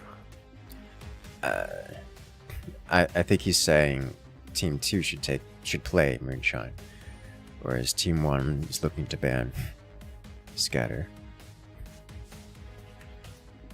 Okay. I'm a little bit confused here. I'm not sure what Elysia mean with not take Moonshine.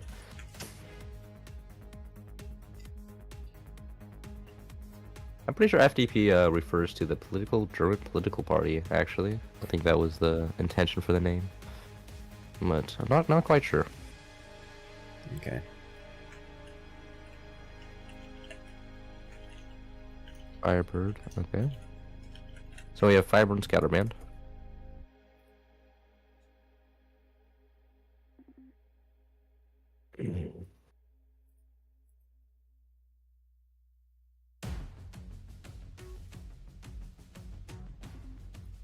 Okay. Okay. Good.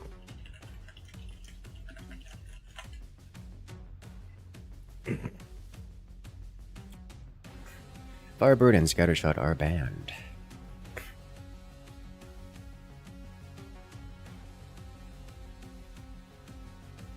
That was so many nukes last round. Yeah, that was absolutely stunning. Beautiful to watch. Too bad that there's no nukes on this map. Oh, other than the one. Maybe two, actually.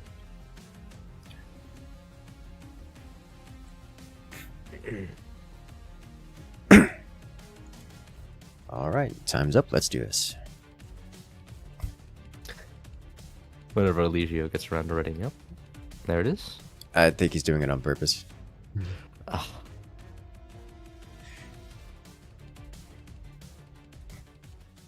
Okay. And we should be good here. And we're off. So, Hurricane mirror match. Wow. Oh okay. My. Not what I thought, but you know what? All for it. I would have thought people would have chosen Overdrive before Hurricane, but apparently not. People like the AA, maybe. I mean, AA is really strong, especially on a more mortar map. Empowered miniguns. I haven't seen minigun spam on this map, actually, now I think about it. Like, they're often used sparingly, but... Yeah. Actually, not a lot of shotguns either. Wow, okay. Team 1 is really struggling to connect that node there. He's like, nope. Redo, mulligan. This is unacceptable.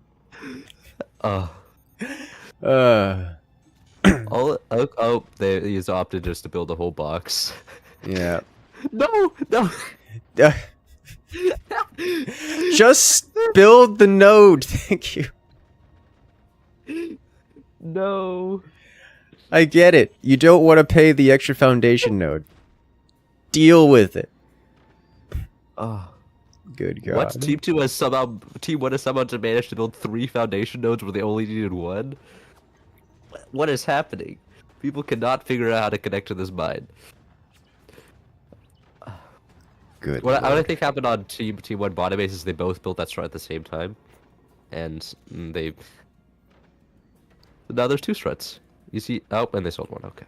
Mm-hmm.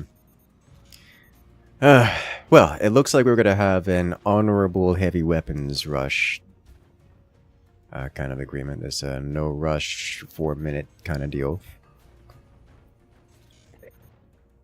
Is honestly, yeah, no mortars again. No mortars, no miniguns. Go ahead. Yeah. I have a question from Shet. Haven't played the game since 2019. What are all the badges next to all the names? Those are DLCs and competitive badges. When you win a competitive event, such as this tournament, you can get a tournament badge. When you get top 20 ranked, you get a badge. And when you win an official tournament, you get a badge. And DLCs give a badge, and completing the campaigns give a badge. So there's a lot of places you can get a badge.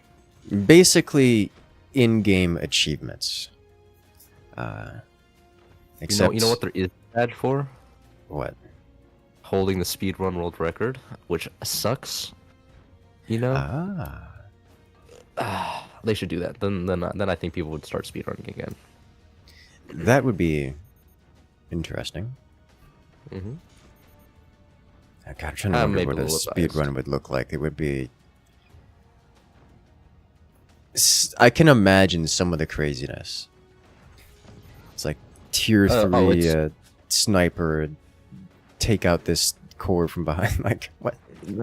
No, it's all just mortars and heavies and AP snipers. I presume, yeah. Yeah, it's just... I say mortars are like... Because you have to... Well, it's black gold. There's no tons of guns. There's no rockets. Mm-hmm. So... And cannons cost 1,000 metal, and heavy tech costs 6,000 energy, so you have to build an extra battery. So there's no way in the entire run that you build a heavy weapon from scratch. Mm-hmm. It takes way too long. Oh, the buzzsaws. Almost taking out the Wow, that was. I don't know if it would have caused it to collapse if that came down, but it would have been close. I don't think so, but the red tech was in danger. The strut below just imploded. Oh my god! Oh my god! Oh. Oh well. Wow. That feels so bad. Oh, I hate seeing that. That sucks 20 so much. mil to the abyss. Yeah. A lot of 20 millers out of Team 1. They seem determined. Epic tier 3 core when. You know, it is technically possible to build and use tier 3s on this map. I wouldn't recommend it,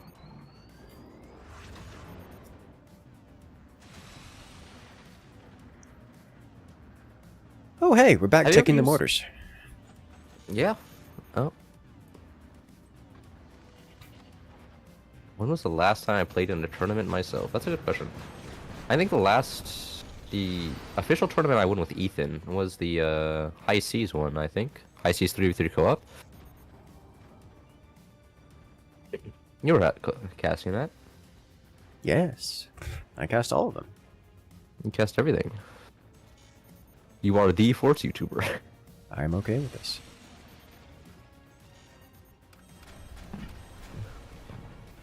Yeah. Oh. Lost a turbine there. The mortars. Unfortunate. They hunger. Wow. Door snipe? Mortars No, survived everything that. missed. And big door 20mm also survived the snipers.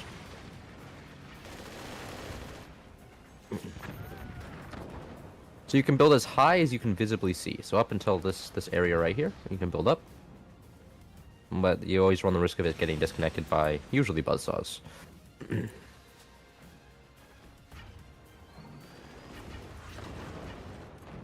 that's a lot of mortars. Yeah. Team 2 going up to 6 mortars, which is substantial mortarage. And likely to be a threat, unlikely to be game ending.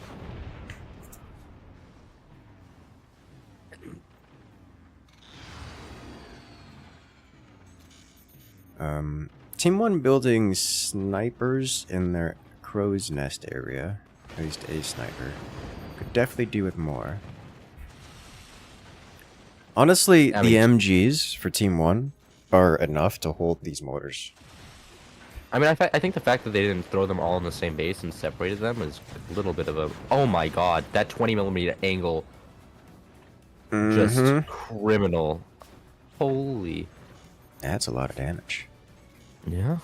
All the bottom mortars gone. Team 1 also rebuilding the 20mm. They lost at the start of the match this time, but with metal on top, so they don't have the same problem. Snipers doing their work. The sniper war as continues. And who wins? Exposed silo from Team 2. I don't think anybody realizes that's exposed. Oh, did they realize? Oh, that is visibly very hard to tell that exists. Yeah, but... true. But you can. Oh, looks like... I mean, I guess that bottom strut on the Team 1 20mm, it can be killed by a buzzsaw, and that's what Team 2 was going for there. No luck.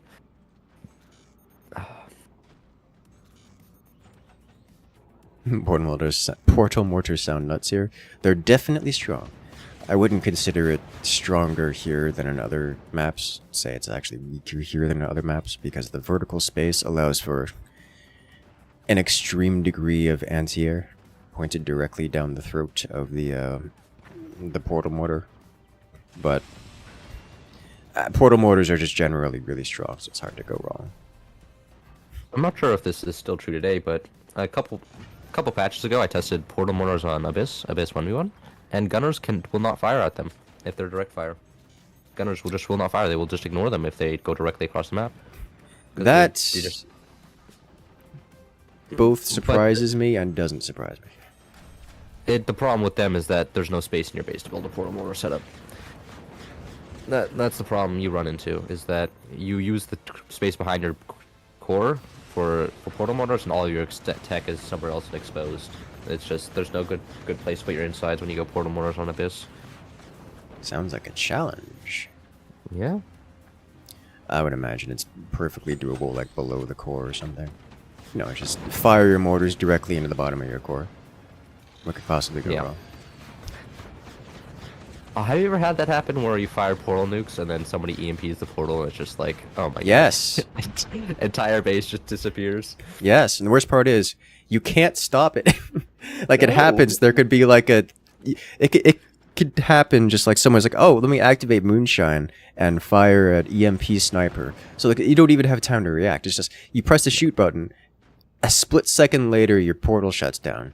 and then you sit there for like 3 seconds watching the smoke go, knowing there's nothing you can do to stop it.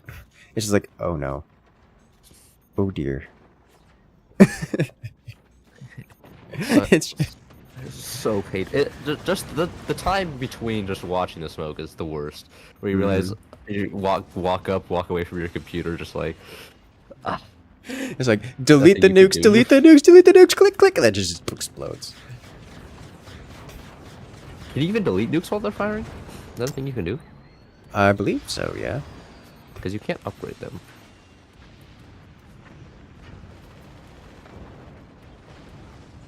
Like you can, but you have to actually click on them. You can't just wave over it. So by the time it's not an easy task.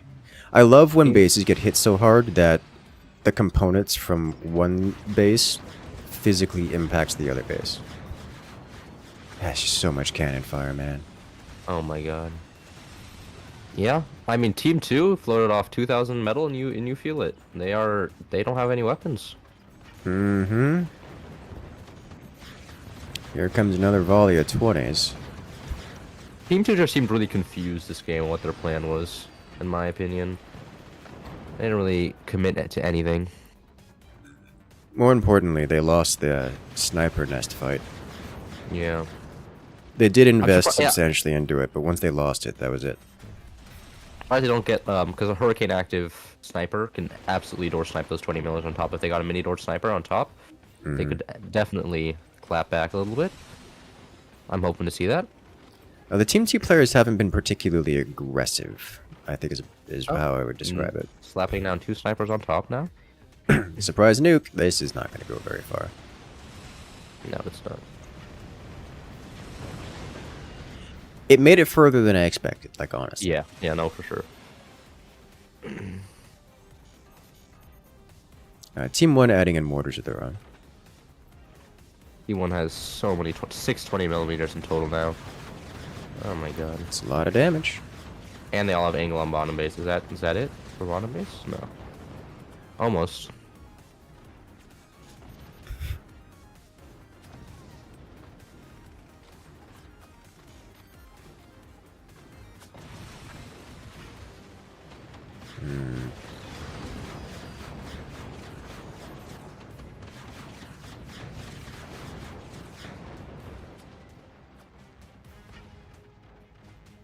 Looks like Team 2's bringing the snipers to bear.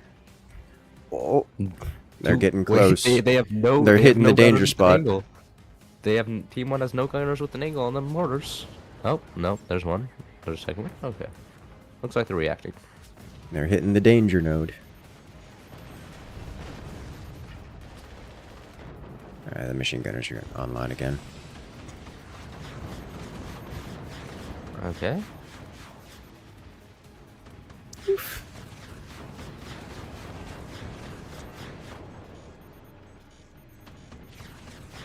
There's so many 20s. They cut so deep.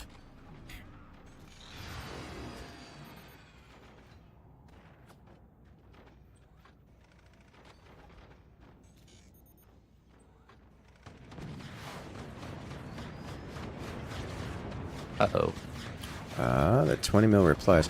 Kind of surprised to see Almost. 20 mils out of Team 2 at this in this position. Yeah, I think they're a little bit demoralized at this point and just really doing anything. Because they are taking so many, and they're just falling further and further behind in weapons. I don't know what they're going to do about the mortars. I mean, if they can get map control, if they can win the sniper war, then they can get map control. If they can get map control, their own mortars start dealing damage and applying pressure, and they stop taking map damage. Control against 3, actually 6 20mm. Oh, that is something. That's something that's hard to do. It is, but I mean, if the 20 mils are constantly shooting at your crow's nest to deal with your snipers, and they're not shooting at the core, and that gives you space to build something like a standard cannon. Yeah, but like at this point, Team 1 is literally building exposed weaponry and is not being punished for it. Yeah, but it's just too much pressure. And It is there a goes lot one of point. pressure. I don't. Yeah. Team 2 falling apart under That's happening. a huge barrage of cannon fire.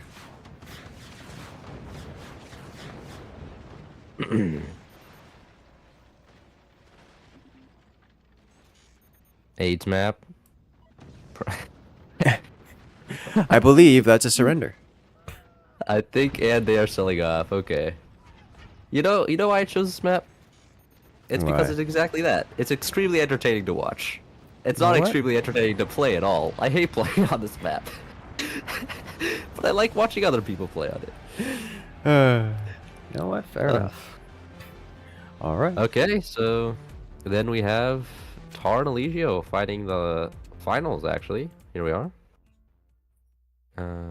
FTP getting eliminated. They're gonna go back to fight Rainer Winkler again. Looks like we have a potential for 3 matches with Rainer Winkler and Ken Engineer. So FTP officially takes the 3rd place position. Yep. They get $20, so that's $10 for each player. I mean, assuming they split it evenly. I don't know. Mm-hmm. Somebody may want all the money. Who knows? They'll have to decide that amongst themselves. Okay, So now we just need Rainer Winkler back. It's Julian. Wait, who? Yeah, it's seed number 7 is in the winning bracket of the final. I'm really surprised by that.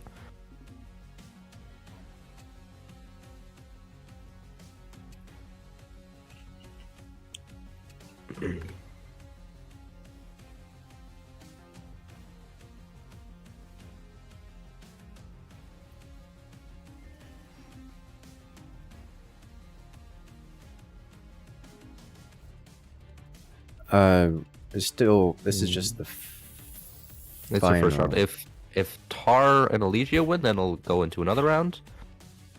However, if Julian and Nils win, it's tournament's over. They have won. And there's a chance this could be the last name.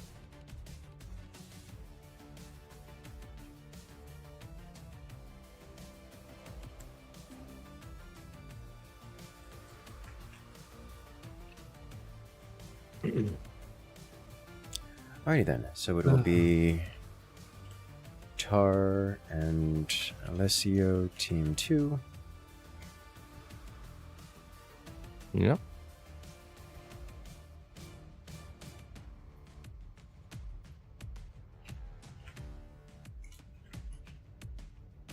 Julian and Nils, team 1. There we go. Map is vanilla large. And team 2, Commander Ban. Okay. Alright.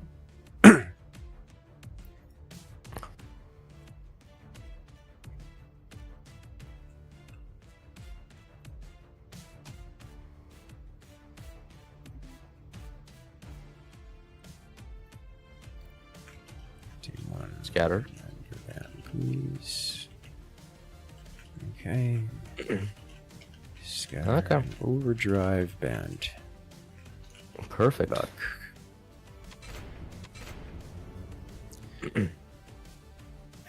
All right, let's do this. Off Yeah. into potentially the final round as we have the final matchup.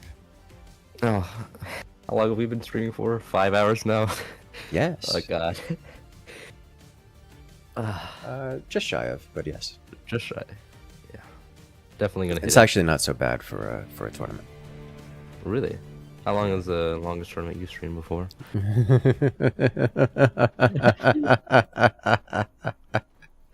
We don't talk about those days. Another Hurricane mirror match. What is happening? That's, you know what? Fascinating. All right. Here we have on the left-hand side in the final matchup. It's Nils and Julian playing as the Hurricane Commander, getting ready to face off against their opponents. Here on the right-hand side in the red, it's Tar and Alessio playing as the Hurricane Commander. And it's a sniper war on all fields. I don't believe the bottom sniper actually has an angle on the top sniper, but deleted regardless. Oh no, it does. Never mind. I was wrong. A question from chat. How could he play with you guys? We are doing a tournament cast right now, so we are not doing viewer matches. That can be a later experience. I will say for today, because I have outside activities to take care of and prepare for, I will not be doing our usual community stream tonight. So for today, this will be the Forts stream. I don't know about Cloud. I ruined it for other people? I'm sorry. I'm sorry, Incursus viewers. I am the menace. I don't know if Cloud will you be doing viewer games later? I mean, I could. I don't have any plans today. That's definitely something I could do. But I definitely need to take a hour, 2 hour break, go outside, get some sunshine. Okay. You know? So you might be able to join in with Cloud a little bit later. It'll probably be a good 2 hours from now. Yeah, but yeah, man, because I rolled out of bed and then hopped on my computer. Mm-hmm. Skin is looking increasingly pale these days. Sun is overrated. When's the last time you see the sunny curses?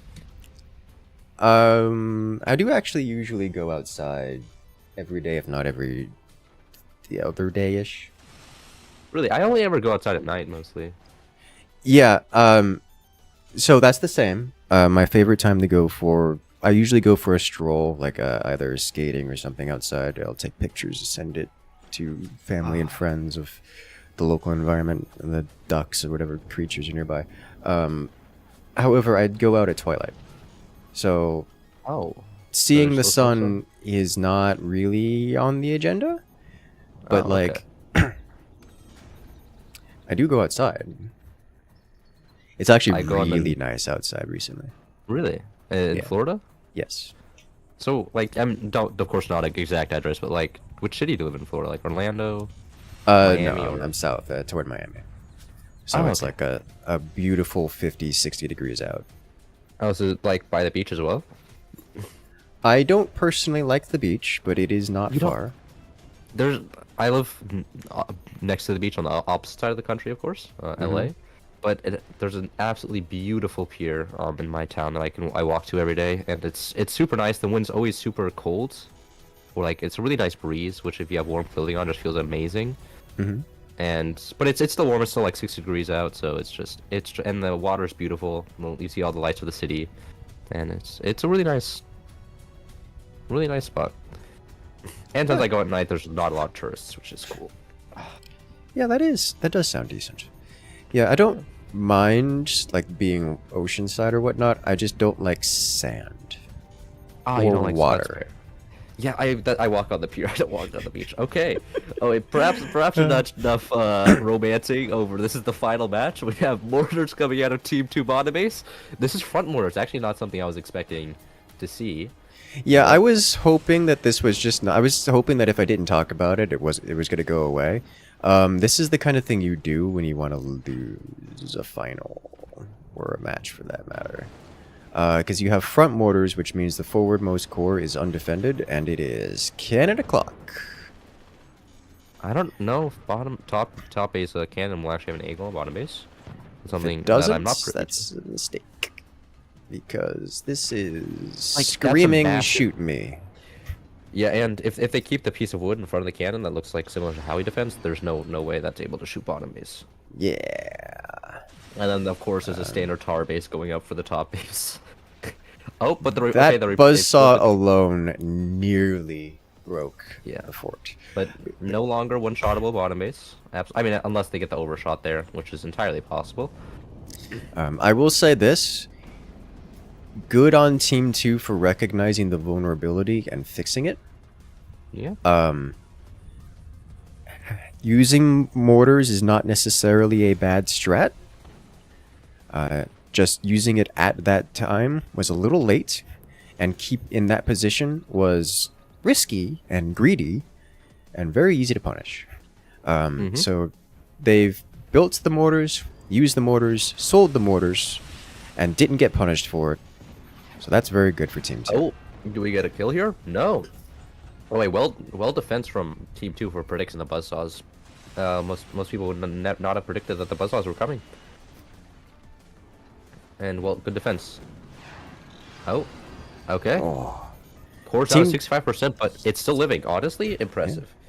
Just getting chipped down there. They're able to defend for the moment, and they're not in immediate danger of destruction, but it is getting chipped down, and they have to keep it repaired. My bets are on Team 1 this game. Team 2 actually has an upgrade center, and they have more cannons, and an upgrade center, and upgraded mines. I would be surprised if Team 1 can pull off a win. I mean, maybe if they shot bottom base with the buzzsaws. Oh, the buzzsaws are gone now. They shot bottom base with the buzzsaw cannon combo, it would have died, which I could have seen Team 1 having a chance, but I don't see Team 1 winning this anymore. This looks like Team 2's gonna run away with the game. It does look like Team 2 will be running away with the game. Team 1 still has weapons. It's not like Team 1's out of it. Door snipes can always happen.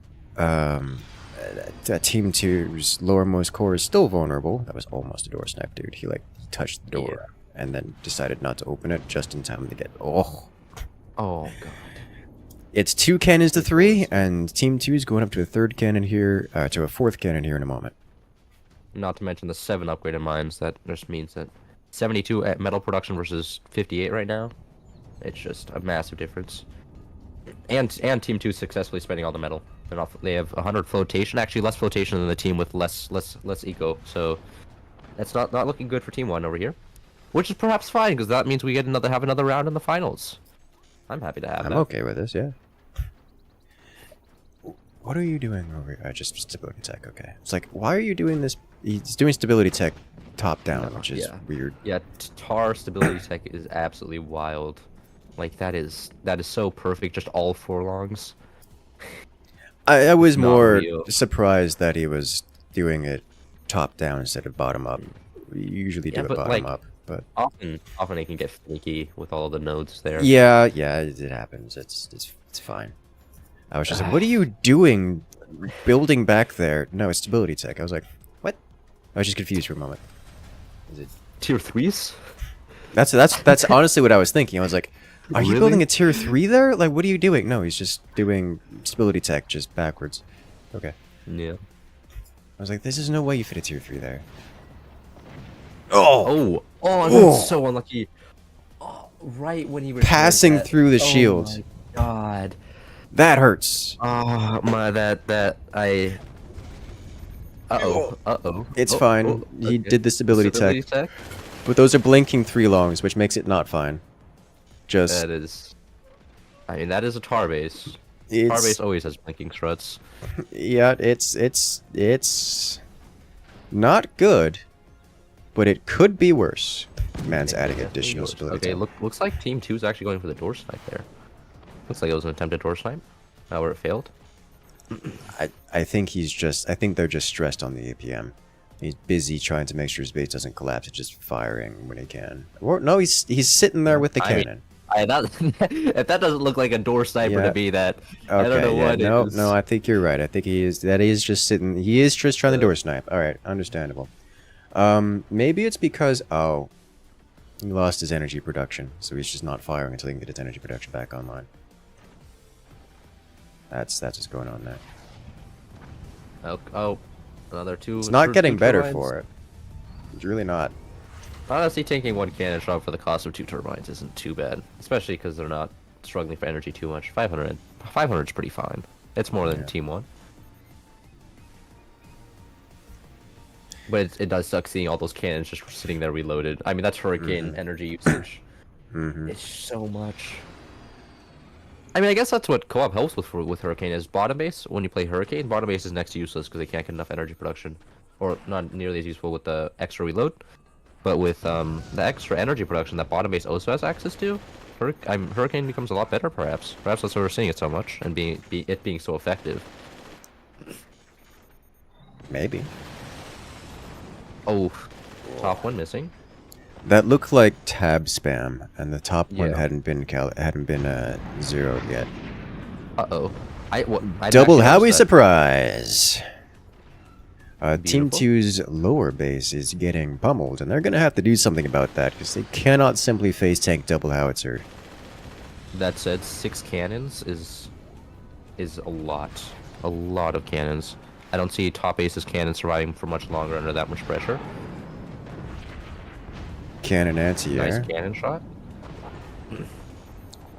Just tanking the howitzer. That's an expensive repair bill because they're tanking with metal. That said, 12 upgraded mines on Team 2, 12 unupgraded mines on Team 1. Oh yeah, you mentioned it before, and it hasn't changed. Team no. 2's got the eco advantage. Yeah, it's just... And like, Look at when that. Tar has an eco advantage... Team 1 can't even repair. They're broke. They're so broke they literally can't even afford repairs. It's getting bad. Too many cannons for Team 2. Oh. Okay, one got through. All those machine gunners taking the bait. Oh! The cannons. Absolutely marvelous. Team 1 just eats all those cannons. They defended it, they survived, but they cannot rebuild. They will not be able to take those kind of damage, those kind of hits again. And Team 2 is more than happy to dish it out. And the one mass problem is they can't even afford to upgrade a lot of mines because they can't afford to lose that metal. Mm-hmm. So they're death spiraling right now. Let's see if they escape it. If they can take out the energy production again, the mortar makes it.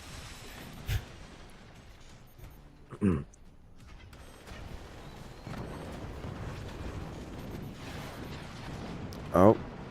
Oh. Wow, didn't pen. Beautiful. It doesn't even matter if it pens or not at this point. Yeah, no, that's not the point. The point is just to pummel them until they don't have resources, and they don't have resources. Oh, mortar's landing, actually. The only thing stopping Team 2 from ending this game is a lack of energy production. I'm surprised they don't get inefficient turbines behind the Team 2 top core. That's what I was wondering. I was already wondering about that bottom. earlier. Yeah. Just Because pondering even it. like, even plus 100 would be absolutely massive for the... That or amount of upgrading the turbines in the bottom fort. They seem to be the safer position. Okay. Are we going to see another howitzer land here? We are. We are. Team 1's still very much in this game. It's just not looking good. The fact that the mortars are landing is huge for Team 1. Yeah. Honestly, just delaying, causing the doors to repair so the Team 2 can't fire their weapons is certainly a factor. Yeah, Team 1 replacing bracings with sandbags because that's all they can afford right now. It's being turned into Swiss cheese, and they're holding it, and they're replying with violence. It's just, it's not looking good, and it's spiraling downwards. Well, they are getting the upgraded mines back, and Team 2 is still only on 6 cannons. However, other than the howitzer. The howitzer will probably... The howitzer, I imagine, aimed at top base, plus the 6 cannons, which all have an angle on top base, will just end. Assuming it lands, Team 1 does have some anti-air. Realistically, it isn't the lack of cannons, it's the lack of turbines. Like, their cannons are sitting there idle and reloaded most of the time. They just don't have the energy throughput for it. Oh, If they can get those through extra the base. turbines, yeah. If they can keep those turbines active and upgraded, which they're working on, then Team 2 will be able to ramp up the damage output, and the existing cannons are enough to wipe Team 1 out of the game, if they can keep the throughput going. The howitzer, I think, is unnecessary. But it is effective. Mm-hmm. Of course.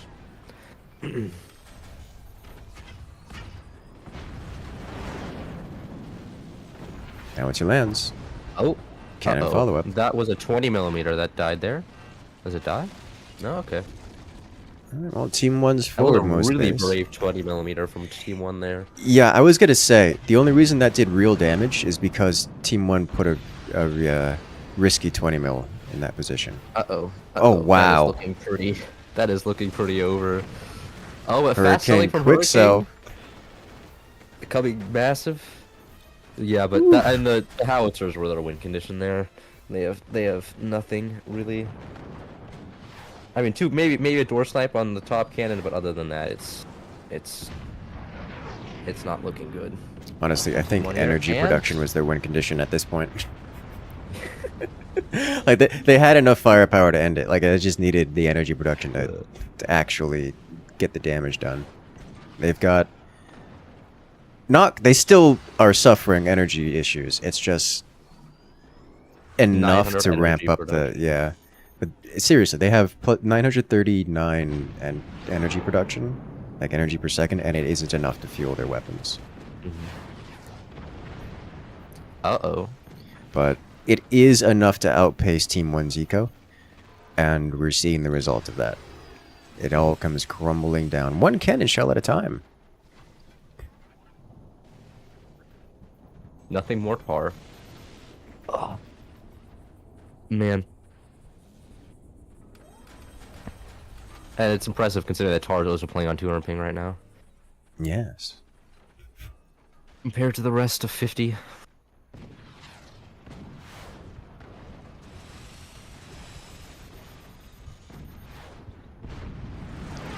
His top cannon needs to be re-aimed. Howitzer also needs an adjustment. Yeah. I mean, it's just do Team 2's cannon all hit the same place? Is just deciding whether Team 1 survives or not. And they haven't yet all hit the same place. Using active. It was a little bit early, in my opinion. Oh, they're actually taking the time to care to aim their weapons this time? Still missed. Tar's third cannon position also needs adjustment. I'm just assuming Tar's top base and Alessio is operating bottom base. Yeah. As I'm not seeing a lot of cross-player, actually, Alessio actually firing the cannons on top, Tar on bottom. And maybe the opposite. Okay. Maybe Tar built the top base and then decided he was also going to build the bottom base, and then gave Eligio the top base because it's already completed. Yeah, you know, that works. Yeah. Classic co-op strats. Have the builder do the building things. Not in time. The charge up time on the minigun makes it... honestly, I think that's fair, so you encourage shotgun. Oh, door snipe on the last cannon there. Not that it was really needed. And that's pretty much it. Yeah, I think that's checkmate right there. It was already... They were already in the death spiral, but this is... I don't see a way out of it anymore. That is extra drover.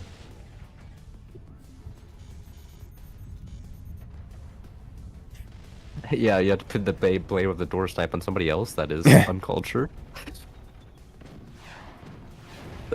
Oh, it looks like they're deciding to go for the full sandbag strategy, where to be fair, turns into background music. They've been doing that for now. They're just letting it happen. This is conceding with style. Oh, okay. Well, you know what? Now we get a Okay, Julian's team down to 1 life. Julian and Nil still in the game. Well done. We're off to round 2 in the grand finals. What is the map?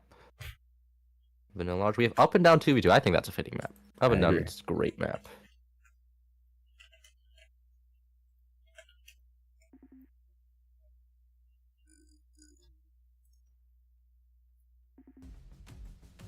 Put it in.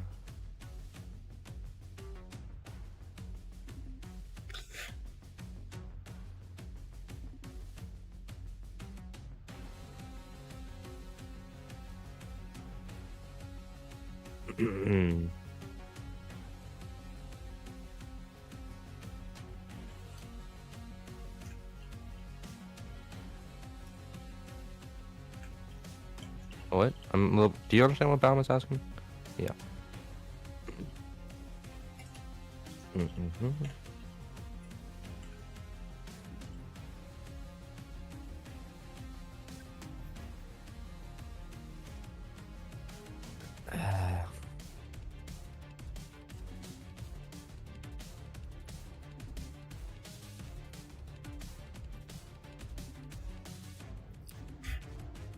All right. So let's see. Let's go team. Which team banned first last time? Was it Tar's team or? Tar's team banned first time, so we'll do Julian and Nails this time. Should be team 2 banned. Yeah. Oh, team 2, not Julian. I'm actually really surprised by Julian Nails making this far. They're not players I'm too familiar with. They're relatively new, and you can tell by their ranked badges that they haven't been playing for very long, at least competitively. Yeah, I mean, I'm happy with Hurricane ban. No way. Surprise! Surprise.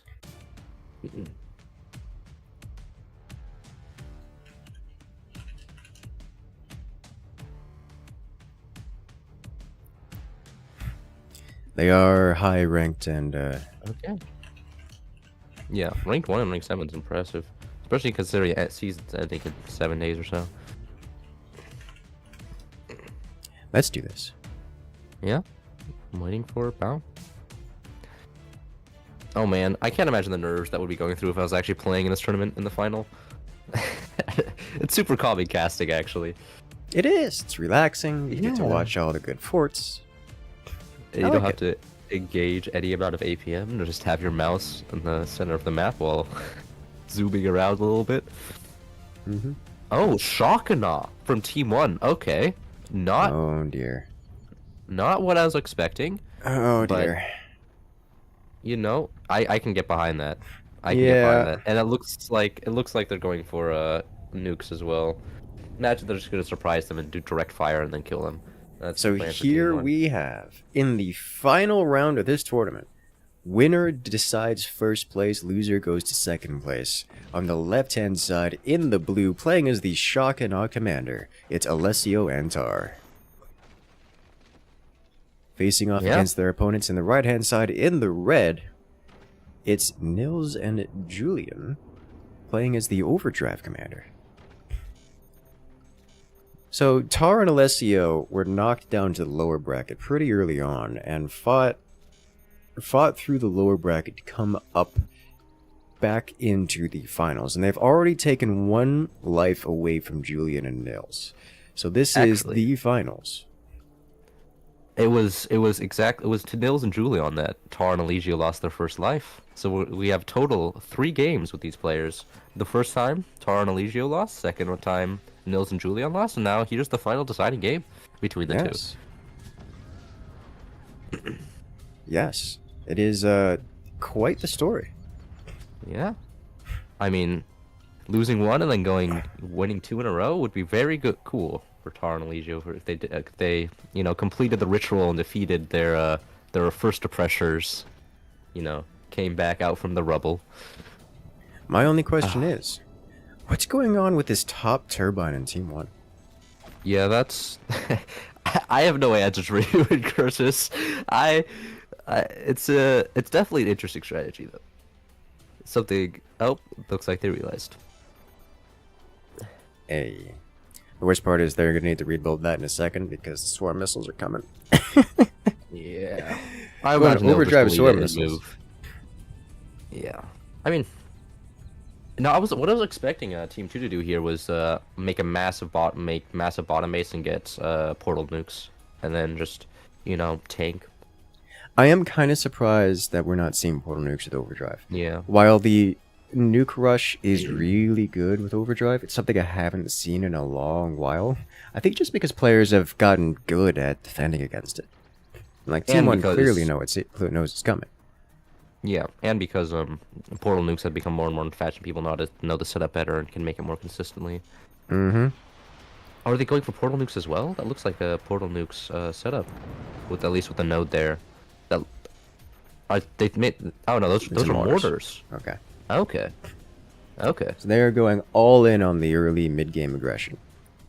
Whereas Team 1 is going firebeam spam. And As because it's Shakana should Shakana, do. yeah.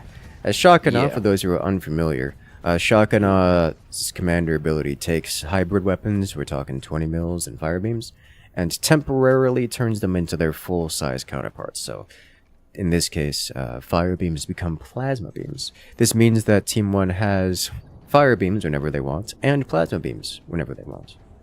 It's very effective. Well, assuming they have active, Yes. which I But imagine being shot by nukes, they will. It also means that you can get particularly easy fire beam plasma beam combo. Okay. Double nukes is an interesting play here. I thought they would have saved one as a swarm. But that's greedy. Let's see if they can punish for it.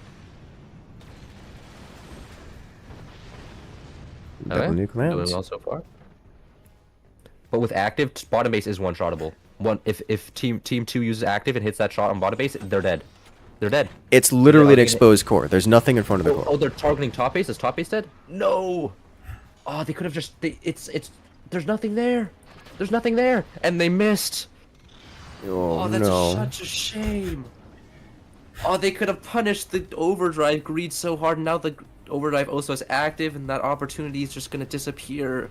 No. Yeah, look at them restructuring that whole base to be defensible against against such Everything's things. getting restructured now. It's just all being reconstructed, all of it. A shame. A shame. Truly a shame. If seeing Team 2 get punished for their greed in the finals like that would have been beautiful. No. I truly think they didn't expect the pre-5 minute fire beam plasma beam combo. Yeah. I mean, but like even that, like generally you want defenses up at least like a few pieces of wood up, because like there was nothing in between the core other than a buzzsaw. Yeah. Which was a little bit questionable. It was literally background bracing, a buzzsaw, and nothing. Nothing. It was A sniper But I can could have killed the core. respect the greed though. Yes. I respect the greed. Oh, directly on the core brace. Lost. That was a lot of core damage right there. 22%. Mm-hmm. Here comes the nuke. Here comes the nukes. There's chunky amounts of anti-air. It's not enough. Okay. Yeah, well-placed fire beam. And the sniper follow-up doesn't break through the fire beam defenses, but it is scary. Commander active ability, which is a mistake for Team 1, because they were not ready to fire it. I think that was a panic activation out of Team 1.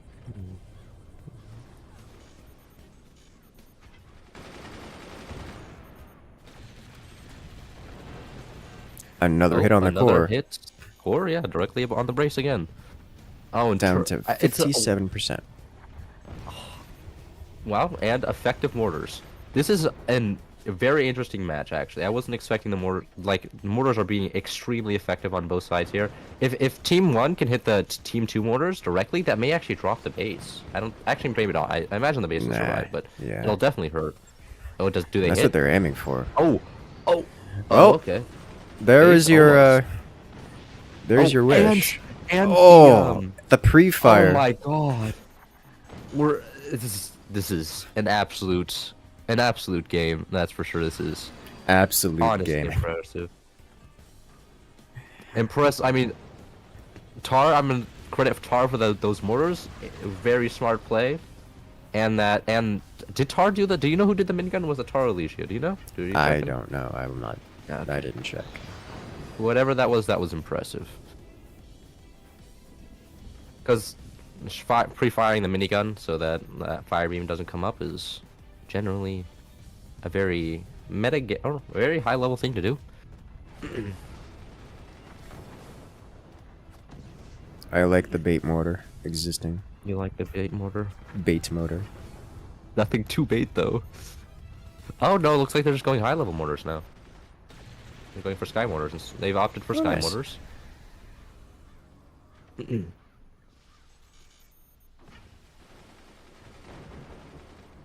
Sky mortars are fun. Yeah, We're gonna get shut down though. Or not. Eventually. But Team 1 is just does he so nail it? far ahead. Come on, you could do it. No. Oh, not quite. Team 2 actually does not have a lot of eco for their position. Their overdrive, I mean, not much. they're starting to get upgrades. They're a little slow about it. Team 1 is getting 25 base energy production. And keep in mind they're also playing shock on us, so that half the time it's shut down by the active. Yeah.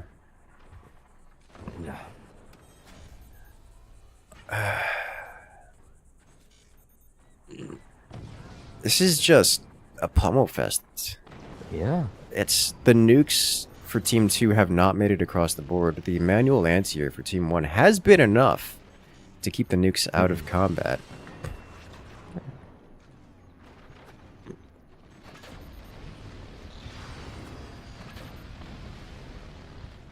Uh-oh. I guess there's no one-shotting fire beams if they're firing plasma shots. An This absolute is shame. true.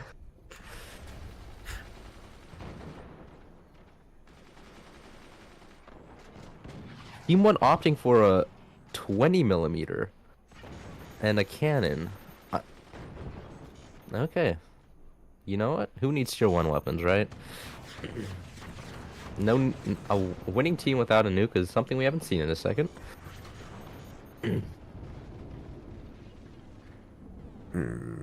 Oh, and there's the portal nukes. Okay, I just had to say something.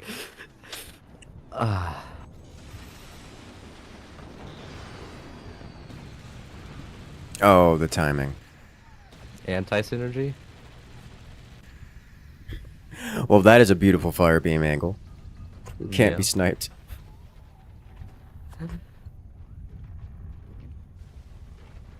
It's just Team 2 has no weapons.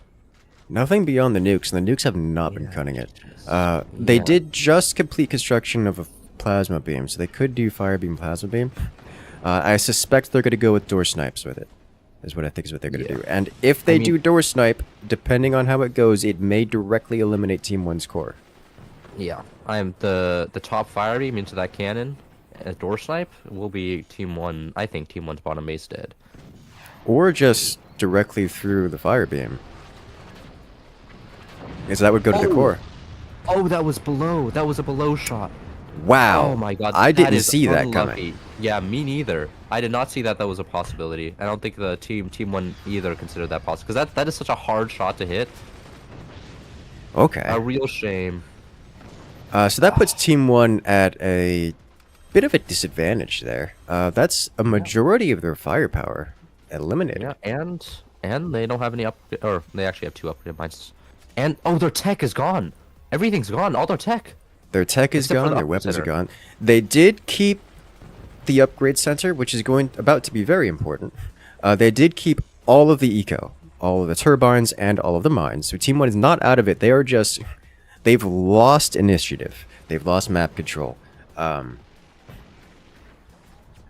Oh my god. They're going to be crutching on snipers for a hot minute, hoping to keep the opponents locked down and their DPS in check until they can get weapons back on the board. They're having to restart their tech tree from the bottom back to the Dark Ages. Fortunately, Honestly, I could see- Sorry, fortunately, didn't mean to interrupt you. Fortunately, Team 1 did keep their upgrade center so they can upgrade to nukes and get some firepower on the board relatively quickly. But that's painful. I wouldn't be unsurprised to see T1 lean heavily into mortars here as well. Getting mortars below where their lower snipers are, getting mortars there, and trying to overwhelm them with mortars. I think that's their best shot right now. Mortars and nukes is defending both of them at once is very annoying, especially when you have high amounts of mortars. So I would not be surprised that minigun shots that's It been has absolutely been amazing. consistently. And the sniper. The sniper oh, anti-air. oh my god. I'm telling you, they're relying on snipers to keep Team 2 in check. Yeah. At least it's for the moment. just- I mean, I'm just honestly impressed because I consider myself not bad at this game, but that's just something I often just cannot do. It's something like that. It's rare that I even, but like the consistency of their manual AA is impressive. It's really impressive. Well, Team 2 is officially going up to all upgraded mines. That'll give them a Yeah. decent... That will keep them matched in eco with Team 1, is what it will do. Without the overdrive ability. Without the overdrive ability, yes. Which is, well, it's overdrive's ability not as good when you're not the one being shot. Right now they're doing the shooting and they're not getting very many resources. Except for the mortars, which just giving them free active. And they got disconnected. Oh, doesn't fire. Doesn't fire though. Painful. Buzzsaw out of nowhere. Man, there's so much metal in Team 2's bottom base. That is just... I want to shoot that. I would want to shoot that with, like, a mortar so much. That would be so satisfying. Oh, it's Eligio. Oh. It's Eligio doing the manual A on the minigunners, at least this time. Tar with the sniper aim. Beautiful.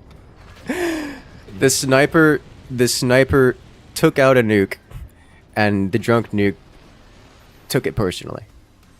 Yeah. It's like, you shot my friend, when off course just to wipe out the sniper. You know what? I can respect that. Oh, they lost the missile? They lost the missile launcher. Yes. It's a portal nuke, and they missed the...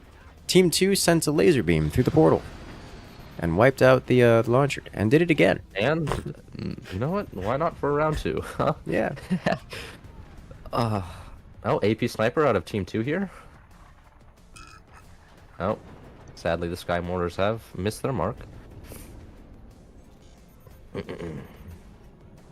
Oh, if they could hit directly on top of that buzzsaw, ooh, that's gonna be annoying.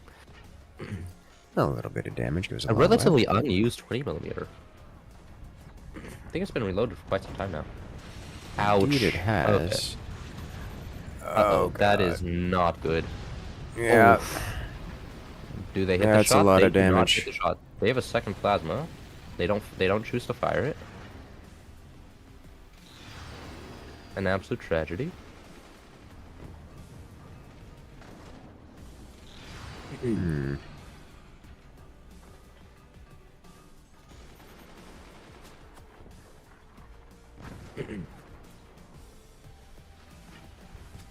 So many snipers out of Team 1. Another double set of sniper on the bottom.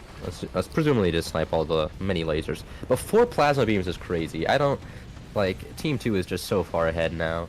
They 4 plasma really are. beams, 2 fire beams, 2 nukes, all And this- upgraded mines, buzzsaws, metal everywhere. Like, it's just overdrive is so strong, man. They're Maybe still should have done- struggling for energy production despite having 1k during active. It's just the Shotgun Commander ability is shutting down so many of those turbines. Like, look at Team 2 trying desperately to increase their turbine quantity.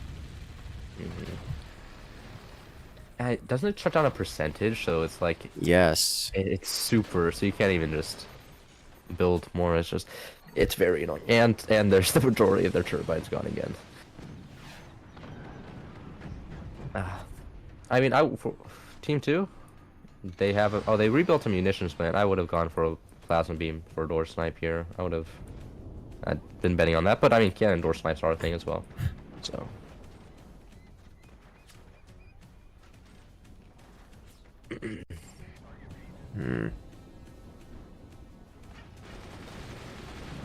Nuclear launch detected. Oh, they're Yeah, landing. no luck. Okay. Is that it for the mines? That may just be it for bottom base entirely from Team 1. And No? they Okay. miss the mine. Okay, I spoke too soon. Oh. Yeah.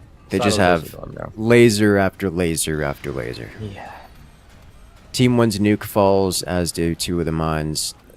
With their eco starting to break, Team 1 is not going to be long for this world.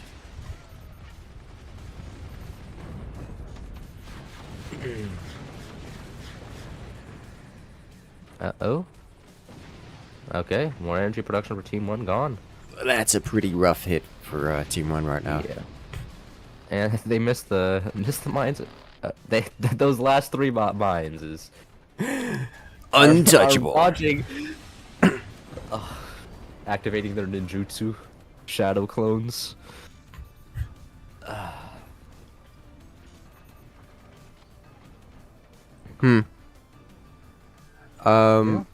I think Team 1 has to spend an energy shield defending the lower...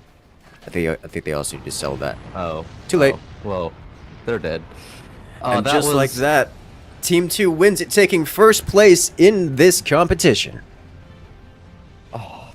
An absolute, honestly, that was a lot better than I thought this competition would be. You know, Ethan got eliminated first round. An absolute, I would say the biggest twist. Yes. Tar and Alessio making it all the way to the final just to get knocked out by Nils and Julian. I am so proud of them. Yeah. Rainer Winkler seated at number 5, but still managing to make it to the number 1 spot. It's honestly really impressive. Okay. I hope you guys enjoyed the stream. This was a lot of fun. And I hope you enjoyed casting with me, Incursus. I enjoyed a lot casting with you. Yes. Yes. Okay. You're very far away from your mic when you said that. But... Was I? Okay. Yeah, you were. So I hope you guys enjoyed the stream, and I'll catch you maybe next time. See ya. All right. I want to say thank you again. Shout out to our new winners of this latest tournament, and I'm looking forward to seeing you guys next time. Make sure Incursus, to have a good day. Oh, sorry, I didn't mean to interrupt you there. Make sure to hit that follow button. Make sure to hit that subscribe button. We've got more content like this coming out every single week, multiple times a week. And I will see you guys next time.